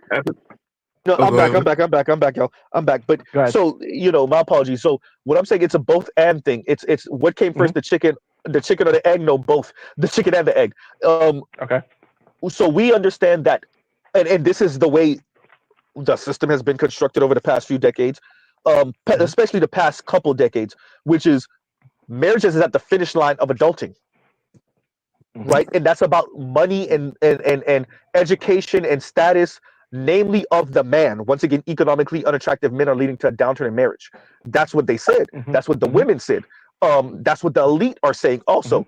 So what I would say is that's why they're saying to value this. Yeah, and so to put this on the top of priority of value. Yeah, no. Okay. Yes, value marriage, but don't get married until you have all your stuff together. Yeah, value marriage only when you have your stuff together. namely when you have your financial situation together, and that's directed primarily to the men, but it's also directed to the women, if we're going to be honest. So what does that mean Yeah, but Mr. for Z, working class and you, working poor men and women? mm-hmm. That would So explain yes, but you just the proved lack of marriage. but you just proved my point, right? You're saying that they're How's telling that? you what's a value. They're telling you what's a value. They're saying value No, this no. more than They're this. not They give just you a telling you what hierarchy to of value. values. They're making you value Okay. that because I how think do they make it? How do they make you do it? Go I ahead. think I think the problem that you're having is that you don't recognize that low income people and poor people still want to have children, and the women are still going to have children, and we know that Yeah. a large portion of that male population's ability to provide or have a job is not close to guaranteed to compare to middle class and upper middle class people. So if you know that, that means 1 out of 5 are viable males in that idea. So I'll say this. regardless, they're Not fucked. only that, Real quick, everyone. Have y'all considered it? Okay, go to what you were saying earlier, Socrates, when I said they're making you value it. Here's something. Uh-huh. We were speaking earlier about the crash of the teen birth rate. What brought that about? The teen birth rate in the 70s and 80s when they started No, yeah, but promoting. think about what the teen birth rate was exactly in the 70s and 80s, and think of what the teen birth rate is now. What brought that about? They start pushing sex education to teenagers. Sex education. It became too goddamn expensive. They made sure that your daughters were educated, right? Not just about sex education, but encouraging her to take high school seriously, to go to college, to hopefully graduate college. Told her about all the nice, beautiful stuff, and implied and suggested, didn't outrightly say, but implied and suggested she'll meet her future husband in college and definitely out of college, because now that she has the degree now, she can move in different circles and she could end up with the rich white dude. Oops, the 80 guy that's stable, right? Right. So that's what brought that about. When I was saying they made you put marriage at this thing, these type of things are implied and suggested. This is what's bringing about this kind of mindset, right? It's not just, once again, it's not just single women not valuing these things. It's not just that. It definitely is that, but it's not just that. Okay. You're being choked out and being told, if you don't do it this way, you'll be choked out. But here's the problem. Not all of us are going to get there. And as a matter of fact, the majority of us aren't going to get this ideal. So what are those people supposed to do? Wait. You see what I'm saying? Go ahead. I'm tying that to what we're speaking about when it comes to this lifestyle and this jealousy and this envy and how many people are just essentially doing their own version of laying flat, namely the men, right? I remember the example was the black woman that earns $37,000 a year versus the white woman whose husband earns $200,000 a year and is a stay-at-home mom. What I'm saying is that 37-year-old, she still has dreams and aspirations. Yeah, to be a white woman. Akin to what that white woman is living. Yeah, no, to be a white woman. Her dream is to be a white woman. Yeah. And she wants a man. But here we go back to my point. Is that think about that? Is that a material fact issue or a psychological issue? The fact that she wants to be a white woman. I would say both, because it's what that white woman, what she represents, and it's a lack of struggle. No, even she had everything that white woman had, she still would want to be a white woman. If she had the $20,000 husband, if she had $20,000 husband, because it wouldn't be so disparate. It's still the psychological, because it's mental, right? No. If she lives in the same neighborhood, if you have the same husband in the same neighborhood, you have similar access. Yes, you're still a black woman. The issue here is because the racial element still would matter. So I'm agreeing with you on that. Yes. What I'm saying is the angst wouldn't be as great. That's what, because remember what I said earlier. You're always gonna have the crime and whatever, but you lessen it with the disparity, with how much disparity you allow. What I'm saying is we allow too much in America. I'm saying within American borders, we've allowed this disparity to get too great. Remember with remember the Powell memo. The Powell memo was essentially not Jerome, I wanted to say Jerome Powell, but who ended up being one of the Supreme Court judges saying, essentially what that Australian developer said, these white people, these average people are getting way beside themselves. We got to reel them in, right? The elite, and this is where neoliberalism come in. The elite were like, "Yo, these folks is getting way too beside themselves. We're going to use the economic structure to break their will." Okay. And I'm tying that into this by saying that's why that poor black, $37,000 a year. There's an argument to be made about whether she's poor or not. But excuse me, but that's where her perspective come in. She's one of the women that were broken by the Powell memo, by neoliberalism, right? And that's why she wants and she aspires for that white woman's life. It's not just this. As a matter of fact, it's really not about the skin color and the hair. It's really about the lifestyle. Right? I think it's both. I believe it's both. I don't think most black women really want to look like a white woman. I think most of them want her lifestyle. I agree with that too. Nah, I think if they could have white beauty, they would want it. I guess let's say psychological, and I'm not trying to downplay like psychological not important. I believe psychological is actually everything. Your mindset is everything. What you think and what you determine what you do. What you think determines how you view things. So it really starts with your mind, with your thought process. So what I'm saying is that what could actually be done? I said we could do anything. We could do anything for that woman who makes $37,000. That single black woman. What could we do for her that would change her situation to make her less angst and less desperate and less situation? What can we do? If we could do anything, we do anything. Low key, I think Bell Hooks got the answer for you. Better you want to say what Bell Hooks said? Hey, okay, what's that? You are the status of your man. Okay. She said white men in this case. She was talking about white men, black women ending up with white men. So but generally speaking, no. Right. But Dr. Chris Marsh also gave you the answer to that also. And Dr. Chris Marsh was speaking about reparations and how reparations, particularly if black men got this, how much more attractive they would be. Right. So it's really about and this is what I mentioned earlier, economically unattractive men are leading to a downturn in marriage. They ain't say nothing about no economically unattractive women. They said men. And this was women's perspective. So it's about the earnings of the men. Remember, notice the example. I get it. Go ahead. So we need to equalize things for men where men make more money and then the women would now desire them because they have less money now, right? I think this is going on a tangent. Basically, when you break it down, when you see how if you're in this class that your kids don't get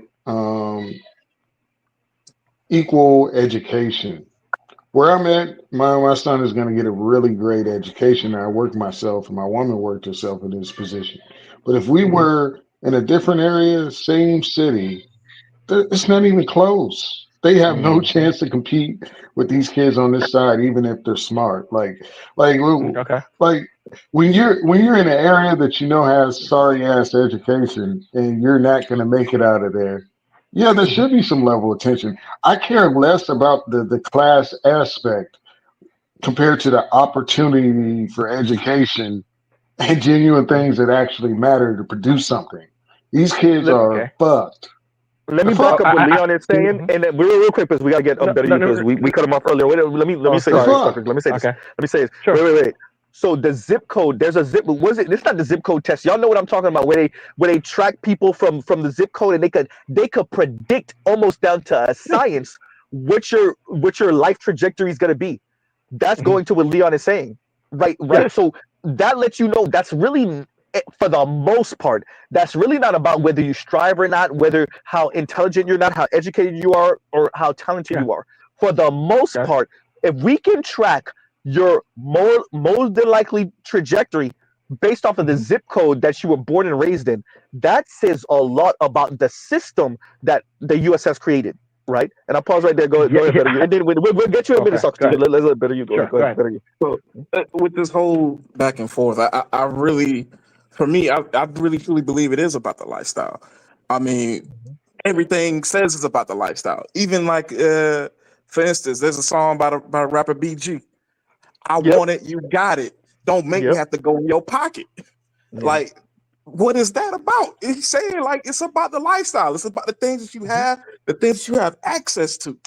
And even with that example, like coming from where I'm from, like 37K versus 200K. Well, first of all, coming from where I'm from in Hampton, South Carolina, 37K, you almost a king. Let alone if you're getting that 200. There are people who are in, like, real talk. When I grew up, my grandfather's home had holes in the floor. It was not uncommon to go over to a friend's house and their house didn't really truly have a floor. It was a dirt floor. So there is a disparity in material condition and quality of housing and education and healthcare, even employment. And those things make a difference. And even myself, going from 20K to last year making 115 in total comp, life at 20K, I don't want that. Yeah. So I feel like that's really, I feel like there's a degree of disingenuousness in there to, like, the money brings access, the money brings comfort, the money does it answer all problems? No. But the money is a big damn, it's a big damn part.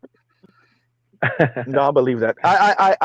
And that's, I think better you said it better than I was trying to say it. It look, as especially considering where I was financially a couple years ago, there is and remember, and that's with inflation. Inflation bit into my money like crazy, like a mother. But even with that, it's just and it's not. I didn't even make no crazy amount more like that in the grand scheme of things. But there is a difference, and you feel that, right? And it's not. So it's not just psychological. I would argue the psychological aspect of it all comes in after the fact. But go ahead. When you say the difference, what difference specifically? Because like, for instance, you mentioned floorboards or lack of material resources, and I agree that's a real thing. But the vast majority of Americans are not. That's not the issue. And the thing about wanting things, like, think about why do people want the things, right? Like, for instance, a Rolex. A Rolex retails for $10,000. If you flip it, it would go upwards of $30,000 on the market. Market crash, whatever. I'll give you why do people we don't even. I'll give you an example right now that we don't even think is that serious. Vacation. Okay, if you're working all the time, and this, if you're only earning 37 and you can't afford to take vacation and you can't afford to any type of leisure time, let's not even say 37. Let's say if you're really black, let's say more like 30, 32, $28,000 a year. You're working all the time. You can't afford a real even staycation, let alone vacation where you actually go somewhere. That does pose a mental strain, going to what you said about mental. Psychological. I agree. So that's mental. That's also affecting, and this is where Mr. Z is getting caught up. That also affects your physical. That also affects your dieting situation, because how well can you diet and work out if you're working all the time? I'm using that to say this is how these things then trickle down, and this is how you can see the difference between the sister. And let's be honest, if she's earning 37, she probably is heavy set. Her diet is probably trash compared to that more fit white woman who's a stay-at-home mother. So she might have a couple of hours to exercise a day, right? And you'll see her in the morning jogging, or in the afternoon she go for the afternoon jog before her husband come home. She make it back in the house, cook him up something, so when he walk in the door, the food is, so that does, goddamn, Mr. Z, you making the feminist argument. That does have you making Chrissy's argument right now. You got me over here making Chrissy's argument. I know, right? So like, but it does matter, right? It does matter. So like, share, subscribe, hit the super chat if you enjoyed the conversation. Right, I'm about to sound like PBS. Donate. Yeah, but the white woman who lives in that neighborhood who doesn't work, and the white woman who lives in that same exact neighborhood who's a lawyer or investment banker who works 80 hours a week is still in shape too. So her free time is not the reason why she's in shape. If she had no free time, she would still be in shape. Because I live in those neighborhoods. In those neighborhoods, the women work crazy hours too in investment banks, and they still are in shape. The question is why. And I'm like, what are we actually observing here? Are we observing a think signal? about that. Are those women that are in shape, are they do they have two jobs? Are they working 50 plus hours a week, 60 hours a week? Yes, I told you the investment banking hours. But okay, fine. Yes. What type of leisure time do they have? Hardly any. They're probably on they probably stay awake by being on amphetamines. You're talking about problems. No. Wrong medication. Wrong medication. You're talking about. Wait. Socrates. Sure. Imagine women who are on ADHD medication, like Adderall and Adderall. Yeah, Adderall, because a lot of people use Adderall to help them hyper focus. Sure. I remember there was an episode of Desperate No, Housewives that's where true. they talked about That's facts. Felicity Hoffman was on that shit. Mhm. But Yep. And so go ahead. Nemo. I think Nemo was trying to finish up. Yeah, and then well, you go ahead. no. What I was saying is that the skinniness, especially she's single, is because she knows that the kind of guy that she wants to be with is going to require that. That's why she's skinny. So regardless of the time she has, she's going to make sure she commits to it because she knows that's going to lessen her chances in the second market value. So if you go to any major city like New York City, Atlanta, whatever, and you go to these high-powered marketing firms or high-powered firms, there are women there working crazy hours, like especially in law and investment banking, notoriously long hours, and they're still in shape. And you ask them, how do you do it? They don't eat. They starve themselves and do ridiculous on things. their feet at the register at Target? No. But again, if they were, like, hypothetically speaking, let's say you could take that same woman, right? That same woman who works at a law firm, and you took her law degree away for some reason. She got disbarred, and for some reason she don't have family connections because she was an orphan, and she is thrust right back into poverty. She's still going to be in shape. I know this argument that, oh, if we take people who are upper class and if they lost everything, they'll behave like people in the lower classes. I'm like, that is fundamentally not true. Just like if you take people from the lower classes and put them in the upper classes, they're supposed to behave like in the upper classes. That's also not true. And you can see that through lottery winners. You can see that with athletes. You can see it with rappers. No, that's not true, because it's your values. What you value is what determines what you do. Even if you have money, if you have a lot of money, but you value material things, you're going to spend all of it on material things. If you value education, you're going to fly all the way to a specialized professor to get a lecture from him. Guess what you value? If you value antiques or art, you're going to get art. It's what you value that drives your actions. So what I'm saying is, if we have a situation where we equalize in the society, but the upper class are still allowed to have a lot of money, let's say the 80% now have the equivalent of 100 per capita income, right? They're able to get all of them are able to get Nick mansions. All of them are able to get Lamborghinis. All of them, for some strange reason, only in America. They will still not be satisfied because the top 20% will have Bugattis, and the top 20% will have bigger mansions, and the top 20% will be able to go on vacation in space. So the problem is that 80% will start saying, why can't I vacation in space? How is that fair? And there's a calculus there. No, there's a point. But remember, I already mitigated for that when I said you're always going to have these things. What I'm speaking about is the angst, the anger, the violence, yes. You can dampen the severity of these things by how big that gap is between rich and poor. The larger you let that gap get between rich and poor, when you have 400 Americans that have the same wealth as the bottom half of Americans, right? That's real thing. But when you hear what you're saying. But you hear what you're saying. What you're saying is that if the 20%, hypothetically speaking, we're all just billionaires who live in space, and the 80% we're all just millionaires who live in America but live in mansions, they would still be upset because the disparity is so large. You understand what I'm saying? The disparity is so large. The larger wait. Let me get this out. Human beings are social creatures. We all know this. The technocrats know this. They know this. You're allowing the disparity to get too great, and when you reap what you sow, right? Then that's when everybody want to act dumb. No, the disparity is if we're all moving upwards, and you can speed up the people that are a little bit behind, and they're never going to be exactly where the people on top are. The people that are ahead of them going upwards, they're never going to be there. Fine, that's something we understand. Nobody here is dumb or juvenile, right? We're not being naive.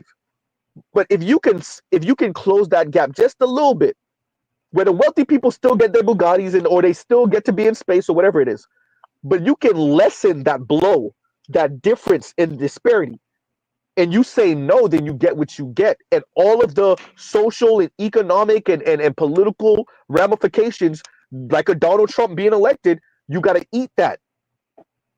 You have to eat that. I hear what you're saying. I'm not here to give people vacations and trips out to space. But when you talk about healthcare and how that breaks everybody and puts you right back to where you started. So when you talk about realistic things, the argument will work. But when you start talking about going on 12 vacations and this person going out of space, it's just some bullshit. I get the uber wealthy person's life. Look, yes, most of us aspire for that. That's not the point. What I'm saying is there is a disparity, and it's not just the health example that we use with the women and childbirthing, birthing children. It's across the board, right? The hours we're putting in. There was a time when you could do your basic ass 40 hours at the factory and be all right. Now we're in the era, and it's increasing year by year, where your young folks are having 1 and 2 jobs and a side gig, and our answer to them is Uber and hustling with that goddamn corny ass Uber commercial and get your hustle on, right? Like using the gig economy to make up for the shit wages and the horrible work hours, right? So this is what we're saying. What we're allowing to happen, and this is where Richard Reeves comes in with the book Dream Hoarders. He wasn't just talking about the 1%. He's saying the top 20% are not just hoarding they're hoarding all the dreams, all the aspirations, all the money, all the and like I think I said earlier, the top 70%, for give or take, of college students are from the top 20%. See what I'm saying? So you're taking a good 70% share in the top 20%. What I was reading that said only 1 out of 20 of the out of the sought after schools, 1 out of 20 of the students are from the bottom 20%. Are we let's actually sit down with what I just said. Are we saying out of all the students in the bottom 20%, all the students coming from the hoods or the rural areas across America, the hood, the rural areas, the white children that are in struggling, that were born and raised in struggling situations, the Latinos, the Latinas, the black women and men that all come from this, only 1 out of 20 of them were good enough to go to your best schools in America? Or is that something systemic? I would say it is something systemic. And let's not forget, since we're bringing this up, we should also bring up things like nepotism. And it's not just also in the universities. You also see this in the hiring. I mean, how many people, like for example, how many people who work in Goldman Sachs have family members who worked in Goldman Sachs? Nepotism, yep. I remember there was a documentary, there was a British documentary I checked out talking about nepotism. It was usually people in high positions in various organizations. I saw it. Trading favors. They trade favors. Like, I'll say what you hire. Like one would say, I'll tell you what, I'll put a good word in for your daughter if you look out for my nephew or something like that. And real quick, Nema and Toya says, even with that, the rent is too damn high. I thought about the brother that said too goddamn high. I think he passed. Did I read or see something that said he passed? Yeah, Jimmy I think he might have passed. Yeah, the rent is too damn high, too goddamn high. That brother, the older brother. To reference what Socrates said about even if when the if he didn't pass, I don't want to wish that on him, but I heard that. I'm not sure. Okay. But go ahead, Nima. Go ahead, finish. Go ahead. But to Socrates, when you talked about like when somebody who becomes like uber rich, like new money and shit like that, some people sometimes like would you explain? I remember something from the Chappelle show. Remember the character Tyrone Biggums? When he struck big, what did he do? Which one was Tyrone Biggums? Which the crackhead.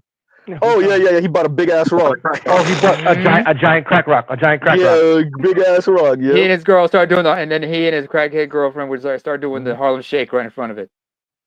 Like that. That's your values, because some people are not ready to handle that shit. They don't understand what they get. They just go get ridiculous with it. If it's not them, it's everybody around them. Correct. And that's the thing. Is like again, it's like what we're observing. I always talk about, I argue with ChatGPT when I have free time, and I would bring up points to ChatGPT that because it's logically based, binary based, it understands it completely, right? I would say things like the trans issue. I would say it's really comes down to one inevitable situation. Either transgenderism is accepted by society and labels and are meaningless, right? Or society pretends to accept trans people and just humor them.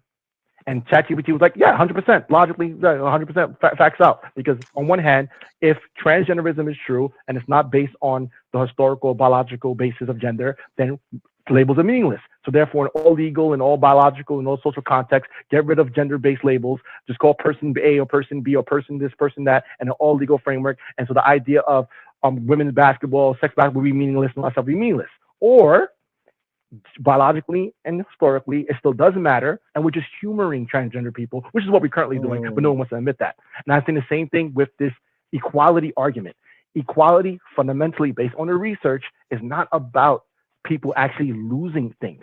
It's about the fact that they don't have what other people have. It's really envy. It's called the Tocqueville paradox. When Alexis Tocqueville came to America and he realized that, hold on, despite Americans doing extremely well, they're still dissatisfied because they're not doing as well as their neighbors. And in fact, he said that the better they do, the more they're dissatisfied. Look this up. The more people have, the less satisfied they become. There's several phenomena called marginal utility, hedonistic adaptation, lifestyle inflation. I'm like, we're not going to solve this problem. Especially, what's even worse, once we have actually AI and we have full automation, we are going to have a serious problem. And the serious problem becomes when resources become unlimited. When anyone can have access to anything, that is really going to destroy society. If people say, why? I said, because hierarchies will actually disappear. And that will drive people crazy. We don't actually want equality. We want hierarchies. We want to be better than other people. It makes us feel good. If we're all equal and we all have access to the same thing, in fact, a lot of the liberalism that happens today with labels, identity politics is firmly rooted in what Thorstein Veblen calls conspicuous consumption. It's basically a way to showcase status through language. That's how important it is to us that we will actually adopt ideas that are ridiculous just to show our status. Last point. Yeah, tulip mania. You ever heard about the tulip mania? No. Yes. No, 1600s. Isaac Newton, who's a genius, right? Oh no, yes, Back then, yes. Okay, tulips were rare, and all of a sudden they became, they became the thing for the wealthy class. They drove the price of tulips to such absurd levels that it actually crashed the stock market. Yeah. Think about this. Yeah. Why was tulip so important? Because they said it was, right? It's a flower. That's what I'm saying. Like, it's all psychological. But continue. Go ahead. Let me. The reason why. So this is what I'm saying, and this is going to the comment about the gig economy. Where is that? Exactly, gig economy is the new burger flipper. And what GC said here, which is we went from being able to work factory job and being good to today's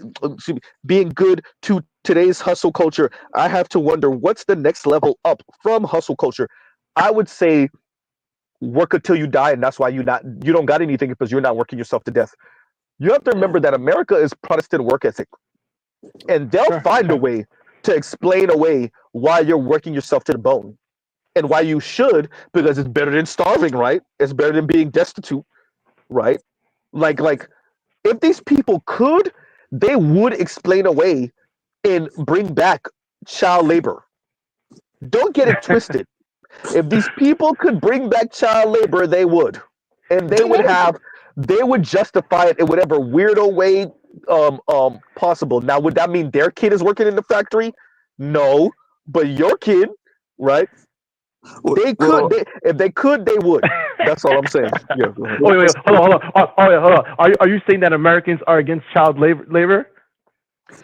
I'm as of right now, but I think that I'm saying if given the opportunity and if it would bring in an extra couple tens of thousands of dollars in the home, or you better believe your 14 and 13-year-old would be working hard. I'm asking, do you think Americans as a people themselves would oppose child labor? I'm saying as of right now, yes.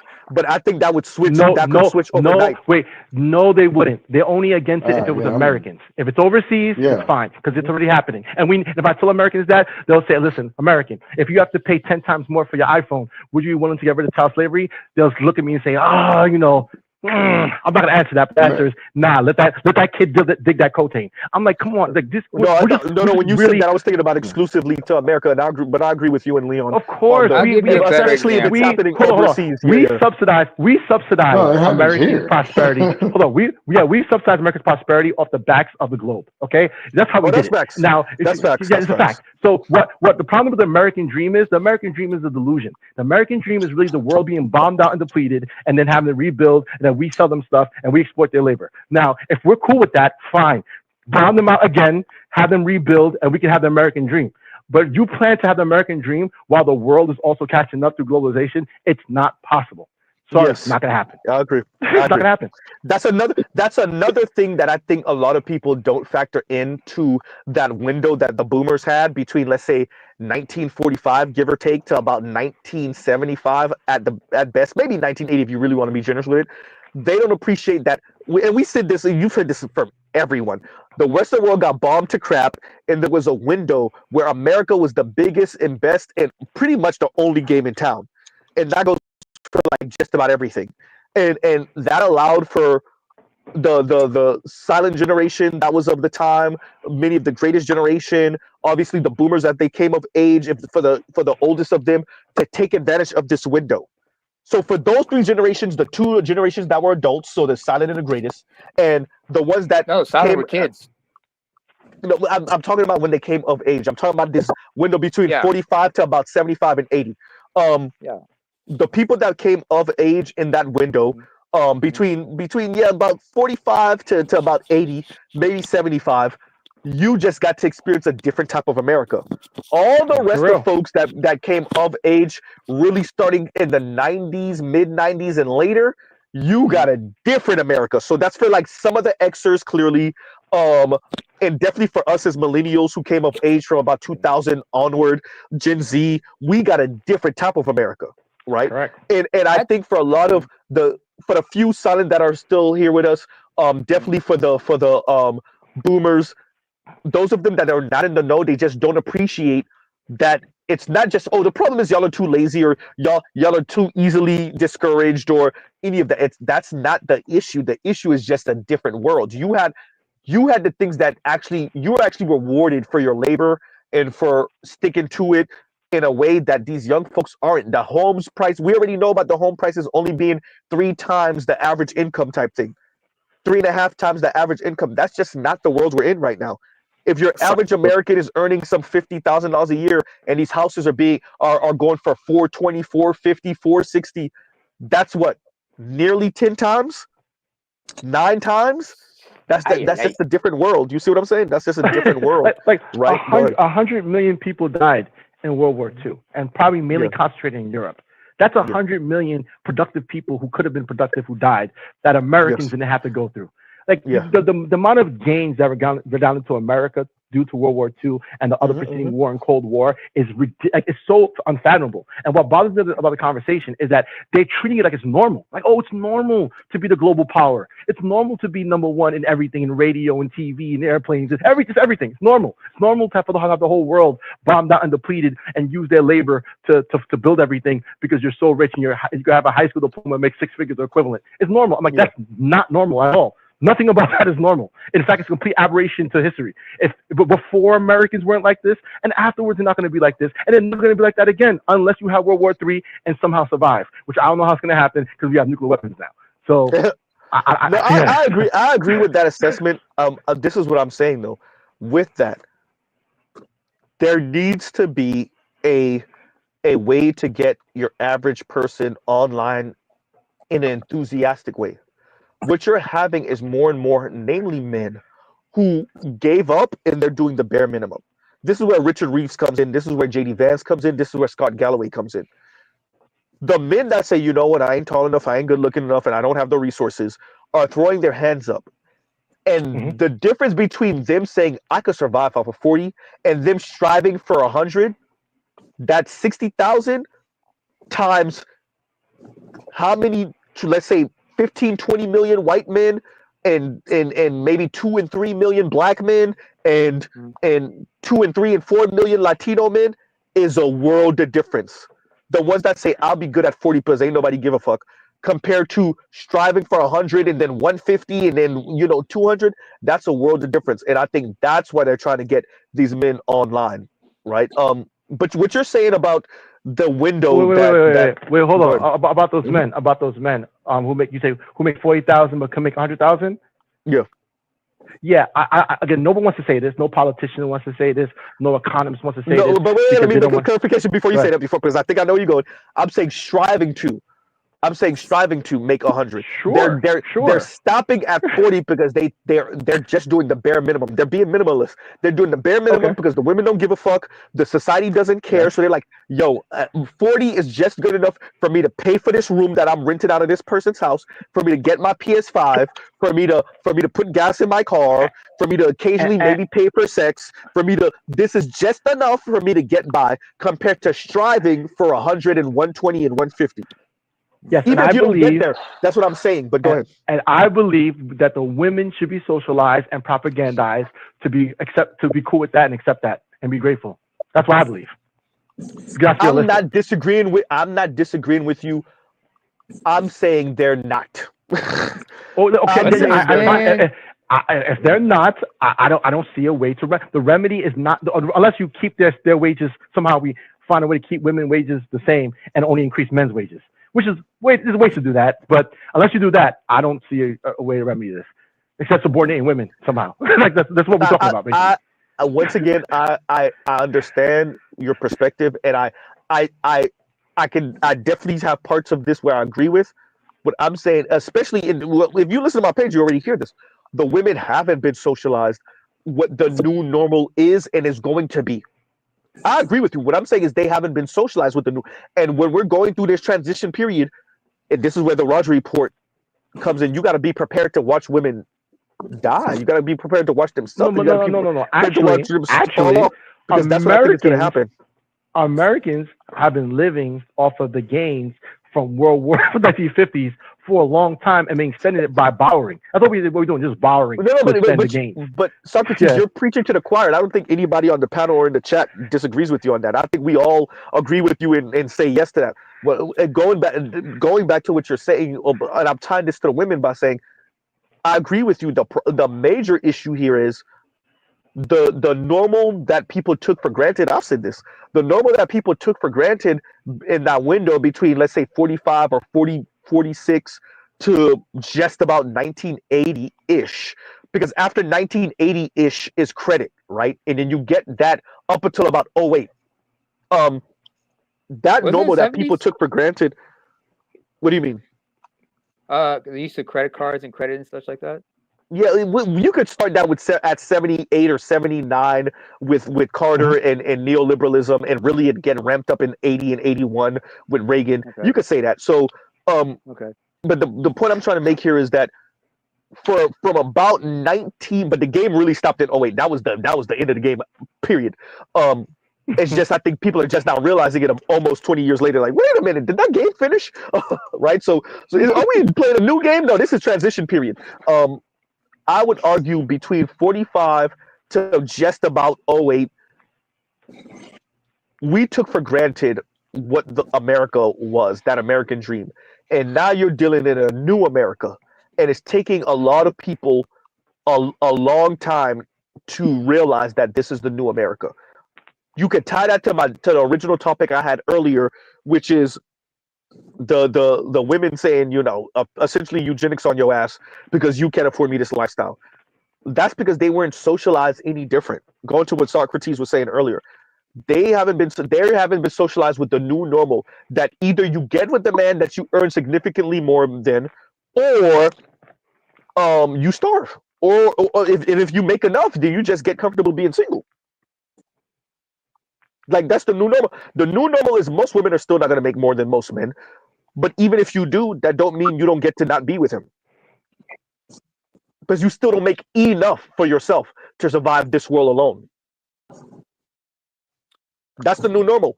The new normal is that a good 2/3 of women are going to end up with a man that earns just a little bit more than her, or she earns just a little bit more than him, or she earns significantly more than him. 2/3 of women, that's going to be their situation. Only 1/3 ish of women are going to get the man that earns significantly more than them. Really, it's going to be like 20%. And some women are going to and right now, currently, you have people who are in certain relationships they can't get out of right now. Yeah. They're with that person for one reason or another.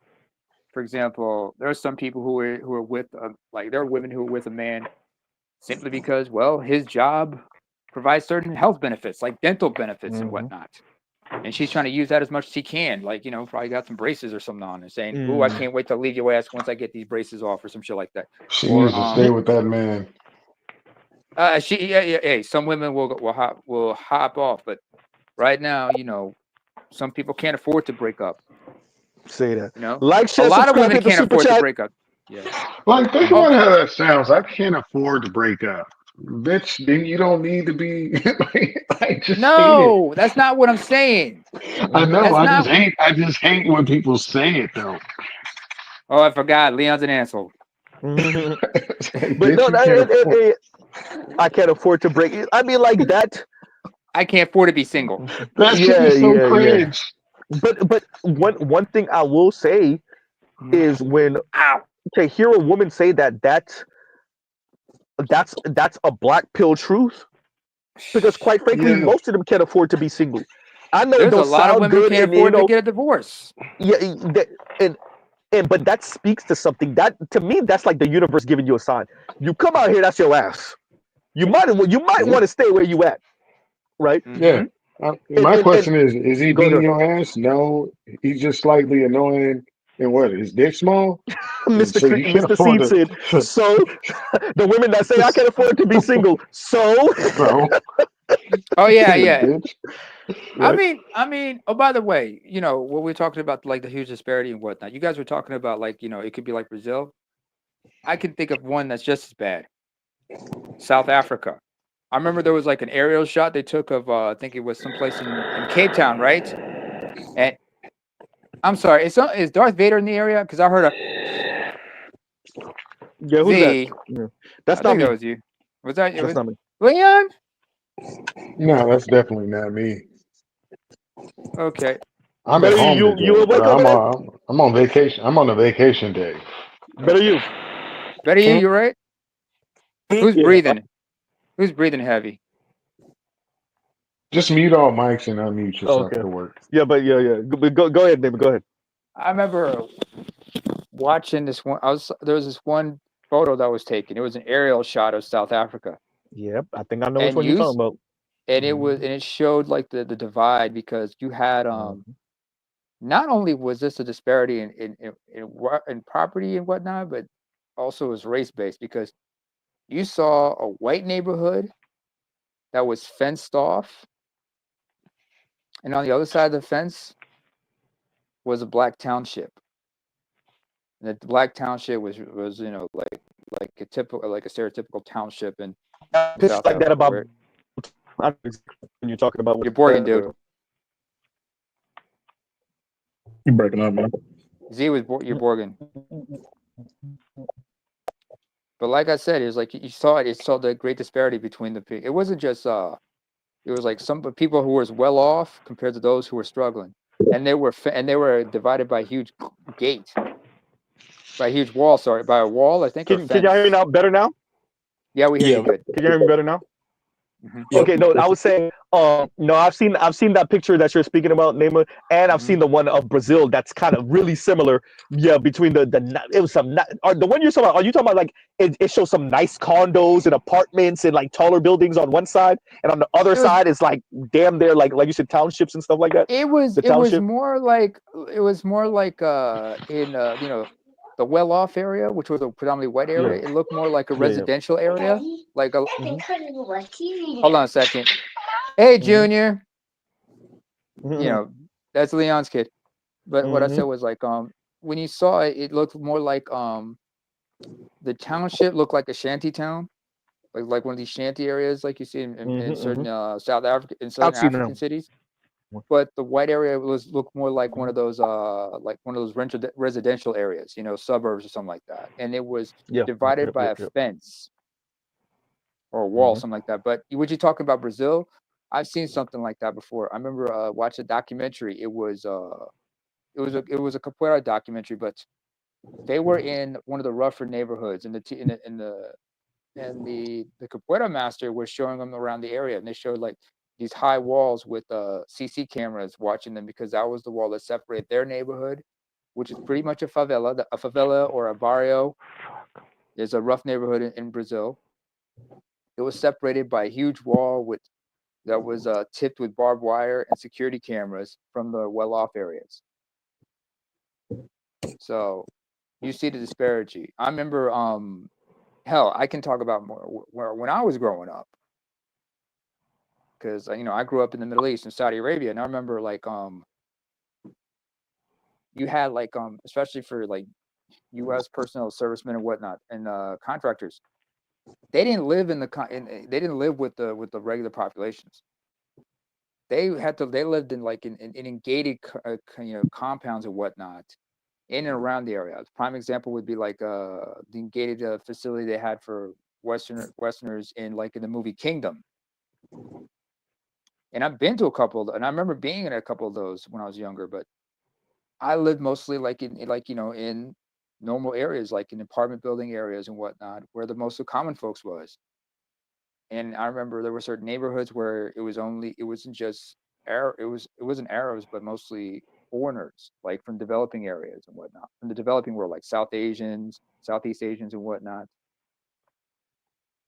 And we knew, like, you drove into certain areas, you knew which areas to stay out of, which areas to stay you can go to, which areas to stay out of. You know what I'm saying? But Socrates, you mentioned No, I'm still here, Nima. I'm still here, Nima. Yeah. Socrates, I remember you mentioned like how segregated like New York City is. Have you been to Boston? Nah. Boston is way segregated. Yeah. Boston is way more segregated, man. I mean, sometimes guys. I'm glad that we actually talk about the segregation.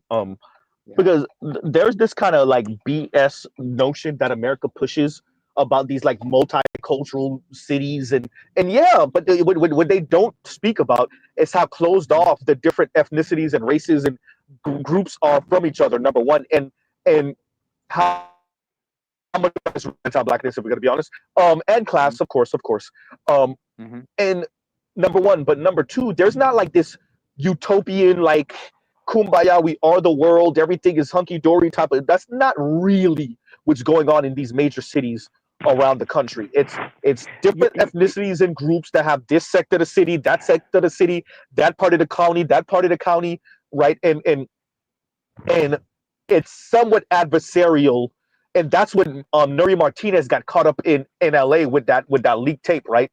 It's the the adversarial, oh, these are my people and those are your people, even though we occupy the same city or town or county type thing. And that goes to show, like, it's not this kumbaya, we are the world, even for the groups that are shoehorned together. The groups that are forced together in these neighborhoods aren't really together like that. Maybe the kids are somewhat, and they might be eyed-ish and straight, but not really. Like, definitely not the parents. Definitely not as they get older. When all the fun stops and it gets serious, like, that's when you start to hear the Nuri Martinez of the world sound the way they do, right? And yeah, so. See, do you remember the movie Saturday Night Fever with John Travolta? I watched it when I was a kid, but I don't remember it like that. Okay, the movie is set in the Bay Ridge area of Brooklyn. Mm-hmm. That was a predominantly Italian working class neighborhood. Still is. Still is, just like Bensonhurst.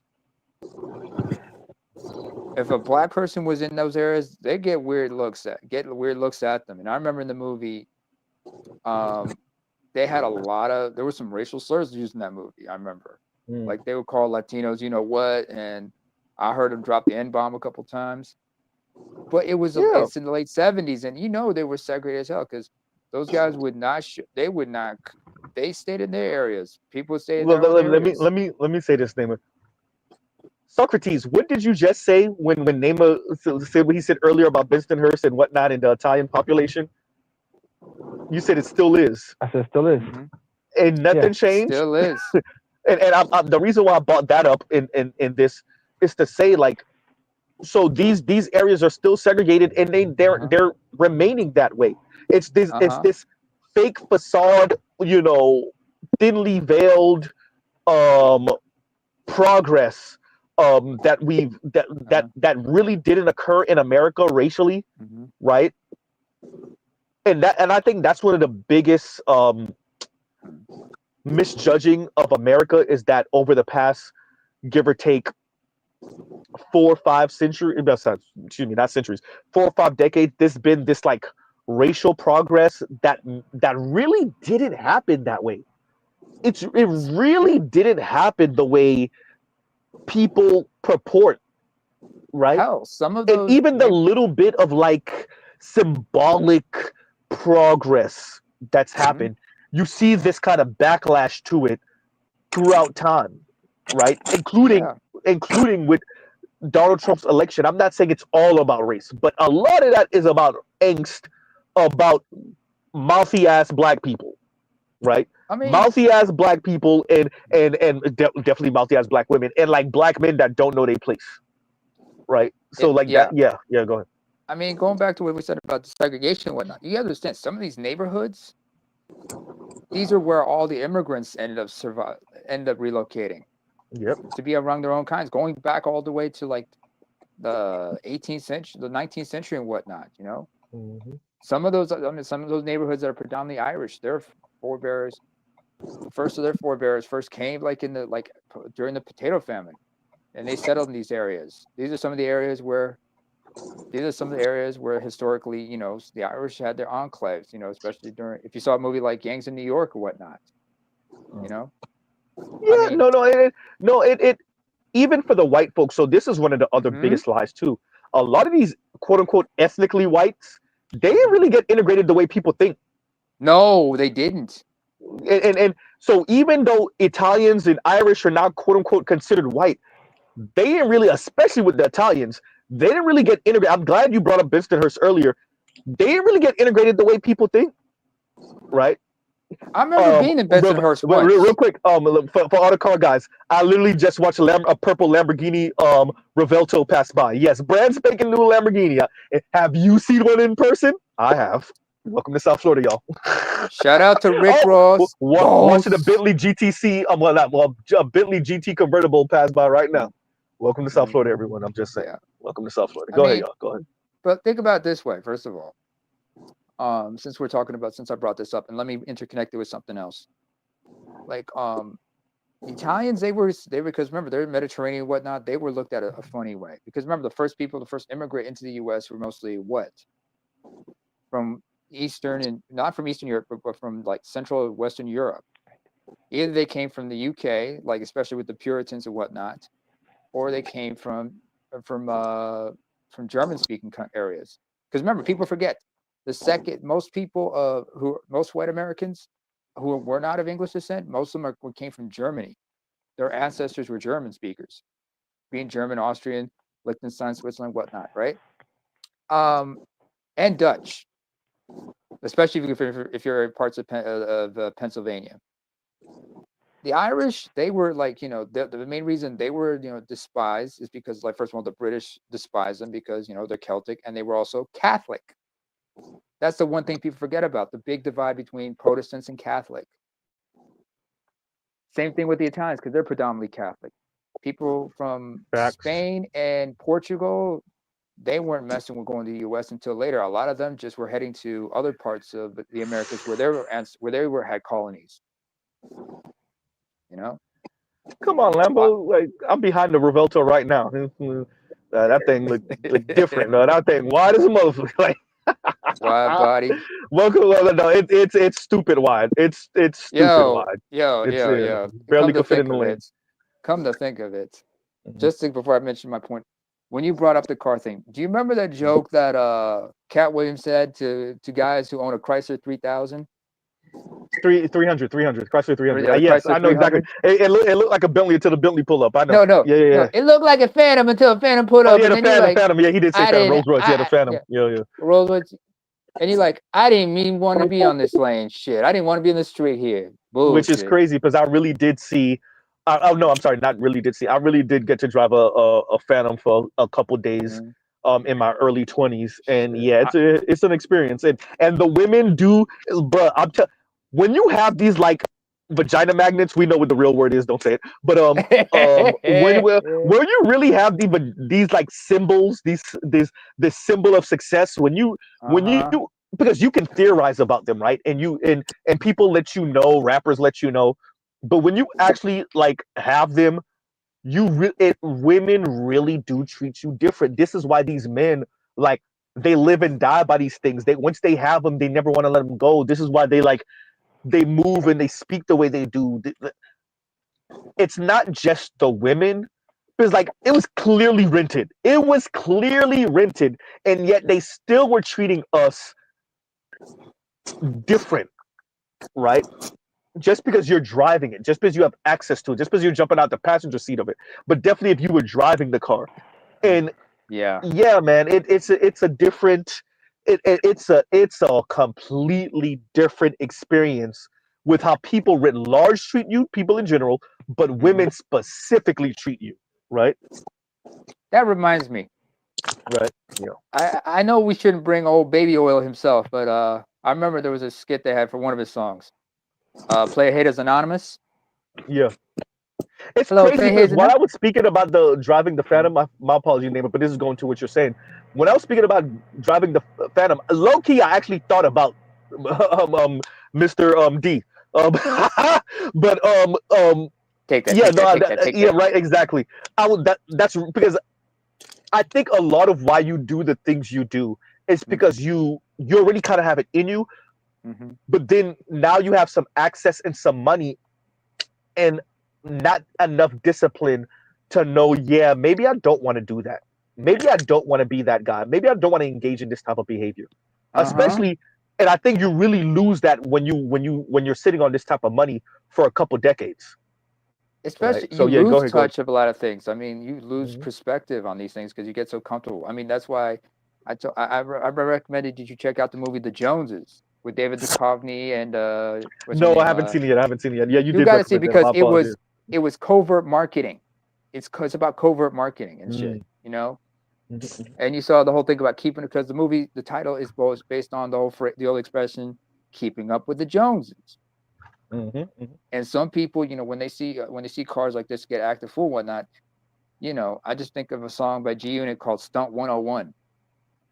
You know, y'all remember that song? By G Unit, Yeah, no, Stunt but 101. no, some of the best stunting songs is definitely from Cash Money, right? No, I remember number one stunt. No, but no, literally that's the song that came to my mind. It's good. Actually, you're like low key reading my mind right now. That was on the original like, Kings of Comedy soundtrack. In fact, if you remember the music video, they had the Kings. I remember. I remember with Mr. Potato Head. But before the Potato Head, when it was a box. When they went to the jewelry store, they told him like at the jewelry store he's there, and that's when he still had the dome piece, when he had the man weave. Yeah, Corey Holcomb called it. What he called it, the hair cake. He called it the hair cake. That's what. Yeah, that's a shout out to Corey Holcomb. Yeah, Alexa, play Stunt 101 by G Unit, but I remember Mr. Seat said uncontrollable box wedding. Look, bro, hey, them ladies was really. So I don't know how often I said this. We were pulling up in front of Walmart, and because I think one of us had to go get a belt, and we didn't have no time. There was no time to go to a mall, so we had to go to like the closest. And we were pulling up to Walmart, and I was watching this lady crash her goddamn shopping cart into like one of the yellow poles. Pause. But one of the yellow poles in front of the store, right? And she crashed her. She was looking at the car so hard. Hopefully, it wasn't a mini she ran over. Cart. Oh, that was the funniest thing in the world. She pushed her cart right into the goddamn yellow pole, and it was the funniest thing in the world. And like, I could imagine, because it's one thing to experience that. For me, it was for a good 5-6 days, maybe. Was it 7? It was like maybe 5-6 days. It's one thing to experience it for that many days, right? It's a whole thing when you experience this for 1, 2, 3 years, 5 years, right? Like that becomes your new normal. And like you never, man, that's why y'all see these entertainers, they be fighting to stay there, man. I get it. I get it, yo. There's something Patrice O'Neill's talked about, and it was in reference to what happened to Tracy Morgan back in 2011. Remember that when he said those anti-rainbow. He had a joke that was supposedly anti-rainbow, and Patrice was like talking about like how everything's interconnected. Like, you know, when they take something from you, they're gonna take everything. That's your biggest fear. You know, and I'm gonna try to send you the email. I'll send you the link of what he was about, that whole discussion he had. Okay, and let me read this real quick. And Toy says it's problematic as a black woman, but Corey Holcomb is funny to me. Like me too. Look, man, Corey is hysterical. He's like like I told y'all, me and Miss Z went to go see him when he came down to South Florida back in October. Yeah, October, Yeah. early October. And man, this dude is hysterical. Like he's even funnier. His stand-ups are even funnier. And like off the dome funny, like freestyle funny. It's scary. It's like He also does a lot of crowd you work, doesn't he? yeah, man, freestyle. And He like was the one who inspired Patrice O'Neill. Yeah. So I heard like, and it's yeah. I actually did hear him say that. And it's crazy because like some of the freestyle is stuff that he does on the road just because it's just a routine. Even with the freestyle stuff, he just improvises a little here and there. Yeah. But even with the improvisation, there we go. It's still like fun. It's still funny because like okay, that there's no way it's relevant. Yeah, it's relevant. There's no way you're that was like scripted. It's just No. it's funny. He's just funny. He plays it by ear from time to time, as the musicians would say. Because remember, musicians will improvise. It's called playing by ear. And sometimes he would just like he just wing it like that because and he he's funny. understands it's about feeling. Yeah. Because you got to understand, you got to be in tune with the crowd you're with. That's the thing about stand up. They forget about. You got to be in tune with the crowd you're with. So you got to read the room, read the stage.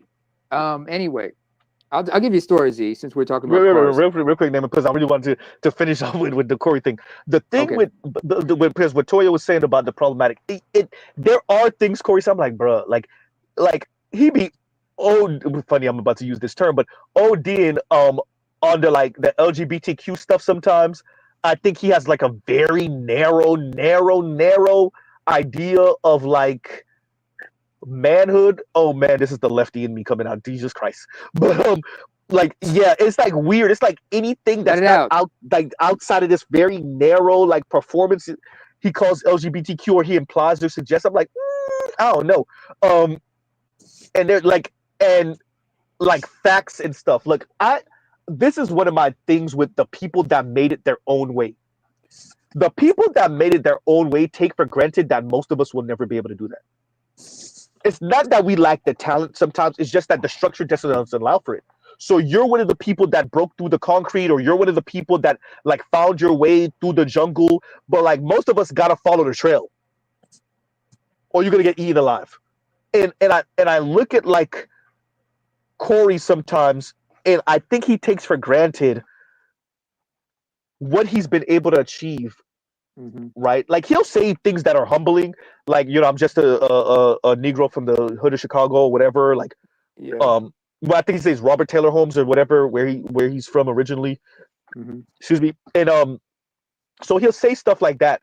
But then there's other times where it's like, I made my own way. I filled my way out and stuff like that. I'm like, Corey, that works for you, and like a lot of that is talent. A lot of that is like understanding the environment, but some of that is luck. And there's other people that that might be just as good as you on everything else, but they just didn't have the luck. They were one day too early than you. They were one day too late, and like you take for granted.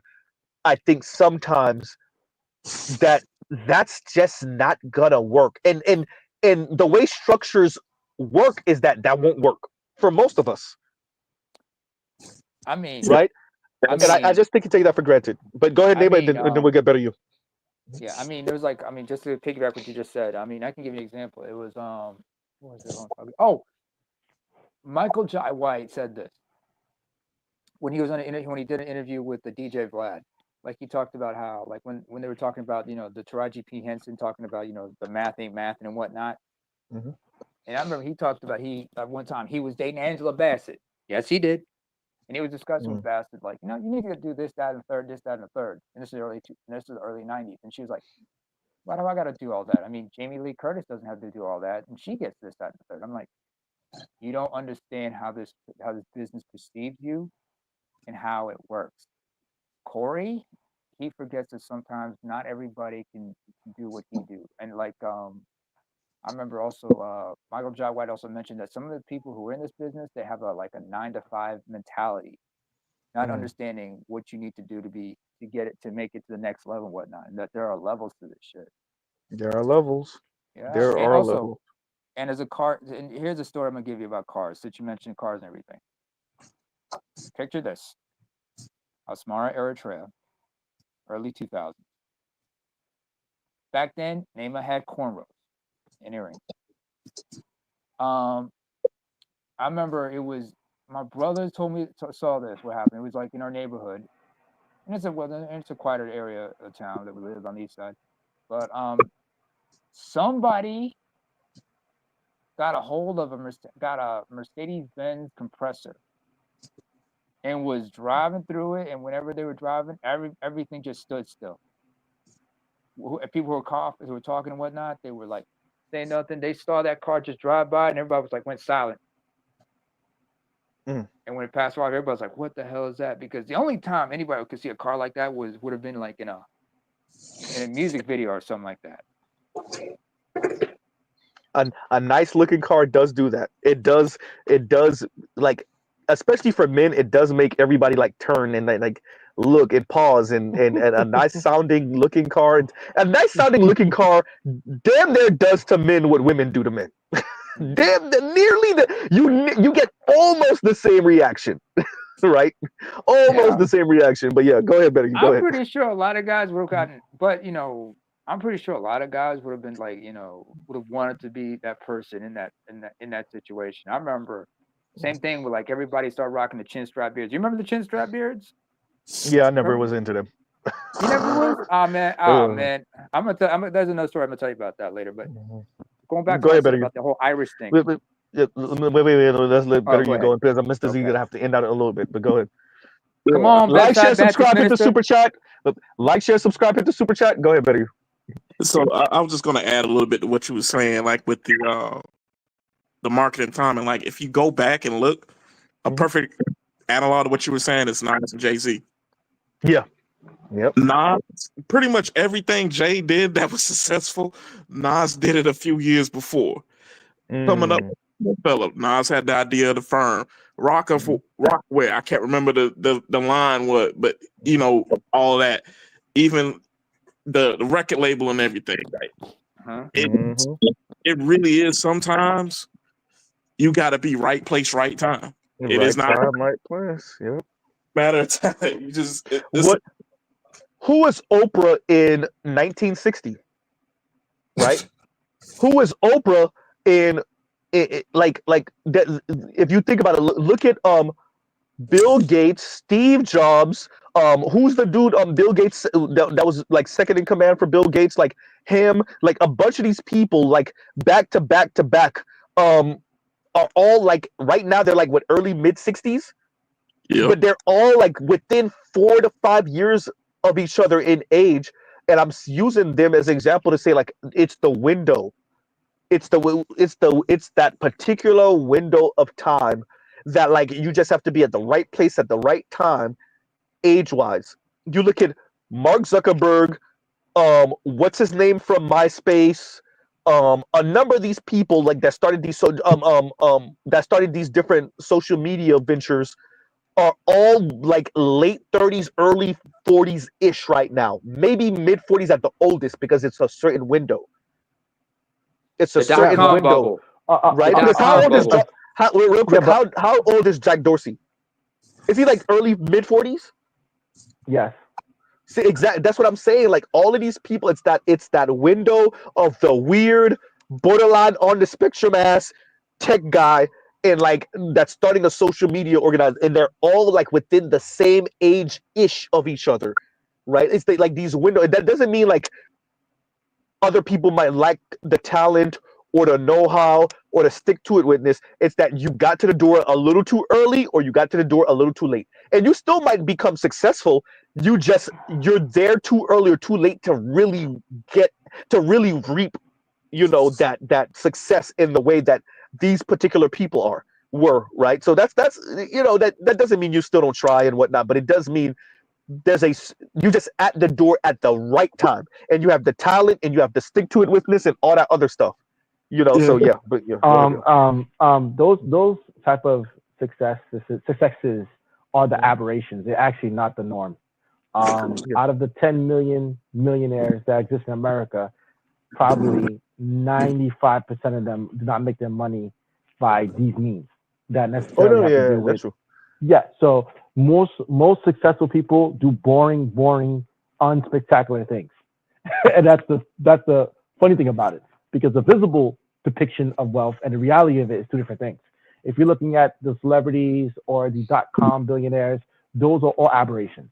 People who are in concrete companies, people who are contractors for plumbing and do commercial jobs, they make up the bulk of millionaires. So those jobs is about doing a little bit more than the other person, but it is hard work. But my whole thing is that I don't think people actually aspire towards that. I think people talk about a good game about wanting the results of wealth, but the actual what it takes is not glamorous, it's boring, it's mundane, it's very disciplined, and most people are not really interested. And I don't even blame them. So I think that, I don't know, like, it's about this equality thing. Let's use just job numbers, I mean hours. There are people who work, I have a friend of mine who works 60 hours a week every week, probably plus. He makes OT every week, 20 hours OT every week. For that reason, he makes upwards of 6 figures. And he has done this for about 3 to 4 years now, and he invested all of it in crypto. He's about to retire. He lives with his mom. He doesn't spend a lot of money. He's very disciplined. People make fun of him. His family members make fun of him. Friends make fun of him. Whatever. He doesn't care. He's focused, and he's about to become retire. If you ask him, he tells me this all the time. He says, no, he's not that smart. No, he's not that talented, but he can be focused. Just be focused. What all the people who do know him, what was stopping them from doing what he did?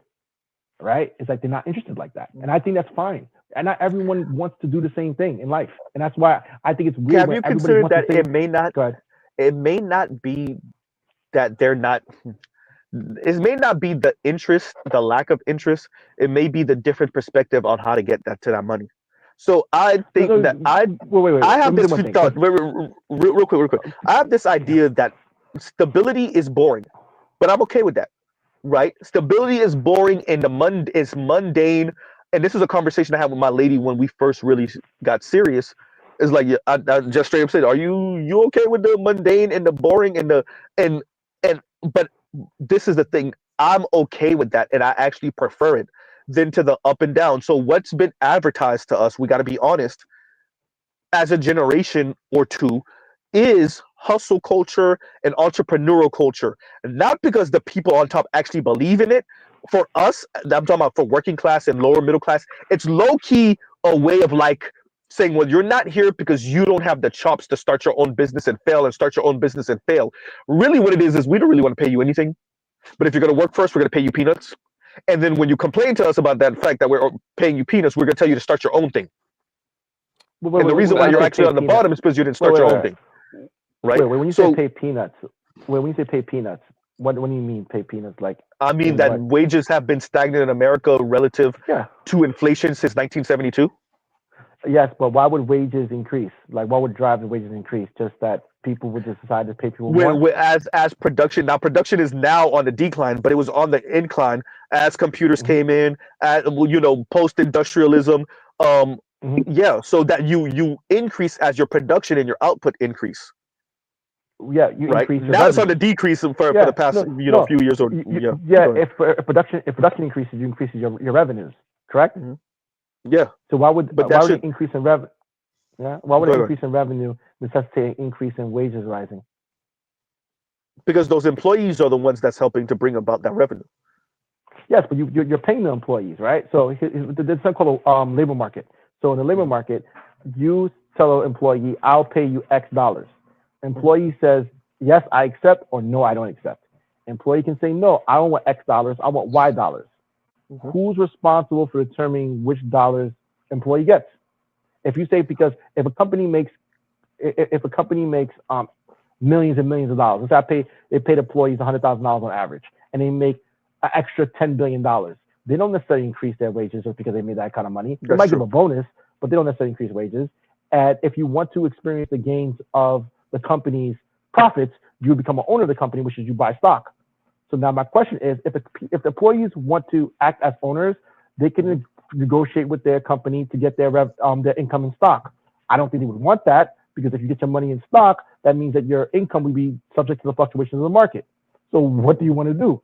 Do you want to get an income, or do you want to get ownership? And if you want to get ownership, there's a possibility you won't get paid. So I think the average employee just wants a livable wage.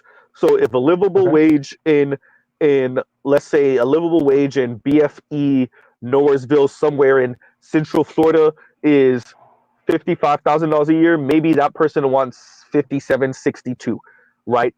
Okay. What I'm arguing here is because of the direction this conversation has gone, is what we have is a number of people that have either thrown their hands up or they want to burn the whole thing to the ground, right? Okay. And I think that is why you're having the response you're having. Going back to what I was saying earlier about, goddamn, I'm losing my train of thought. The livable wage, and you brought up the labor market. No, I really think that people are just trying to respond to a increasingly hostile world when it comes to what it means to be an adult for us as men, what it means to be a man, what it means to provide for your family. These things haven't gone away. It's just gotten more expensive.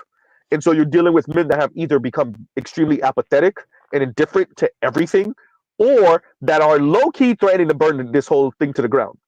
I would argue what marching on, that's part of what the march on January 6th was about. I said January 6th. January 6th was about in 2021. Yeah. They want a living wage. Who's supposed to get a living wage? Is the enterprise supposed to get a living wage? And if so, that's where I was going to go. Yeah. The question you asked earlier. So on the individual, it's on the individual basis to negotiate that, but also it is a systemic issue. So when everybody watched Reagan kill off the air traffic controllers, and the air traffic controller union, that set a precedent on which side government was on, and how they would turn a blind eye to corporate greed and to be hostile to organized labor. That set a precedent. Wait, hold on. When you say corporate greed, you mean shareholder greed? I would say both. I understand what you're saying. There is no corporate greed without shareholder greed. The shareholders own the company. So it's shareholder greed. Shareholders own the company, but there is CEOs and CFOs who also are greedy. There's a whole corporate culture. Yes, it's not I agree, just the shareholder. And we can't forget that a lot of them CEOs be stealing off money, and how many of them are, this is all about them and not so much the shareholders. Which is like a whole thing within itself. Let's use GM. So GM, last time I checked the numbers, they have about 100,000 employees. To my brother, he's big on this fact that corporate greed is ruining America. I said no, it's all of us are greedy. We just want to blame people. We don't play the blame game. But let's say it's corporate greed, quote unquote. So I said, first of all, when people bring on corporations, I get kind of annoyed because they have this fantasy in their brain that corporations are owned by a cabal of rich people. That is absolutely 100% not true. Corporations are not owned by rich people. That is not even close to being the truth. Corporations are owned by the citizens. People own corporations through their 401k, the IRA, and through their pensions. That's who owns the bulk of corporations. Wait. So we're gonna pretend like the top 20% don't own 80% of the. I was literally. Thank you, Barry. You said it again. 20%. Wait, Socrates, because you got to put that in context. Sure. 80% of stocks is owned by 20% of people. Look, Socrates, you gotta be honest about who owned this. You making it seem like the small Joe homeless guy owns stocks. That small Joe homeless guy. Obviously, no. The homeless guy does not own stock. Middle class and upper own stock. The rest of the people do not own stock. I agree, but even their Social Security is tied into the stock market. So everything is tied into the stock market in one way or another. So almost everyone is somehow invested in the stock market, including your Social Security. So now, with that being said, either if you do receive any type of retirement, you are invested in the stock market, whether you realize it or not. So with that being said, a GM, 80% of which, by the way, is a choice that they made in the 80s or the 90s, to where they gambling with your goddamn 401k. That wasn't something that people just willingly went along with. They were kind of bamboozled into it. I agree, but there's a reason for that too. And again, there's no such thing as a free lunch. I get it. People want to satisfy a lot of things. I'm like, I'm not sure. There's no free lunches. There's no equal trade-offs. I mean, there's always trade-offs rather. So institutional investors own these companies, GM, 80% of which, et cetera. Only a few people are personal investors in it who are rich. Now, with that said, if you take all the executive salary, all the executives, and took their salary and gave it to the workers, you would only increase their pay by about $7. And people say a year. People say that doesn't make any sense. I said, please do the numbers. There's only about 1,000 executives. Let's say they all make $1 million. It says $1 billion. You take $1 billion or $10 billion divided by 100,000 is not as much as you think. It's not. So now the question I say, let's say we say they're able to pull it off though, and they increase the wage of the labor of the worker on the factories to $100,000 per worker. The cost now per car will have to be increased, or you will have to lower the profitability of the company, which will drive the stock down. What are you going to do? Now, let's say they go with the latter. They say, F the shareholders, we're going to pay our workers. No problem. Shareholders dump the stock, investors dump the stock, pensions dump the stock, they dump the stock. Stock goes down. When the company tries to expand and tries to get financing, they can't do so because they can't borrow against their stock anymore. They have to go to the bond market. You go to the bond market will look at their financials and say, you're not that profitable, I'm going to increase your interest rate. But isn't that still all based off the culture, the overall culture within itself? That's why you're speaking about one company or corporation. What about when this? What I'm saying is, if this was a whole different culture, that would be a different conversation. I'm talking about the overall culture. I'm not just talking about one corporation, right? No. Which culture? Culture of America or culture of corporations? I'm talking about the culture of corporations. The corporate culture. Remember, that's what I mentioned earlier. Yes, the corporate culture is driven by the fact that the American people want cars at a certain price. See, if American people were willing to pay more for cars, or probably be more frugal, then it's possible to have these things happen. Socrates, let me ask you something. What's happening to the car market right now? Car market is getting inflated. No. People aren't buying cars. Remember, this was the case before. This was the case before COVID-19. So COVID-19 gave us an artificial bump of people buying cars because they weren't able to buy them for a good 2-3 years. And so people got a little comfortable, but now it's going right back to what it was in 20. Because I remember, y'all know Mr. Z's a car guy. I was following this story in 2018 and 2019 as the car market went to the crapper because people can't afford $50,000+ cars, and they got to finance it for 5 and 6 and 7 and 8 years. Don't you remember? Don't you remember the news? Don't you remember the news that employees at GM was able to renegotiate their salaries and get more pay?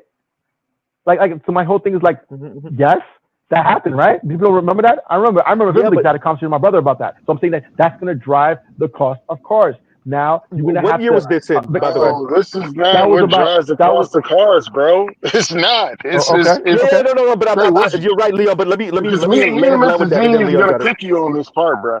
Yeah. But what year was that? That was about 3 years ago, I believe. No, but see, what I'm talking about is 2019. Let me look it up. 2018. So the reason why that matters is that they try to recoup that money in a different way. Either way, this is what I'm saying. Young folks can't afford just about none of this stuff. And we're not our parents. Our parents were surviving off of credit. Sure. We don't even got that to survive off of. Right? Our parents, and definitely our older cousins in them, our cousins that's in their late 40s and their early 50s, they were surviving off of credit. The Xers in them, they were surviving off of credit. We don't even have that to survive off of, right? I remember reading something, and it was like the average credit score is like 7 something or something like that. So it don't even mean nothing anymore, right? It was at 6 something.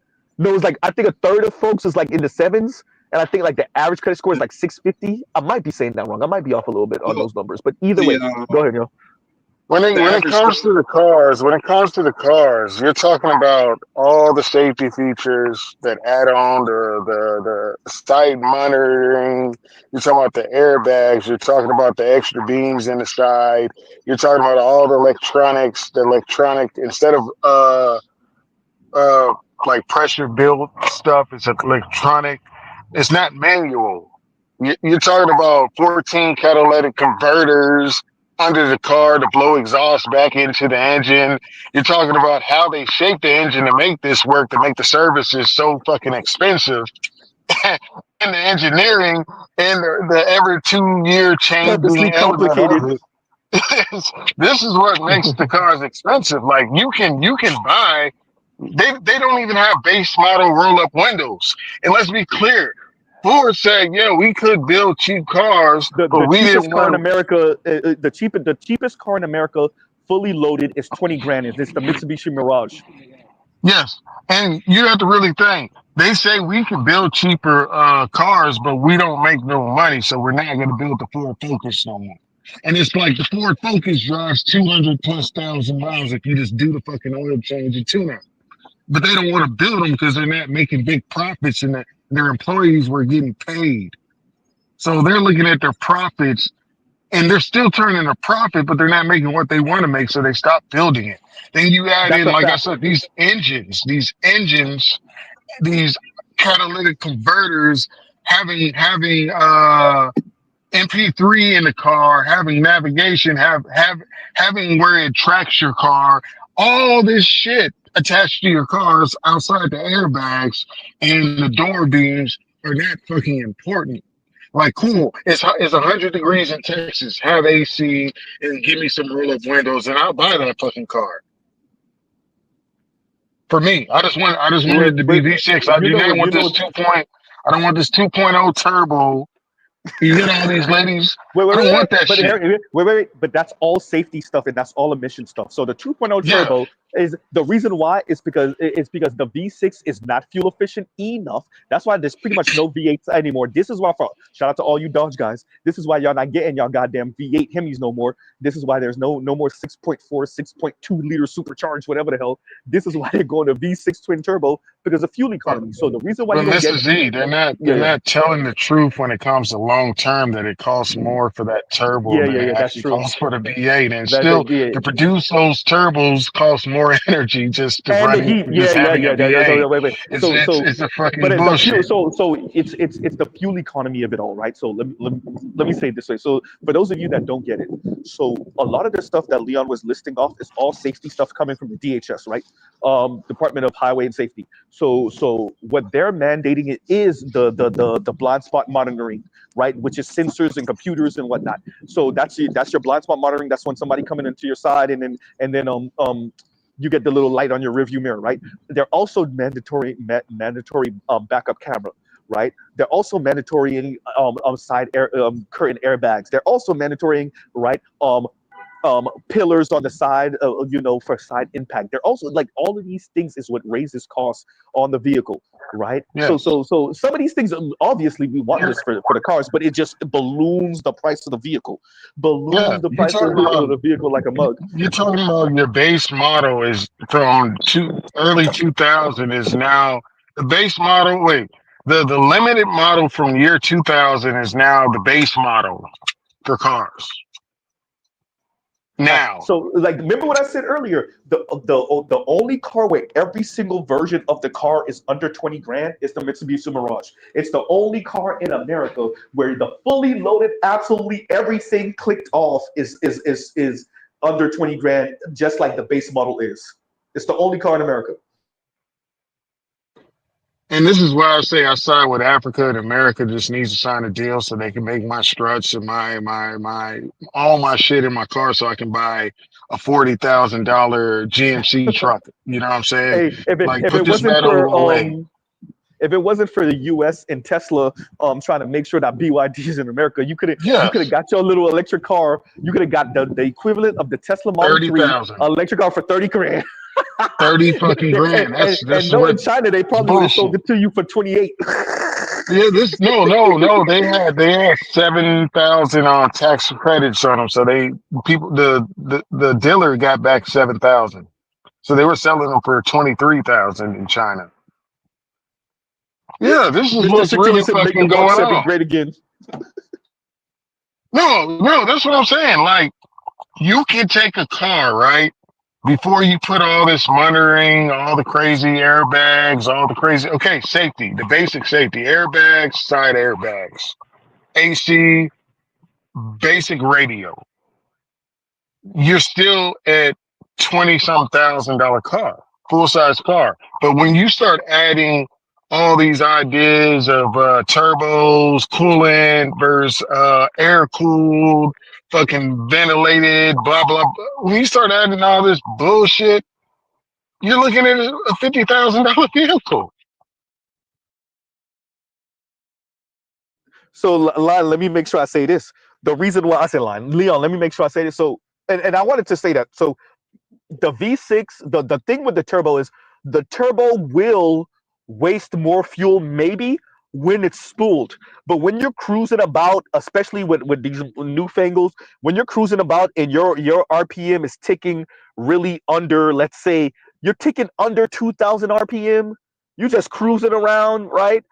You just cruising. Maybe you're doing Yeah. 2,500 RPM. Your turbos ain't really spooling like that, so your turbos ain't on like that, and so it's more fuel efficient, No, right? these new cars are running off the turbo, man. Yeah. So yeah. Well, I know the newfangled they let them they start spooling at fucking 1,500 RPM. True. Yeah, So but you're still really taking over. yeah, The thing with the big ass V8, so I mean, excuse me, the big V6s. So we talking about 3.5 and bigger V6s, and we're definitely talking about the V8s. Is with the turbo, you can make similar power. You can make yeah. similar, if not more power, and it's quote unquote more fuel efficient, especially when them turbos ain't singing. Now, when them turbos singing, then all that fuel efficiency go out the window, and It's you back gone. down to what you would have been doing with a V8. So that's why Yeah. so many vehicles, if y'all want to know, are going turbo. It's about the fuel efficiency when they're not spooled, Yeah, right? but the problem with that is now you got BYD taking over Yeah, there but in then that's China, and battery they're spreading powered. out to Yep. South America pretty Hmm. soon. With all these American car, we're here with American-based sellers, like Tesla can't go overseas, so all his only buyers I are mean, he he's has limited to he has America. overseas. Here's the Yeah, thing that they're all this over is the what What Elon place. is UK? doing. Don't Are forget they big about in So Europe. UK? wait, everyone. Let me get this out. This is the thing. To go to what Lon was saying. So it's U.S. law that if you make electric vehicle, and you gotta be produced in the U.S. So You in the so US? Elon Yeah, has a factory in the U.S. and if I'm not mistaken, I think he has one in China. If it was up to Elon, he would be producing the cars in China and then having shipped yeah, over to the U.S. because it's cheaper with all the US. labor laws and all that other stuff. Yeah, But yeah. because the rule is that electric vehicles got to be made in America, that's the only reason that That's little why. slime ball is making them Yeah, cars in America. You but know, now Elon would have China. definitely made them shits to China and shipped them over because it would be cheaper. But Yeah, now, yeah. Go unfortunately, ahead. China's selling out over there, and they got them selling like hell BYD in Brazil. Yeah. So So you now know, he's so limited. But here's the thing. But yeah, with China, but with South America, I'm like, we should have been like helped put on South America, because yeah, then I agree. we wouldn't be having this problem. We should have been So No, on.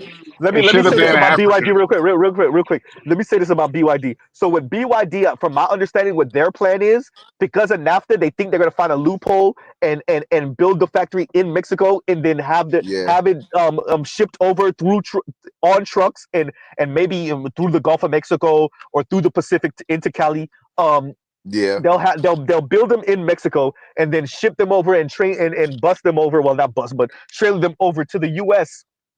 And the using tax is NAFTA. That way nothing they for don't get them. taxed. Exactly. They And the don't get tax is taxed nothing to them. to death. Yeah. Yeah, using Mexico. So yeah, Hmm. that'll be slick. But that's if the What U.S. allows for it, and I don't think we? so. I think the U.S. I think Trump already got rules for that. I think Trump's gonna be like, Yeah, fuck no, right? So yeah. yeah.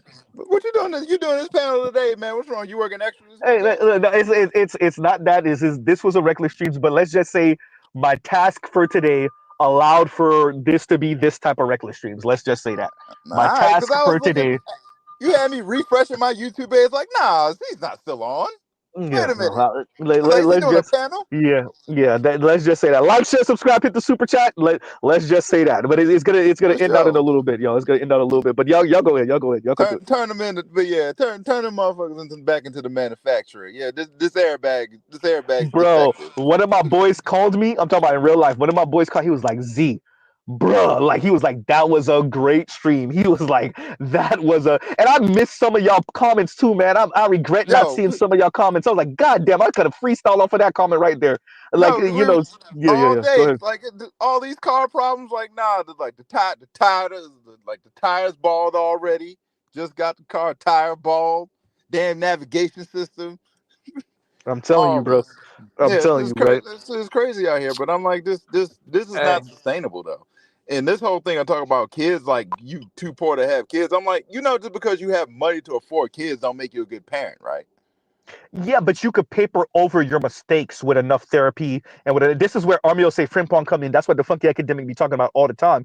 Is like the white folks, many of them have enough money to kind of paper over their mediocre children and give them enough time. If they didn't mess up too bad, where your son finally gets it at 38 and 42 years old, but you were able to float them enough where they could kind of take off. For black people, you don't have that luxury. Nope. So you're right about what you're saying, Line, but black people don't have the luxury of like wayward kids up until they fucking 30 or 47. Most likely that kid's in jail. Most white people don't either. Them kids is doing what right now? Yeah, them kids. Exactly. No, clearly them kids. Clearly, because these kids getting access to weapons that y'all keep leaving out on the damn shelf. Leaving out on the shelf and low key buying it for them. What's his name, Mom? From where was that? Massachusetts? Where was that? Yeah. Connecticut. Yep. Connecticut. Honest gun owners like me. Messing the whole game up for honest gun owners like me. Hey, but if we're gonna be honest, the reason why they let their kids have these type of guns and give it to them, and the reason why the gun culture in for white folks is so serious is, yes, it's the foundation of this country and moving westward and murking off Native Americans and buffaloes, but it's also anti-blackness. If we're gonna be honest, like it's all about, hey, we need these guns for the when them niggas get out of line. You know that's what it's about. Everybody should. If you don't know that's what it's about, then I don't know what the hell you've been reading. But that's really what it's about. Yeah, but gun ownership, black gun ownership went up a whole lot during the pandemic. So if you are living in a state that does have open carry or at least concealed carry, you most likely are running into a black person. It's pretty much likely that almost every other, or maybe 1 out of 4 black person owns a gun. Legally, anyway. Legally. I say my brother, I'm here in Texas and I have enough guns for 15 people, okay? Just by myself. I got ammo. Yeah.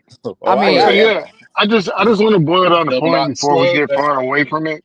Basically, if you look at how many people that got laid off from GM and Chevy, then you look at when they stopped building their cars because they weren't making the profits that they want to. Well, you're gonna look at about 20,000 people laid off, and it's in the whole argument is trash because if you're still turning a profit and you're still selling all the cars, but then you say we don't like the profit, so we're just gonna give it to all the Asian people or whatever. You just destroyed an economy of people because you don't like the profits that you're getting back. It's bullshit. Yeah. Z, hold on a second. Z, still there? Y'all go ahead. I can't talk right now. Go ahead. Think about. I remember I mentioned this, and there's something that Leon probably doesn't understand. Most of these companies they're usually focused on short-term gains. They're mostly focused on quarterly profits. They have these projections and whatnot. And when they don't, they say, you know what, scrap it, go to bed. We're going to try something else. They never think. They never think about the long term. They never think about these things long term. You know what I'm saying? They never think about staying there for long term benefits and everything. It's always short term. They need immediate payoffs.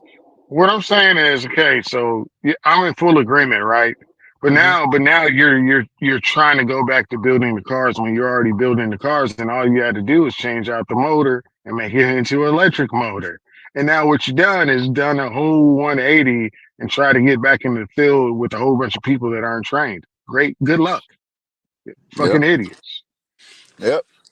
Yes, indeed. Enjoy. Let the debate. I think we might have reached the market cap of electric vehicles. To be honest with y'all, in America. No, because they haven't sold. They haven't really sold well.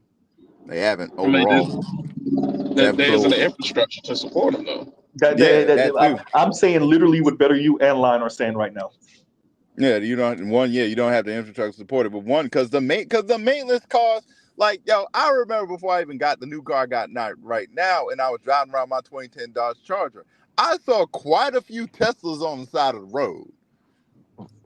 Quite a few electric, like obviously newer model cars getting towed Like there's a reason for that too. The whole infrastructure behind Tesla. So for last time I checked, what Elon does, he doesn't allow for like third party people to like produce parts for the car. Like if you go to AutoZone, the part may not be produced by Nissan or Honda or whoever the hell, right? By BMW, by Benz, but they open up their patents so that so that other third parties could produce the part. I don't think Elon allows for that. Somebody correct me if I'm wrong. I'm not 100% sure about that either. I mean, you're not incorrect. Yeah, see, that says everything you I'm need to not know. too Right there. sure. All I know is China produce. When I looked under the vehicle and I saw China, I was like, damn, everything. But also, like these engines, dude, these electronic motors and these engines are not cheap. Like the maintenance behind it's not cheap. Yeah, it's like you looking at what I think it's like a $5,000 battery. What? Yeah, I mean 10,000. Yeah, $10,000 battery. Nobody got the money to replace. You might as well the battery go done. You might as well replace the whole car. $10,000 battery. Get the fuck out! What is the production cost on these things? That's what I want to know. Go ahead. Prepare to be hurt. I'm not gonna get hurt. I'm just gonna look at this like, oh, ain't that about a bitch? Yeah, that's why they're not selling it. Honestly, yeah, that's where we're at as far as cars. I got a whole thing to say about the car stuff in a minute. Good. Speaking of car things, Is this motherfucker at a drive-through? I still want a Nissan GTR though. I still want one. You still want one? I still you want still one. want one, Lion? Yep, I still want one. You might get one be for able to get one Christmas. secondhand. I don't know, man. They talking about discontinuing them. I track. Well, their they have sales. to because of the new safety stuff changed so much that they have to discontinue this because I don't think they have in line the next body style yet. If they were going to create one. I track their sales. Them sales, like their sales just got good last year because the years before that, trash. Well, think about it. You got to remember, like we don't have money like that, right? So you're talking about a $120,000 Nissan. Yeah, I know. Right, you know what I'm saying? Like, it's a GTR. Yes, yeah. For the car, in the car world, you be that nigga. But everyone that doesn't know, especially if you was trying to use it as a pussy magnet, the hoes don't care about no goddamn $120,000 Nissan. They don't know what that is. It ain't for true indeed. But yeah, people would much rather get maybe a secondhand Porsche 911. Ain't no eating in the car. Ain't no damn eating in the car. You say that. And if you put your feet on my dashboard, I might shoot you. For real. Like, hey, you watch the paint. Watch the damn paint. What you said, better you? What kind of savage shit is that? Putting your feet on the dash. Women be doing that shit sometimes. My lady ain't gonna do that, but women be doing that shit. Yeah, that reminds me of something. Yo, wipe your feet before you set foot in the car. Wipe your feet before you set foot in the car. The hell with feet. I feel some type of way you touching my AC. What's wrong with you? Or your radio? Touching my knob. You touching my Don't AC touch my knob. radio. What's wrong with you? I remember, what was it, who was it? You remember Eddie Murphy and the Nutty Professor? As Buddy Love, remember Buddy Love made that entrance and parked the car? What do you say to the valet? Yeah, what do you say? My car is scratching your ass. Uh-huh. But oh man. Yeah, so goddamn. Anyway, moving along. Goddamn, made me lose my goddamn train of thought. Jesus Christ. Anyway, welcome to South Florida. Jesus, Miss Parker. Look, let me stop before I get hit. A pan to the head. Goddamn. What else? Oh yeah, the Viper was on for Nutty Professor, right? Yeah, that was a Dodge Viper. Yeah. That red Viper. Yeah. That was the first gen. Too. Yeah, that was the first gen. Yeah, that's. But yeah, like the whole car thing in South Florida is interesting. You see so many expensive cars that you low key begin to believe that you can afford the shit. Yeah. That shit ain't that expensive. I see them shits everywhere. You gonna look Nah, that shit up. the 250,000. question I'd ask is how many of them leased? Well, that part. Well, many of them are rentals usually.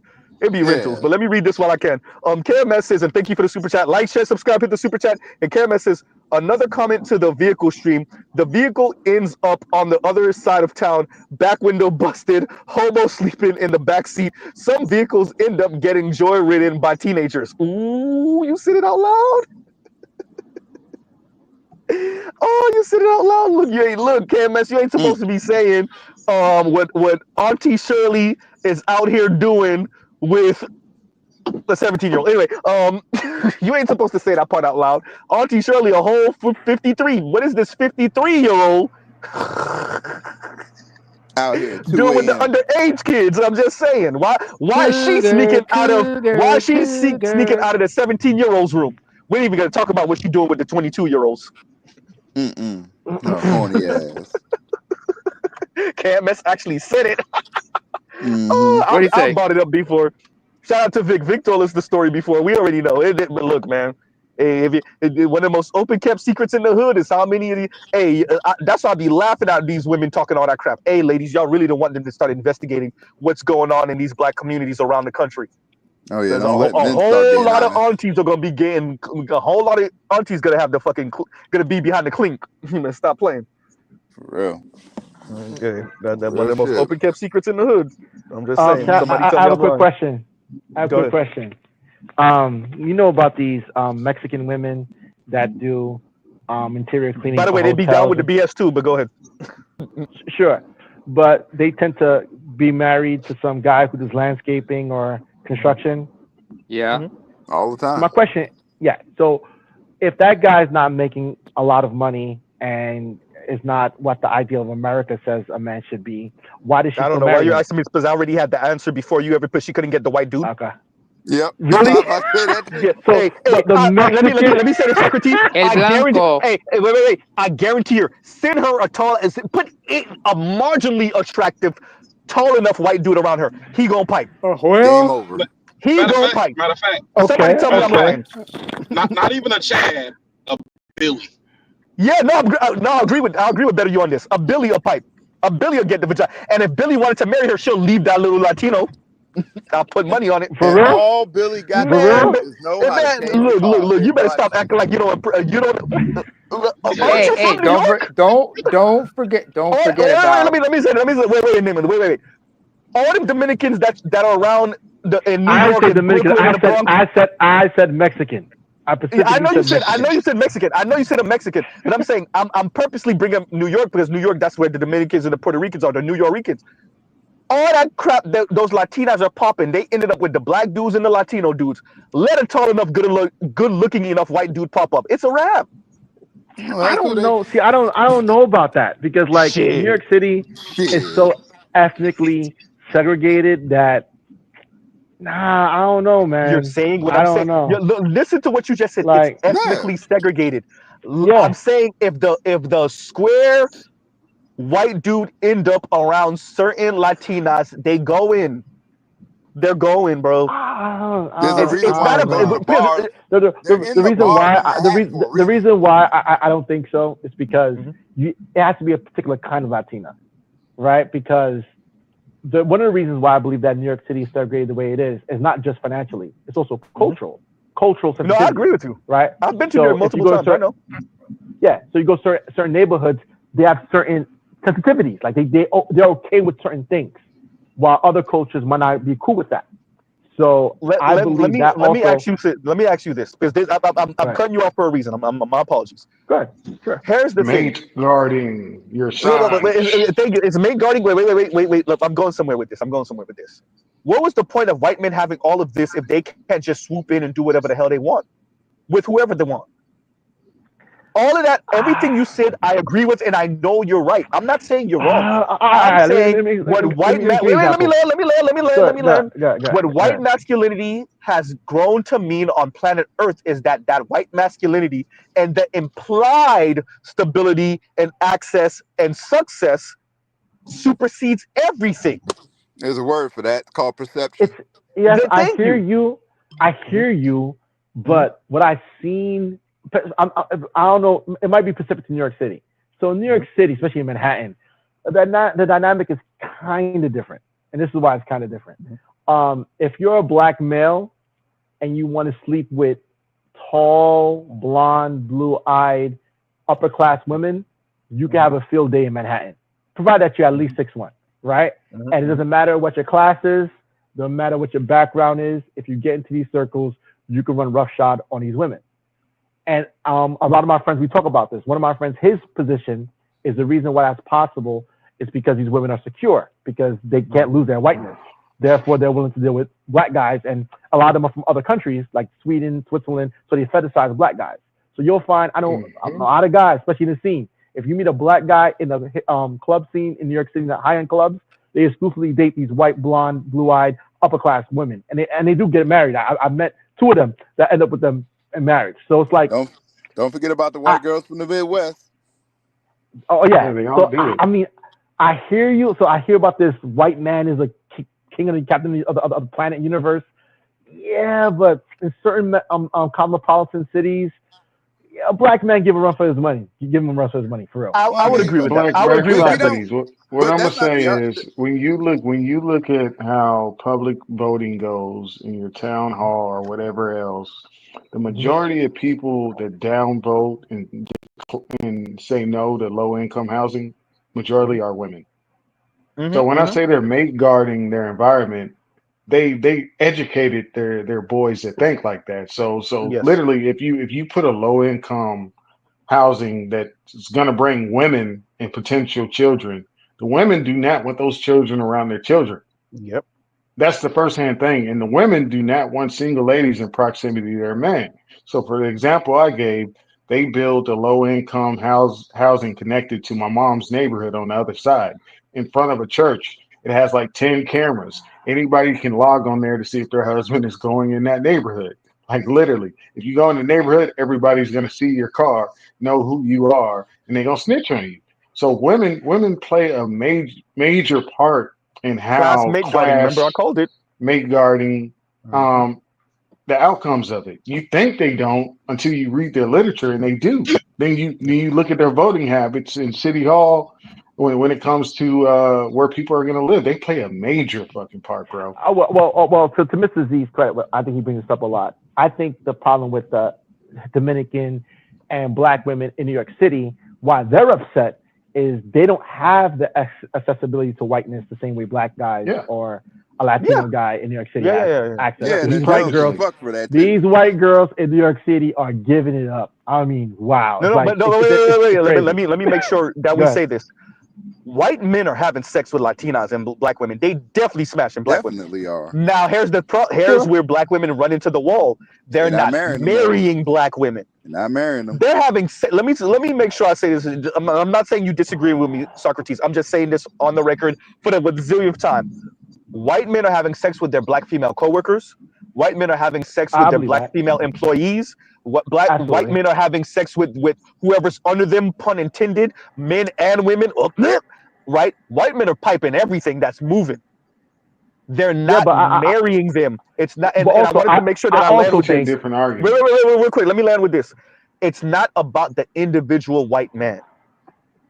Regardless of his status and his access in this society, obviously, if he has more status and access and he's good looking, obviously that's even more important. But it's what he represents in America and on planet Earth. It's what white male patriarchy. All these women that's railing against white male patriarchy, they're full of crap, because the most important thing to women right now on planet Earth, particularly in the West, particularly in America, is that whatever man they're with imitates that success model as much as humanly possible. For the most part, that's what women around the planet, in the West in specific, more specific in America, that's the goal. So even if they don't end up with the white man, whatever the status marker is coming from white masculinity, white patriarchy, they want the man that they find attractive. So it could be a brother, it could be a Latino, it could be whoever, Asian, whatever. They want him to imitate that. Well, the thing And I'll pause about right that there. is they only want it temporarily. They only want to ride in the passenger seat for a little Hey, while. I'm saying they'll They try don't to want to be there. maneuver it into the power. You know, you're right about that, Lion. Yeah. You're right about that. No, They what I'm only saying is want it that for the time The being. last part I'm gonna say is yes, those guys are having sex with those white girls, but it doesn't result in marriage. But guys That aren't part too. crying about it. Guys aren't Hmm. crying about it, so Yep, they that's the know difference. that they're the bull running through the Let, let, white let, let, sheep. You yeah, know what but I'm I let's also be saying? think very clear of why that matters. Because I your also status, wait. Your status isn't derived from the woman. So this is what Dr. Jennifer Lundquist, this is a white woman was co-author of the book The Dating Divide. This is what she said. The women, when we look at online dating, the women are the ones chasing after the white dudes. The women of color in particular are chasing after the men of color are not chasing after the white women. You want to know why? Because we don't derive our status. This goes back to what Bell Hooks said. Women get the status of their men. We don't derive our status from the white woman, contrary to popular belief. But the women of color, especially when we were talking about earlier, Socrates, about status, the women in a highly advanced society, it's all about status acquisition. The women, especially highly educated women of color that might have been born or raised or climbed themselves up the corporate ladder or whatever the hell. Now the only thing that they're missing is the man. And yeah, some of them, yes, they want to be with a black man or a Latino man or whatever that's equally or above successful. But the white man is the pinnacle because of what he represents in this society. That's all I'm saying. Man, but wait until yeah, we tell them most white men aren't there, ain't never gonna be there. But we know it's a perception. It's about the perception and not the Exactly. actual reality. Mm-hmm. I mean, yeah, but look at this way. Oh, go ahead. And by the way, Black Uru, you already know Black Uru get elder privilege, so whenever he want to speak, you speak. After you finish up with that, Socrates, we got to get Big Kev, and y'all go ahead. Yeah, I just forgot. Oh yeah. I also think that because I've conversated with my friend of mine about women in the workplace. I have a strong belief that if men and women are in a workplace together, they're gonna smash. So I somewhat agree with that. Yeah, I think it's inevitable. I think humans are basically animals, and the only reason why humans behave is they have accountability and pressures. So once you take away the accountability and pressures, Yeah, and no, give I them agree with that. opportunity, they'll behave very badly. So I think that men and women are just gonna smash if they're working close to each other. Because if you don't believe me, in conferences, and this shocked me when I witnessed it, all these conferences that they go to, like to get continuing education, the married couples, they act like they're not married, and I'm like, wow, and it's ubiquitous. Bro, It's like, yeah. You lucky my wife is home right now Why because I got stories. would people who spend the most productive parts of their day and week together when they're usually in their state of best grooming and perfuming and job performance and demonstration of competence and excellence and expertise, why would they not be fucking each other? Well, I would imagine that we There have is this. no greater. There is no greater. Let me finish. There is no greater natural place for people to want to fuck than in the workplace because they're usually operating in their optimal state. So, of course, people who work together, people who are on conferences together and seminars together, and there's all this demonstration of expertise and power and influence, of course, they're going to be fucking each other. The most unnatural thing is going on in the day where we've legislated out that basic primal phenomena.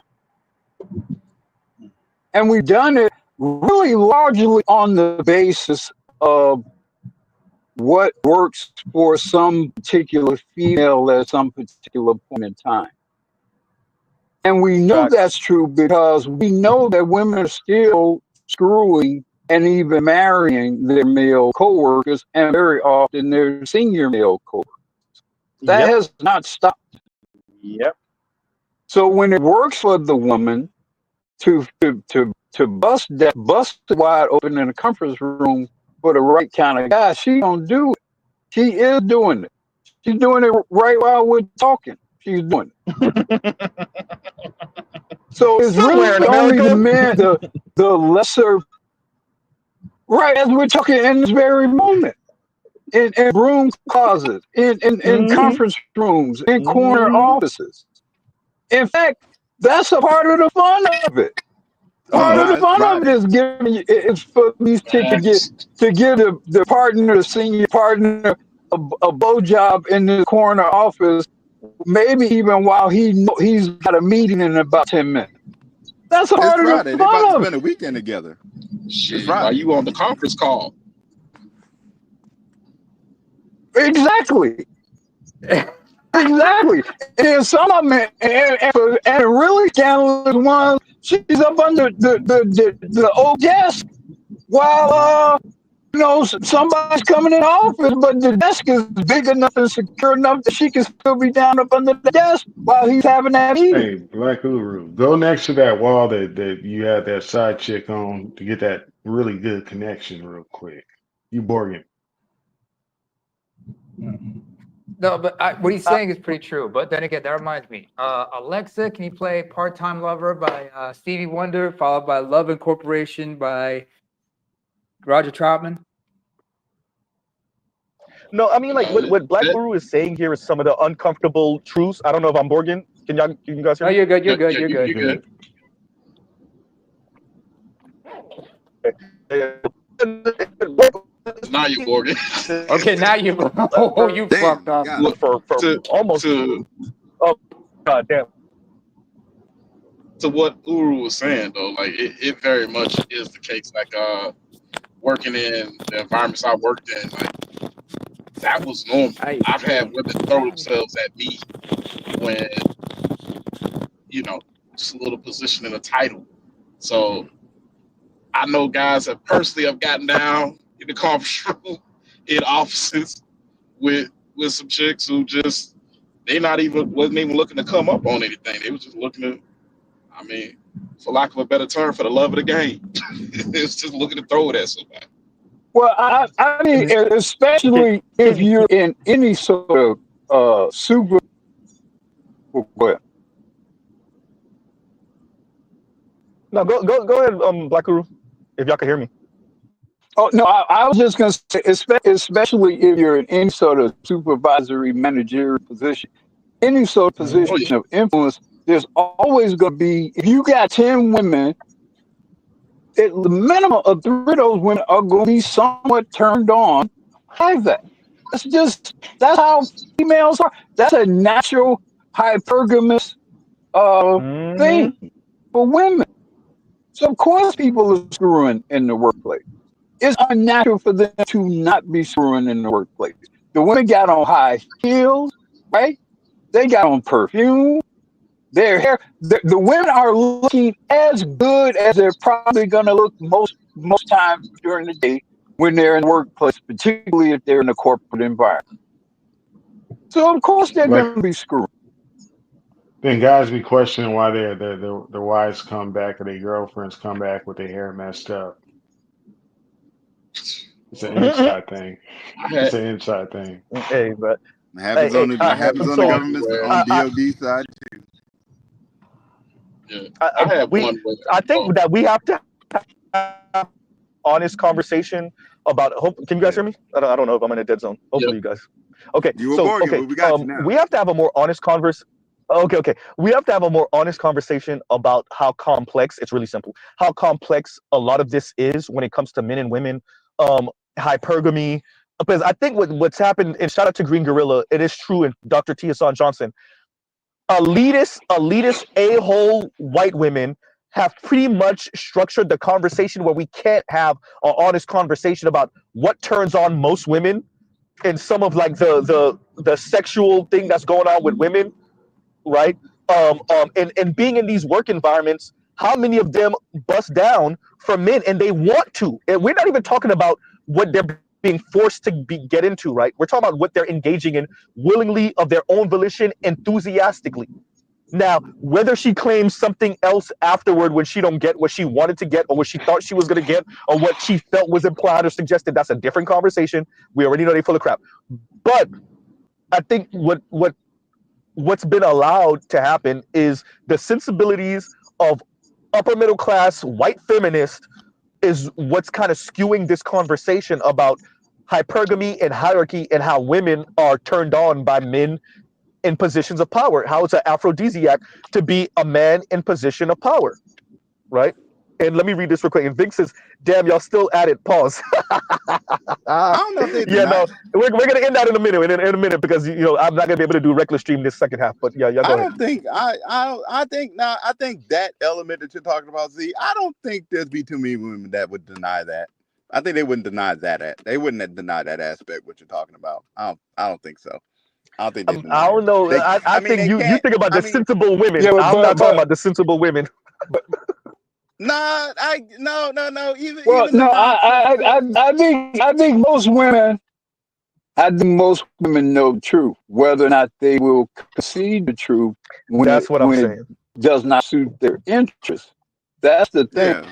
You know, a huge part of you guys are young, but a huge part of Is it just me or is Black Guru or Morgan? Oh, so I thought it was me. Okay, No. Black Uru, you're coming in and out. I Y'all thought it should was just me. sit Yeah. down with your woman and watch Girlfriends. Man. Yep. I watched it do as a you kid hear because of me now? Mama Z. Now we can Do hear you. you hear me We now? got Yes. you. Yes. Yeah, Do we you hear got me? you. Okay. A huge part of the tort reform issue there was a lot of talk about tort reform 20 years ago or 20 so years ago. And a huge part of it involved the lawsuits, particularly those involving women suing sexual harassment, etc. And the size and the scale and the effect of the results of those lawsuits and how they were impacting corporate policy. You know, when one woman gets to sue a company and you know wins $10 million, et cetera, or whatever, it has a far-reaching effect not only on that particular business and institution, or even just that industry, but then all other similarly situated corporations, they start changing their policies too. And because of what happened to a few women or you know whatever sort of settlements they're able to get, then all of corporate America start instituting these policies and start regulating the masses of men and women based on those court decisions or those settlements. So a huge part of what we're dealing with is not what relationships people necessarily want to have between each other in a given workplace, but it's largely this reaction, maybe an overreaction or overcorrection of this fear of these great lawsuits that again kind of got initiated about 30 or so years ago, really kind of ramped up, you know, as you know, violence against women act, Me too. a lot of the DV stuff, just a lot of this pro-female stuff really has sort of made criminal, you know, a lot of things that otherwise just naturally happen between men and women who spend a lot of time together. Yep, and Yeah. No, I agree. and I'm quoting Jeff Goldblum from Jurassic Park. Life found a way. And let me read this real quick. Vic also says they going even the ones in the Bronx. He talking about the Latinas. The Latinas going for the white dudes. That's all we say in Socrates. They going. But and you talking know about what? what But I'm fine with that. I'm fine with them going for the white dudes. But that's when I look at these white dudes, I'm like, y'all got no right to be bitching about the sexual marketplace. Yeah, well, because they're bitches because their preference for the they want the women of color concubines. Don't get it twisted. They want it. They enjoy black vaginas just as much as the rest of us. They just don't want to feel like they're regulated to marrying them. They still want their white 2.3 kids, right? They still want their sons. They still They still want want the white picket the fence. future rulers of the world. They still want that. They just want the Latina and the black woman, women as booty. And I meant it the way I said it. Double entendre on that one. Well, here's Pun the intended thing, on they that one, willingly right? sign up. They I willingly sign up. Yeah. When it comes down to that though, I really feel like it's a power dynamic thing. Like even in the movie Was that me? Nah, I it's No, don't he better. know, went but dead. He Oh, went better you dead. went out. Yeah, I thought it was there's no me. Yeah. reason. There's no Oh, reason I'm not at work Oh, today, and y'all got bullshit connections. Okay, I just want to say that. hysterical. Go nah, ahead, better I you go was ahead. saying, It's that I had a Everglade. It's that notification come in. Everglade telecom, man. No, Yeah. I had a notification come in anytime it does it mutes my Okay. stream yard. Oh, But okay, Okay. okay. Okay. I was saying like even it's a power dynamic thing. Like even with I don't know if you've seen Pulp Fiction, but there's a scene I have. with the big black dude. I can't remember The Gimp. that The Big Gimp. I scene. Ang. already know it. Yep. Yep. I Yeah, know what you. Yeah. Go ahead. yeah. Oh God. And I really argue because I went to PWI and those white Say that. dudes they was on some stuff. I Okay. partied with Let's white. wait. As Let a me give you the former, word. Let as me a give you the former word because I veteran, know where better you're going you. to, Lion. As a Go former ahead. veteran, better you. Yes, there was some bullshit on this side of the tracks too, bro. Yeah, let's say it. The white dudes are homoerotic like a mug, especially the Yes, sir. Yeah. conservative ones. They be hiding like a mug. Hey, as a dude that used to be very skinny and bald head, look, man, I'd be like, bro, I don't know what are you, what are you into, sir? 5 Yeah, feet, like 20 feet, It, like it's like weird. yeah, really like just weird because because I like bought the round, I'm not trying to date you, bro. Get off me. it's Say it. really weird because exactly because it's like a couple beers like some lightweight shit that just get you a little buzz and all of a sudden it's like you grab nobody dick. Okay. It's Yeah, just like it get weird. Like after 2-3 beers, shit start getting weird.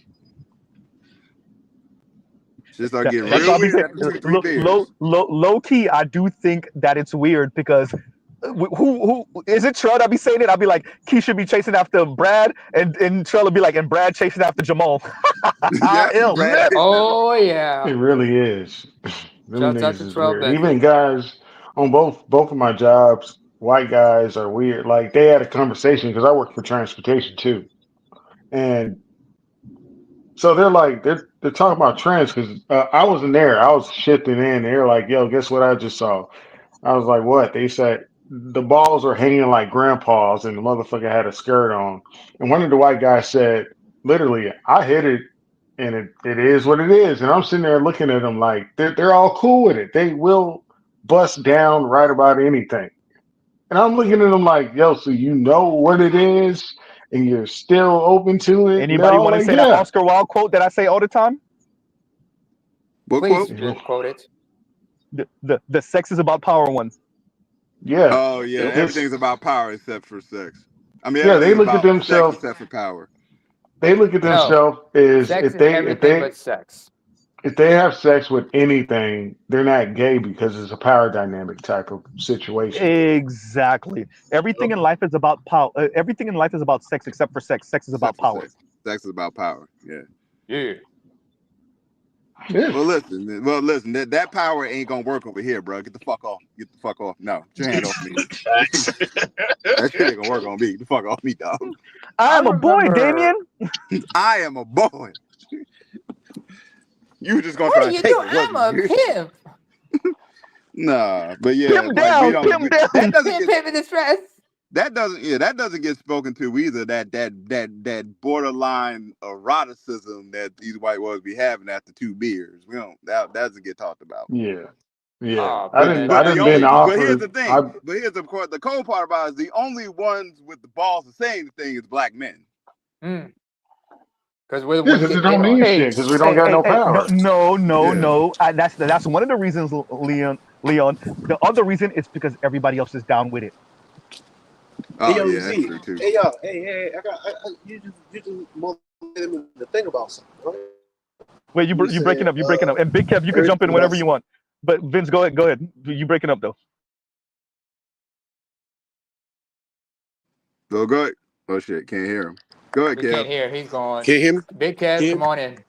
Wait. So let's Vince finish up, and then Big Kev, if you want to say anything, go ahead, Vince. You just made me think about something when you said that about sex and power stuff. Like, is that why these hoes like not all women, but like hoes be thinking that like they can throw their pussy on someone and you be like natural power and some shit? I would argue maybe yes. It's delusional as hell though. It's Yeah, What called do you I say? don't think they understand the dynamics of how it works. Maybe it's possible, depending on how it works. Maybe we talked about it earlier about how they think they're going to find someone who's like, them with it with a whole bunch of money, or someone who's a captain of industry and still think to just like finesse with the box.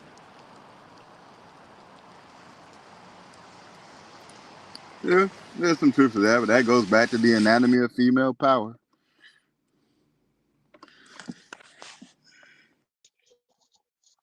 Yeah, man. I mean, as far as what you guys were saying, I like how you guys use like the car analogy, man, because that's really what it's like, man. Again, it's like it's like you have a lot of women who think that they're like NASCAR drivers or they're professional stunt drivers when really they're just Nissan Altimas, So Mm-hmm. Yep. Nissan Altimas are four Wait. folks. Excuse me, sir. Yeah, Excuse me. Nissan Ultimate drivers are stunt drivers, sir. Thank you. They're yeah, Mitsubishi, go man. ahead. They're the new Yeah, Mitsubishi. Okay. I Yeah. would like to liken it to sports. I'm like y'all a bunch of players with two torn Achilles heels trying to get a max contract. Exactly. Right. Ain't gonna happen. No, wait. Two torn Achilles and no Pro Bowl or All Pro selections either. Demanding a None. max contract. Like, nah, bro. Like what are you They talking never had about? a starting position. Never Exactly. been MVP. Nope. Has never even been a starter. Talk about some. I need to get paid the max deal. Like, man, get out of here with that. Go on somewhere. But yeah, it's just overall. Again, it's like as you guys are saying, it's like as far as like the whole thing. When you guys want to talk about the power dynamic, it's almost like a paradox, where it's like the more people obsessed with status and power, most of the time, the ironically part about it that they're actually not going to end up with it. You know what I mean? That's just what I find ironic about it. Because like you said, it's because um, I guess it's Black Guru. I guess if you format it, it's like you're so obsessed with status and power that you basically almost have like a tunnel vision. You can't see um Myopic things out of your math. peripheral. Yeah, exactly.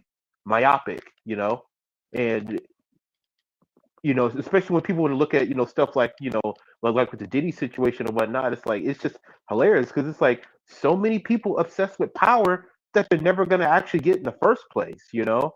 And I'm not saying that you should just be okay, having no power influence over everything, but it's just like it's almost like the more you focus on, how can I put it like this? The more people focus on power instead of competence, the less people are going to actually end up having any power in the end. Can I say it better than you? Yeah. The more you focus on power, the more you're willing to clap cheeks for Puff Daddy. Take that. Exactly. Right. Take that. Exactly. Exactly. Throw the baby oil Exactly. on him. It's like this is Where the what baby? happens when you're not willing.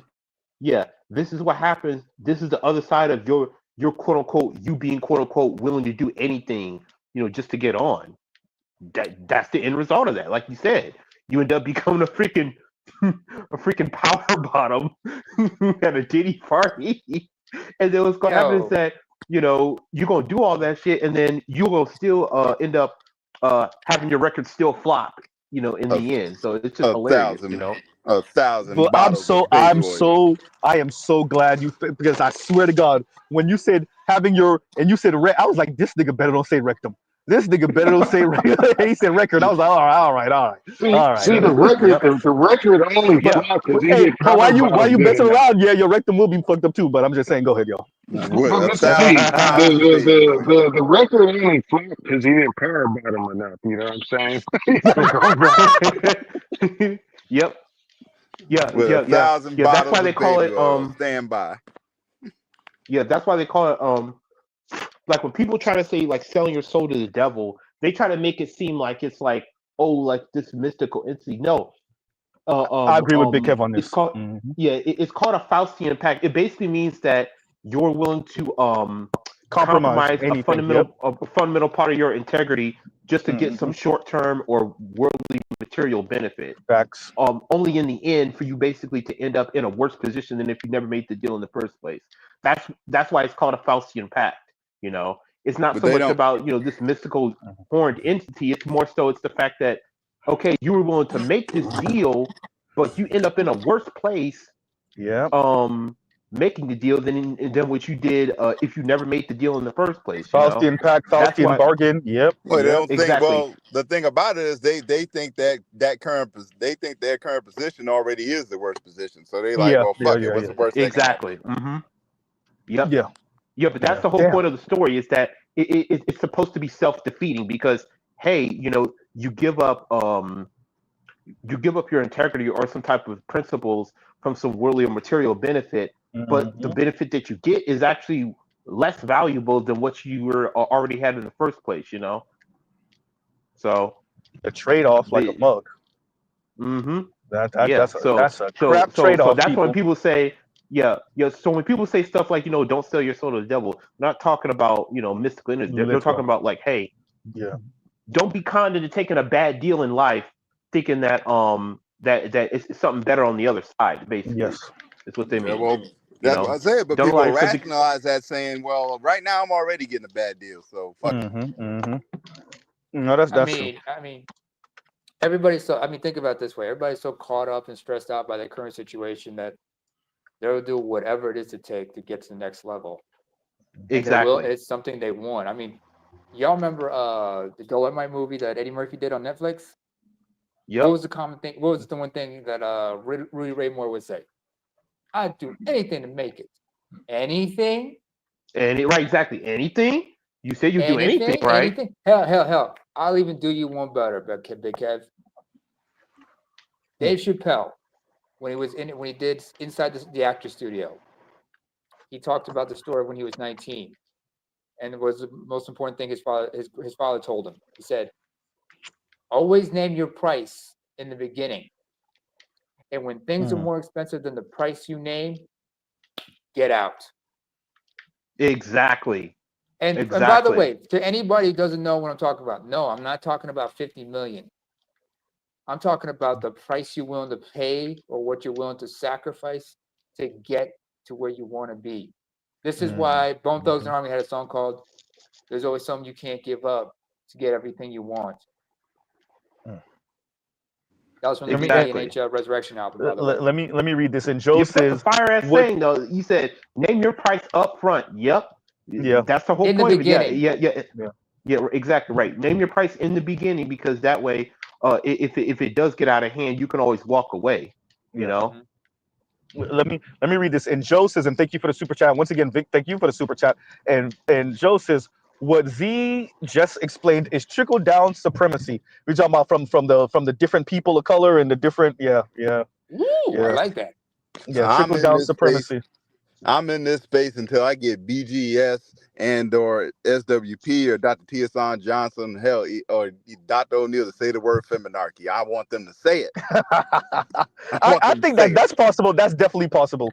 That's possible. That's possible. I definitely could see Sarge saying it, and definitely I could see BGS saying it. I could definitely see one of them. I definitely could Don't see even give me one the of them. credit. Just say it. I'll just smile. Yeah. But hey, I'm not gonna lie. I know how you feel. I know how you feel online because when BGS said, like Z says, patriarchy by feminist specifications, I was like, oh, you know, when you clutch your invisible paws, you're like, oh, me? Yeah. I think the most important part, if you're gonna say feminarchy, you have to start off from how they raise and nurture their boys to even start the conversation of that. Yeah, that's true. Because I've read it in multiple books, and I read a book. I didn't read it. I just listened to the whole book, and I'm just like, she spelled it out. She does raise her boys to be like this, to produce this outcome. So I believe that's where you would have to start. I think what Kevin said and what BGS has expressed to us, that low level contempt, that low level boiling contempt. I think we know the higher boiling contempt. We already know about the divestors, some of the swirlers, whatever. But that low, I think that needs to be something Black men really take into account, not just in the Black manosphere, so that you can recognize there's things that we see, there's trends that you can pay attention to. But I think the beauty of language is when you can put a word to it, a name to it, a phrase to it, right? And it helps you to describe this phenomenon. the low level contempt that you see with black women because of their anger and their ire that they're not upper middle class and above white women. And I want y'all to pay attention to something. For those of you that have ever clicked the links when I link Chrissy responding to me, you notice she never go around there with a 10-foot pole. She never addresses when I say you just jealous of white women. Because that's really the anger. Is you, by extension, black men, didn't make me and other black women upper middle class and above white women. We hate being on this planet. And notice how I just said the word hate. We hate being on the planet with them. We hate being in the same country with them. We hate being in the same zip code with them. And they get to prance around with their teacup dogs in the store in the morning, in the afternoon. But you couple Right? with that You with, know, Yeah. but then you couple with that then because you got a black man standing right there and he look at a white dude like, hey, what's up? Like he's not special. Yeah, it's not the same. yeah. It's not the And same because my conclusion to that, my conclusion is that. Oh, go ahead. wait, Leon, let Black Uru get that out, and then you got it. Yeah. Go ahead, Black Uru. Well, I would start to ask him how much of a monster would you have wanted me to be? Yep. And would you have been okay with making that monster? Would you have been okay with birthing and raising that monster?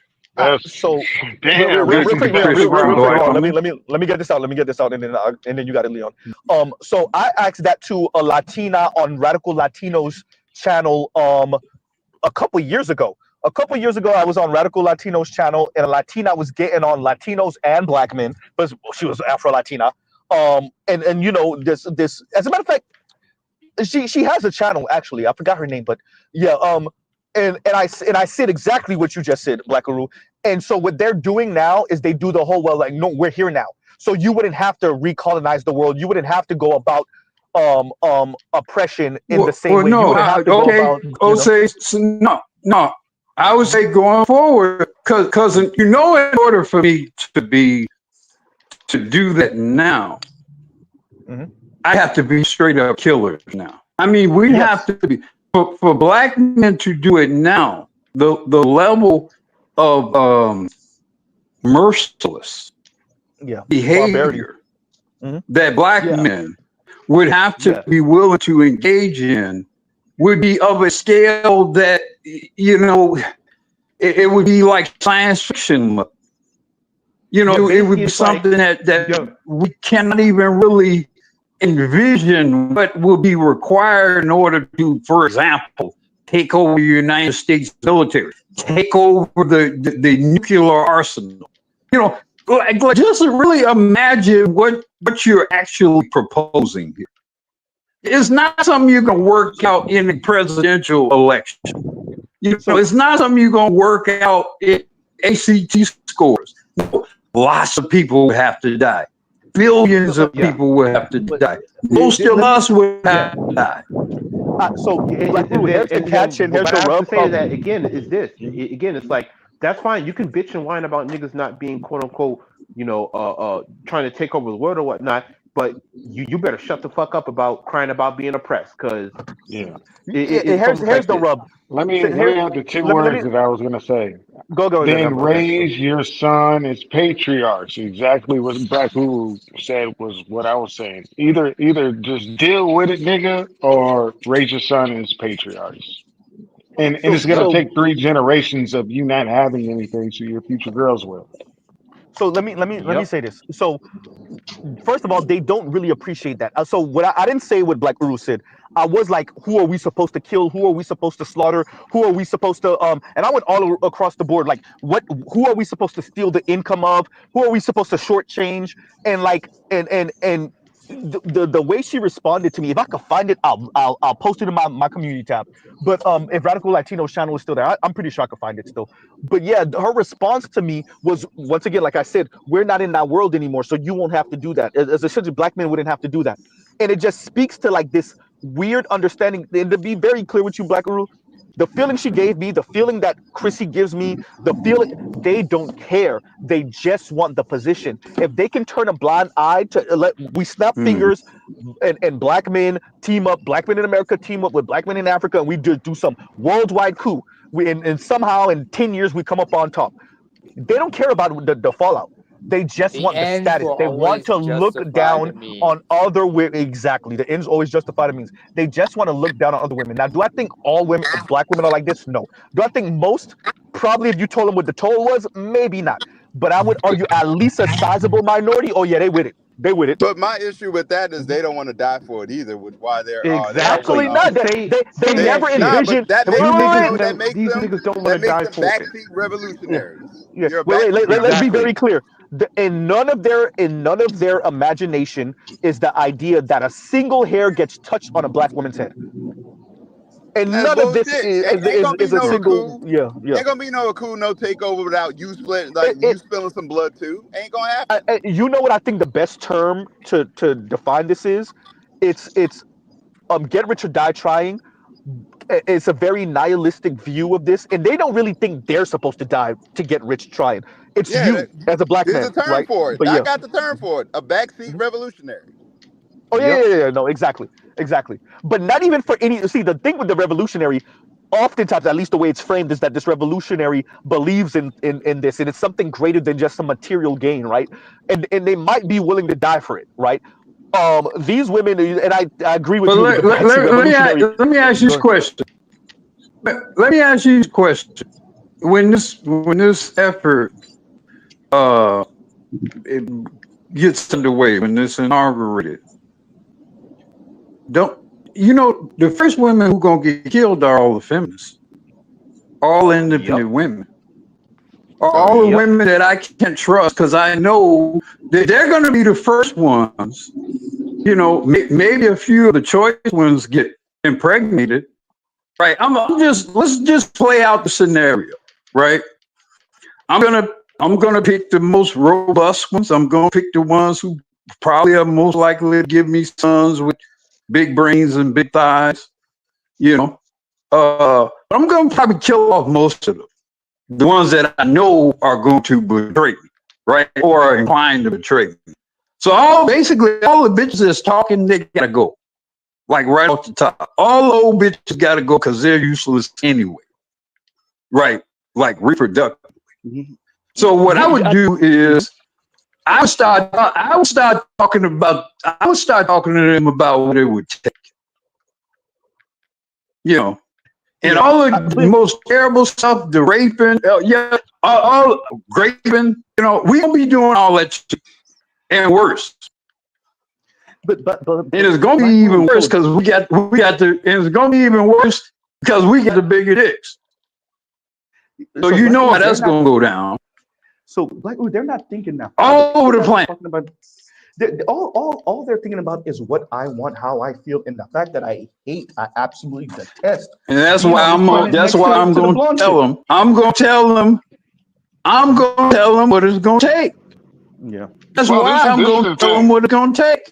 I'm gonna introduce them to the whole picture of what it's gonna take for the black man to ascend to that position. Let me, Black Roo, check this out. I forgot the book, but it came from a Nazi book. What they said was, for every one baby that a progressive woman has, we're going to have 4. And that's what the Nazis, okay? Like, these women were fully aware of what they were creating. They said, for every one Jewish baby she has, we're going to have 4. And when you look at generationally, those women were having 10 fucking babies for everyone that other cultures were having. And that was the army. So like what I'm saying is white guys can go to white women and say, hey, y'all want this future to be your future? Give us 10 kids, give us 4 kids, give us 5 boys, whatever the number is, and then women will have it. Look at it this way also, Leon. The state also incentivized it this way. For every Aryan couple that got married, they would be given a grant for a house, for a mortgage and a home, right? And depending on the size of the home, for every child they gave birth and registered, whose birth was registered, the state would pay off a certain fraction of the mortgage. So by the time most of these couples had their 4th, or in some cases their 5th child, the mortgage was fully paid off. And let me read this comment real We're in quick. agreement. And Afro, real quick, Afro National says Black Uru off the cuff, the best Uru. I agree. I think. I like I'm just saying. What? How does that world actually look? But you know, you being how does the world actually? The things that you're saying. If you're a woman in this world, you have reproductive issues. You gone. Why do I need you? Why do I need a non-reproductively viable woman in this world of Black dominion? I need some rich aunties and you sitter workers. This is the thing. What Black Uru is doing is being practical, and this is a level of like, this is the brothers that read the books and that watch the documentaries and that know the phrases from, like, you know, the 30s Germany or whatever, Britain and France war, and or what the Germans were doing when they were in France during World War II. The average woman is not on that, and that's all of the women. That's not even just exclusive Black women. They don't know none of this shit, and they don't care to know. Yeah, because they don't know how to produce outcomes. Well, that part. They don't get it. The women created this. The guys didn't create this. The women, if they were to tell the truth and they could take credit for it, it would be 100% fact. It's not like you just don't take what the Nazi mothers said, then don't utilize it to the same degree as American mothers who are white or English or whatever. They all participated in this. And if you need any doubt, could somebody tell me what was the voting rate for white women this election? I think it was like 80%, maybe. Yeah, okay, they voted. So 80% of them voted, and the majority of them voted in what direction? I'm just saying. Republicans. Thank you. Not just Republican. No, not just Republican. Donald Trump, JD Vance, Republican. Yeah. Elon Musk, Republican. Yeah. And he just became a Republican like yesterday. Like, there's no confusion about this. I saw this TikTok. And it's Black feminist. And if I can find it, maybe I'll post it. But she was complaining that she said, well, we were talking all this feminist stuff and all this support for Kamala or whatever. But in the end, all of the other women voted with their men. So then I think I saw the same one. Then what should be your logical inference from that? What? Did you get a response? What's the only logical inference from that? No, I did not. Did you put that in the comments? Of course not. Yeah. Of course not. Yeah, you're not. I put it in the comments. You're not gonna get one. Yeah, you're not gonna get an answer to that. You're not gonna get an answer. I mean, so that tells you, you can't. This is a flawed product that you have. This is not something you build and maintain with, because all the other women have naturally concluded, what they're supposed to do for the survival of their own, right? That as much as I don't like him, as much as he beat on me, as much as he takes the box, all those negative things, in the end, I gotta roll with this dude. You got only this one unnatural, deviant strain of human female. I mean, so like Uru, repeat that, bro. It's a very natural.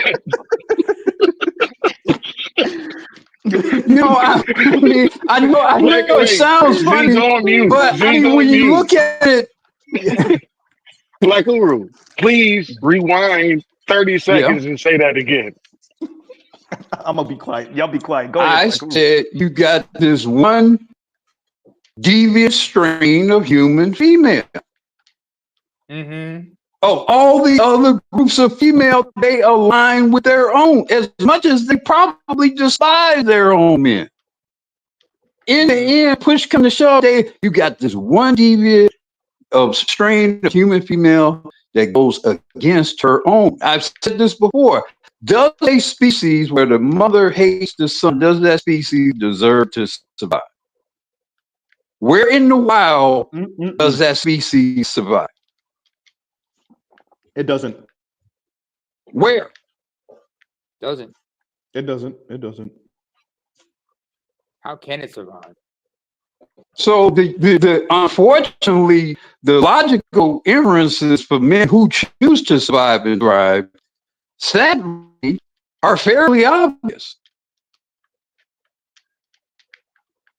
I'm not talking about anyone making any particular individual decision based on this particular person, this particular upbringing. I'm just saying from an overall macroscopic class or genus of species or whatever. You know, overall, that species will not survive under the current paradigm of the female. It just won't. It just can't. So, and if you think about it, it really only survived this far because it was forced to logically, logistically, ironically, by way of the forces of racism and Jim Crow and slavery. That's the evil irony of our existence here. That's the evil irony, paradox of our existence. It has only survived because of the external forces. The female has proven that at this point, no, we don't really want to survive as we're currently constituted. That's the nihilism I was thinking about earlier. But you know, we complain about baby momism, but macroscopically, you know, we're below replacement level. What, 1.7 maybe? That's below replacement level. 1.8. That's with the baby mamas. That's with the baby mamas. So that means there's a whole crop of other women ain't having children at all, or they killed them all. Yeah, which is more likely to be true. Again, well, going back to what you were saying earlier, that's why I rejected this whole narrative of, oh, you know, this whole obsession with colorism is quote unquote survival. I'm like, this shit is not survival. I'm like, motherfuckers, if we had this type of survival, if we had this type of mindset in the wild, man, you'd be dead within 2 fucking weeks. This is anti-survivalism. This is actually 30 minutes, y'all. Go ahead. This is actually like trying to actively self-sabotage, you know? Like this is self-sabotage, or as Lion would say, this is a self-sabotage masquerading as female empowerment, you know? Like that's what this shit is. This has not a goddamn thing to do with no motherfucking survival. Because if you were quote unquote survival, if you were trying to quote unquote survive and self-preservate, like you said, you would be a quote unquote pick me, regardless of how you felt about the dude, you know? This but there's the thing. You would be a pygmy. You would be a pygmy. You would actually try to create a family economy whereby you could productively raise children. Exactly. And in particular, focus on building strong sons, productive sons, sons who are able to avoid becoming destroyed by the legal system. That would be the primary goal of your life. I'm going to be a part of building the strongest son possible in this world. That would be your number one goal as a mother, because you know that will be the force that carries your people into the future. He will be the leader of that. He would be the head of the spear. You'd be the tip of the spear. And you do everything opposite of that. You do everything opposite of that. You don't deserve to survive. Yeah. Just don't. No. Excuse me, Black Guru. But Yep. One thing we got to consider also is that a lot of these women who are doing a lot of the talking, they have no skin in the game. They're not investing in anything. Yeah, backseat revolutionaries, like what Lion said. Backseat revolutionaries. Backseat revolutionaries. They don't have backseat revolutionaries. I mean, it's like that person who's on the sidelines, just bigging you up for everything like that. There's bigging you up. But once you get it's like no, it's like say your man's in a fist fight, right? You bigging them up. But once they get knocked out, you just walk away like you don't know this motherfucker. But let me actually make sure I say this. So this is why I bring up these particular names, hundreds of thousands of subscribers, whatever. Real Talk with Yanni is single with no kids, no man, and is always talking about her toy. Okay, cool. You have Chrissy, who jumps in and out of whether she wants to get married, knows she doesn't want to have children, and has openly said she tells average and below average looking Black women that if they can't date hypergamously, it's better they be alone. That's what the outcome of what Line was saying with these backseat revolutionaries. This is what they're saying. You have Kim Foster mocking young men, saying, you know, misandry is not real, laughing at the white dude who said he wants to be, you know, a provider for his wife and make her a stay-at-home wife, and she mocks him and say, no, you're gonna have to be a partner. You're gonna have to be a partner, and it's like kind of poking at him, right, making fun of him, mocking him. You know, so that's what happens when you don't have the skin in the game. You can make those type of jokes. You can levy those type of insults, and it's funny to you because what you're about is scoring the points. It's the resentment points. That's all it's about, right? And again, and more dudes need to say that. Going back to you say mad about knife, niggas need to really twist the knife on that. You're only saying what you say because you are bitching and whining about not being white. You're just mad that you wasn't born white. That's all it is. You know, all this. I'm saying in a society, like, in a society with Black men were something different.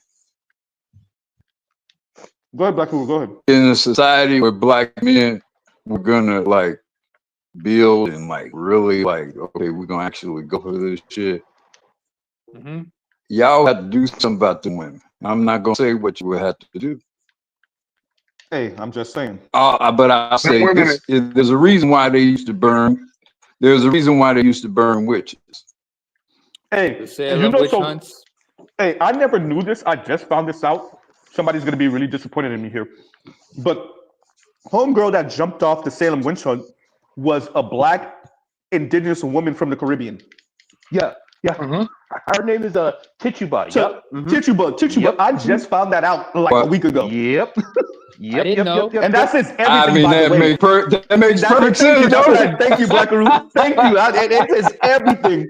It says, when I found that out, I was like, oh, you done told me everything. I knew everything I needed to know. She jumped it off. Yep. As a Black, her name is Tituba, and she was Black indigenous mix out of the Caribbean. I heard maybe from Barbados, but from the Caribbean. From Barbados, and that's it. Yep, that says everything you need to know. There's like an episode of American Horror Story that was about that. Yeah. So and remember all them white women that got caught up in that. And here's the kicker, y'all. From my understanding, the research I did, she never got killed. She either got transferred to another plantation or something else. She got moved out of town, but she never got X'd off. Okay. So that lets you know maybe she really was about that life. I'm just saying. Pause right there. Yep. Yeah, that's the reason why. Again, like you said, you know, you can't. I think in the. Go ahead, Blacko, and then after that we'll get. Go ahead, bro. No, go ahead.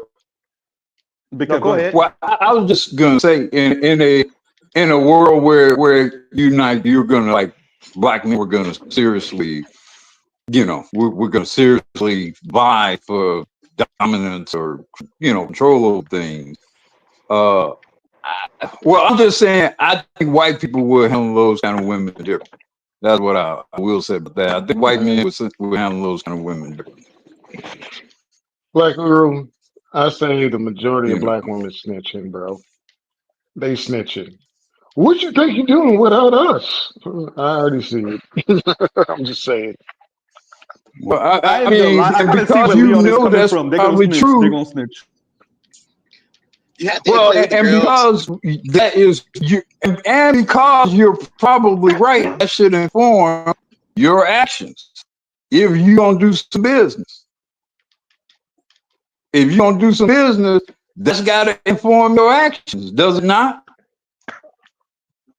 Mm-hmm. Yeah. No, you're right. Yeah, you got to move. I mean, because if you concerned about maintaining your Black blood, there's what, a billion and a half black or black adjacent females on the planet. So you probably find some fidelity among some of them. In fact, you may have some been waiting for that kind of party to pop up. You look in the right place. I think so. I look at sisters as like the Tasmanian devil, kind of ripping things apart out of anger, out of resentment. I mean, think about it. The goalpost keeps on moving for this aspiration, this myth of white womanhood, and so now we're here, where you might have the degree, you might have maybe even the position, you might even pipe to a white dude or two, or got piped by one, and it still hasn't afforded you this sort of like white womanhood, this acceptance, this status, this ability to practice femininity at that level. Let me say, if you can't get, go ahead. If you can't get Whoopi Goldberg just to smile, like Whoopi to smile. I'm just saying, like, how are you still angry? Matter of fact, hold on. Hey, Mr. Uru, we got a mission for you. Oh man, Uru, they're about to send you on the Whoopi mission. Oh man, they're about to send you on the Whoopi Goldberg mission. Oh no! operate. Hey, I'm just glad. Disarmed. I'm just glad Whoopi only had one kid. She's okay looking. She alright-ish. She alright. The daughter's light. Not really my speed, but she alright. Yeah, the daughter, I've seen her. She alright. Mm-hmm. Yeah, have you ever seen Lynn Winfield's daughter? But no, damn. Mm-hmm. But go ahead, Black. Go ahead. Yeah, I mean, they cavorted with with those other guys, so you can kind of leave that there, but no, I mean, like I say, my view of women like that is, and my recommendation to black men, young black men in particular, inventory your resources, your contribution to the world, and make sure you try to lead your life in such a way in which you have more control over the resources you provide to these people. One of the biggest reasons why I was really firmly against this imposter becoming president was that I know it was just going to lead to a setup where you just had more of the resources of black men being funneled to these treacherous black women and adjacent women in a way in which and demanding your fidelity and your obligation to it, as they attempted to do so with your vote itself. So I mean, as much as Trump might be a problem in a lot of different ways, I think for the interests of black men in particular, and especially, even he's a better choice than if that woman would become president. Even he is. With all of and I know some bullshit coming with Trump, and we can, people can haggle over things about, his prospective cabinet and all the jokers that's coming along with this. But let's be real, we've been dealing with them jokers. We've been dealing with them jokers for 400 years. We've been dealing with them jokers for 400 years. So let's not pretend like we should be aghast at, who's on that cat. I kind of am though, Black. But at least we know.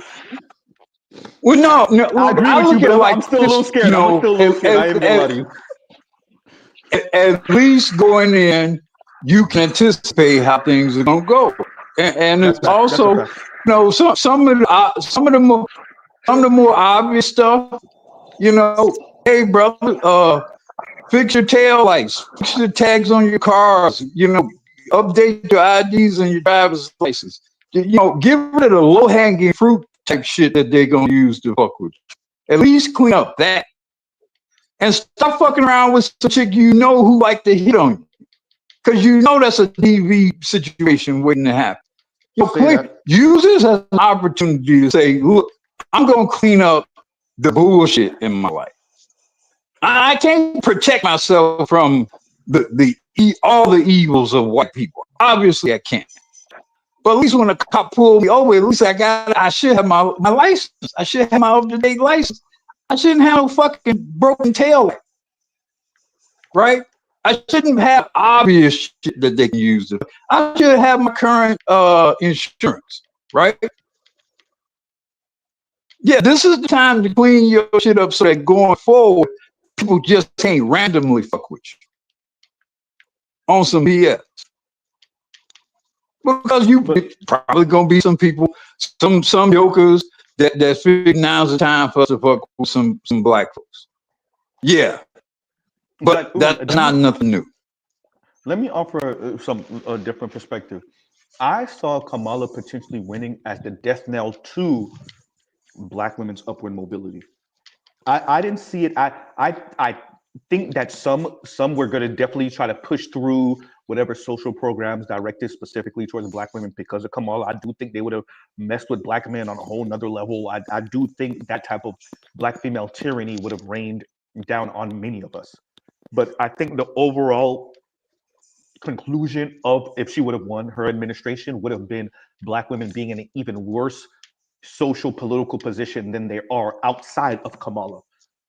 Right? I think of the and I can't remember which president it was who had a Native American mixed vice president, and that was essentially the end of Native Americans in their political fight against the U.S. Was it Woodrow Wilson or was it Wilson? Who was it? What I can't remember the name of the president, but yeah. So I think of that when I think of if Kamala would have won, right? Yeah, I think it would have been maybe kind of bad. Well, it would have been kind of bad for Black men, but the overall at the end it would have just been the end. And I think that's happening now. I think that's almost inevitable. I think that, and even Kim Foster speaks to this. The kind of this is like the end of like upward mobility for many in America because of the way this hierarchy might be reinforced, right? So we'll see how true that is, but yeah, I can understand the sentiment. Well, here. I mean, there's an argument there, but that depends on how you look at how you anticipate things will go. Because I do think I can see your argument. However, I do think that there would have been more programming that would have muddied things, you know, because you got more. Is she Black? Is she not? Whose side is she really on? Who is she really supporting? Who not? You know, I think what I appreciate and even respect about what Trump represents is I don't think there's any confusion about any of that. I don't think there's any confusion about what Trump represents. And because there should be no confusion about what Trump represents, I think it makes for easier planning for addressing, you know, how you're going to go forward. Yeah, you probably going to have some more discrimination of some sort or in certain kinds of environments, probably. So, well, how do you prepare yourself to fight against that? Maybe now's the time. Instead of having some DI hire in there and she's picking and choosing which group, non-Black group or Blackish group, she's gonna favor over the other, pretending to be a Black woman while she's doing stuff for Indian people, for example. No, we don't need that kind of confusion at this point in time. Black people need, and Black men in particular, need to have things very clear and plain about what the actual dangers are. Black Guru, let me quote Black Guru to Black Guru. It's either the tyranny of white men or the tyranny of everyone but Black men. That's exactly my point. That is exactly my point. And I'd rather deal with the tyranny of white men. I know what it is. I know it's going to go down. I know how to defend myself against it. I think it may be easier to get some somewhat sane Black women to actually support some effort to contradict it. But the tyranny of everybody else, how do I defend myself and defend myself against who? You know, you're gonna put the Latinos in front of me, you're gonna put the migrants in front of me, you're gonna put the Indians in front of me, right? The Koreans in front of me. And then even if I speak out against it, now I'm being racist. You know, while you're putting the migrants in front of me, and then when I speak out against it, I'm being racist. Or I'm violating some federal statute of some sort. Yes. Yep. No, fuck that. We don't, black men do not need that. As much of a B it is to deal with this white man, black, we don't need that. Prime example I can give on that one. Wait, can y'all hear me? Yeah, go ahead. Black Lou, you dropped off for a second. Yeah. Prime example of that, hashtag stop Asian hate. And remember how remember who were they trying to make the face of it? Man, I saw that video of that big ass guy that just suddenly got out of mental health services, just knocked out that little Asian lady. No. You didn't answer timing. my question. Who were they trying to make the face of stop Asian hate? No, they were trying to make black men the villain. They were trying to make black men the villain of that. Yes. Which doesn't make any sense considering the majority of people who victimized Asian folks were white. Right. Well, but when did that ever change anything in America? Never did. I mean, look at Me Too. Who they try to make the face of it? Bill Cosby, R. Kelly, and Harvey Weinstein, and a few others. They, you know. But you know, they Jewish though. They off-white. Yeah, well, Weinstein was a sick fuck anyway. Yeah. Their hair curls slightly. Weinstein was no sick than any of his contemporaries or predecessors. Weinstein's only problem was he was ugly. That was his problem. He was ugly. If he looked like if he looked like Ben Affleck, one of those guys, it wouldn't have been no problem at all. Oh, that was a Dave Chappelle joke. Dave Chappelle said that. Wait, Neiman. Wait. Not even that. If he would at least look like Les Moonves, y'all forgot? If he would at least look like Les Moonves, that's the old CBS CEO, if I'm not mistaken. Yeah, if he at least looked like that, he would have been okay. He didn't even have to look like Ben Affleck on one of them.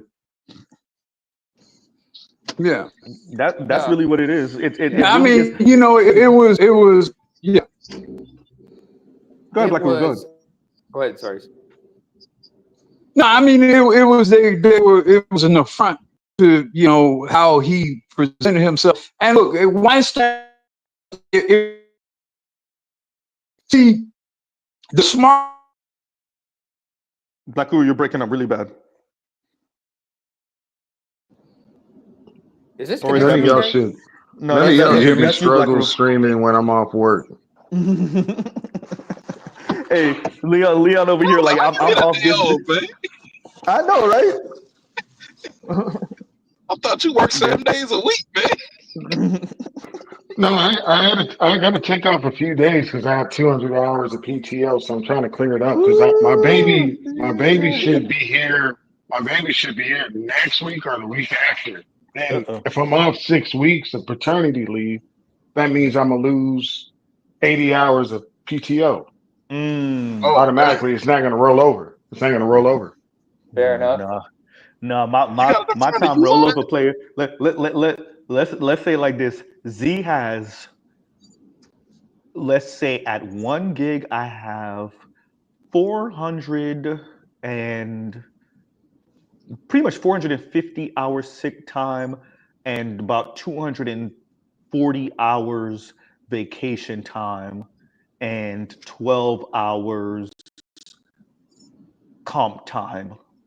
That's at 1 gig. The other gig, it's a little different. It's way less. But just the one gig in total, I have maybe approaching 700 hours of time. Approaching. Mm-hmm. Yeah, y'all the type of employees I have to have these weird conversations with. I had 2 dudes on my team who never took PTO. I had to threaten to write them up because they would take PTO. I do, but it's I work, and what I was doing last year especially is I would depending on the day or the holiday, or if I did overtime, I wouldn't take the cash. I'll make it comp time. That way, I'm purposely racking up vacation hours, because it's prorated. So the more years you work, the higher your ceiling is. So I keep on bumping up against the ceiling, and that forces them to tell me to take a day or two off, and then I get to choose what day or two off I want for no reason. And that's what Not I'll only do. that, not only So that, I'm doing it on purpose. if you know you have the possibility to get a raise, you don't use your PTO hours, because they're not calculating it when you made $20. As soon as you make $30 and you use that 10 hours of PTO, it's at $30, not 20. You know what I'm saying?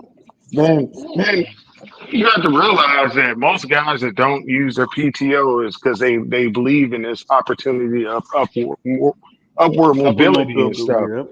And my thing is like, I'm going to use the hours because this 60-year-old motherfucker's never going to retire that I just want to just kick down the stairs. I'm never going to have this job. I'm using this PTO, motherfucker. I'm using this shit. Okay? The time thing is important to me. And no, I'm just racking time. I take it when I need to. Like in a couple weeks, I'm gonna take some days off because I just need to do a bunch of errands. There's a bunch of stuff. Like I told y'all, it's cool out right now, and the Z is down. I haven't driven the Z in like, approaching 2 months. Yeah. So yeah, you gotta crank that motor. You gotta crank that engine. No. As a matter of fact, no, it's gonna finally go in for that overhaul, and that's gonna cost me some bands. Oh boy. Oh, I'm really dreading what they're gonna tell. Yeah. Hopefully, I hear that in a couple months, but we'll see.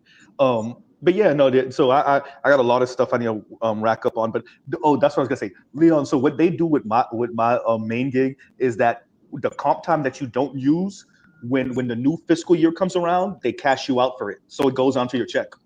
So if I want to like purposely like rack up a bunch of time and use it as like as a work savings, we'll say, because it's time and a half, and you still get cashed out as time and a half for the overtime. So I'll just keep on doing comp time, and then maybe sometimes cash, and then at the end of the fiscal year, they cash you out for that at the time and a half. Yeah. There's one thing to keep in mind. One of the biggest ways that wage stuff occurs, most employees don't realize this, but if you accrue hours, that is your time. So when you leave a job, you should get paid out all of your accrued time, whether it's accrued as sick, vacation, comp, whatever. That applies to every job where you have accrued. If it's unlimited PTO, then it just is what it is. You leave what you came with. You leave what you came with. And Toya, thank you. She says, like, share, subscribe, hit the super chat. Thank you, Toya. And put some respect on his like button. Right, put some respect on my name. Respect. And Electrician 480 says, support Black Male Media, and thank you for the super chat. Thank you for the super chat, Electrician 480. And Electrician 480, on that note, we got about 5 minutes. I gotta end out because this one definitely can't be a regular stream, not right now. But you don't have the legs for this type of marathon, man. No, this is a whole different situation though. That's about to get up. I won't be in bed tonight until probably 12:30-ish, maybe 1 o'clock-ish. Remember, Z's been up since 4:55. Nope, that don't mean nothing to me. I'm working Saturday double, Sunday double, and Monday morning. So Monday morning to afternoon. So y'all already know how that goes. And yeah, that's it. Ed, you coming up now? Ed, you all right? Ed, you go ahead, Ed, because you're a fellow content creator. Go ahead. You got like 2 minutes. He brought the paperwork, didn't he? Yeah, I know you said like 5 minutes. Like, yeah, you know how it is. Loud ass. Go ahead, Ed. Motherfucking hurricane. Go ahead. Well, I don't even know what y'all was talking about. All I heard was all about the money. Y'all talk about that trophy chick.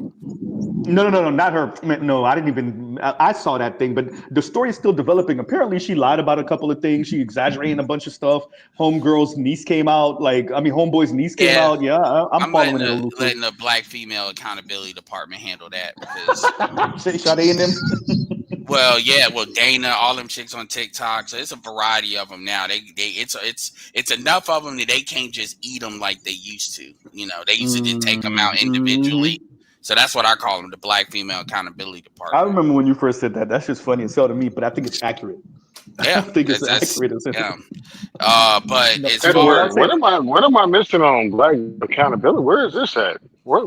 like Shay Sade, the Nika Marie Oh, types. You okay. talking about? you Yeah, know, yeah, the yeah, chicks that get called pick Mishas and yeah, shit. yeah, yeah, yeah. You know, I'm Okay. not. I mean, I'm not. You know, What's the I dark just skinned sister from TikTok name that have the braids usually? I don't know these chicks. Like Yeah. I don't be promote like some of, for the most part, I don't be promoting them because you know we need all the help we can get as far as smaller content creators. Yeah, that's the one, But Trill. Yeah, that's the you one. know I married a monster broad. yeah. So let me because I know you can't be on here a long time. When it I comes literally got 2 minutes. Go ahead. Okay, so one thing is what I'll say is I said this in the chat, when it comes to all about the money, one thing that Black men got to realize is these women are these women are intentional about who they picking. No matter who they picking, there is a reason they're there. So a lot of times people will talk about but this may not have nothing to do with what he was saying, Z was saying before, but this is what I'm saying. Because I didn't listen, that's why I don't know. I had it on mute in the chat. Chat's a different world. But anyway, when it comes to genetic currency and economic currency and social currency, so these chicks are dating dudes for clout. Usually clout and money goes hand in hand, but they're dating dudes for clout.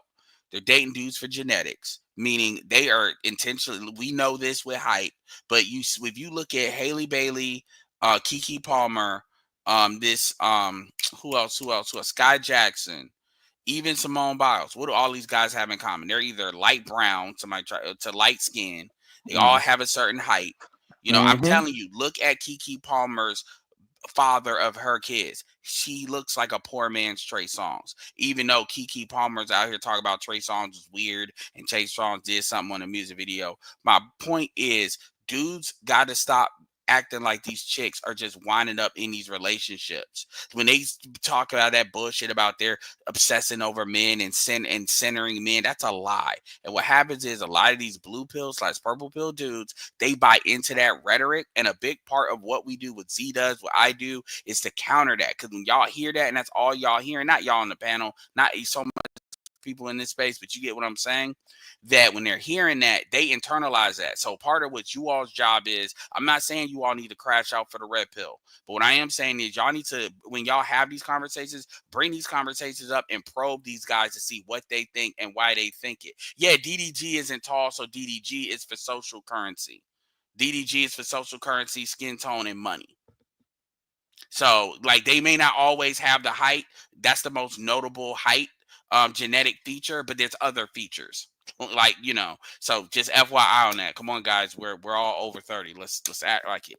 But yeah, so y'all need to bring that up, because a lot of these dudes, they stay in their own headspace, and what these chicks say is valid. These chicks are like referees to them, and they may act like it's not, but what these chicks say is valid. That's why you don't see these dudes questioning how many niggas these chicks are getting and stuff like that when they say shit. Notice how a bitch can be busted and ugly and somehow still have an opinion.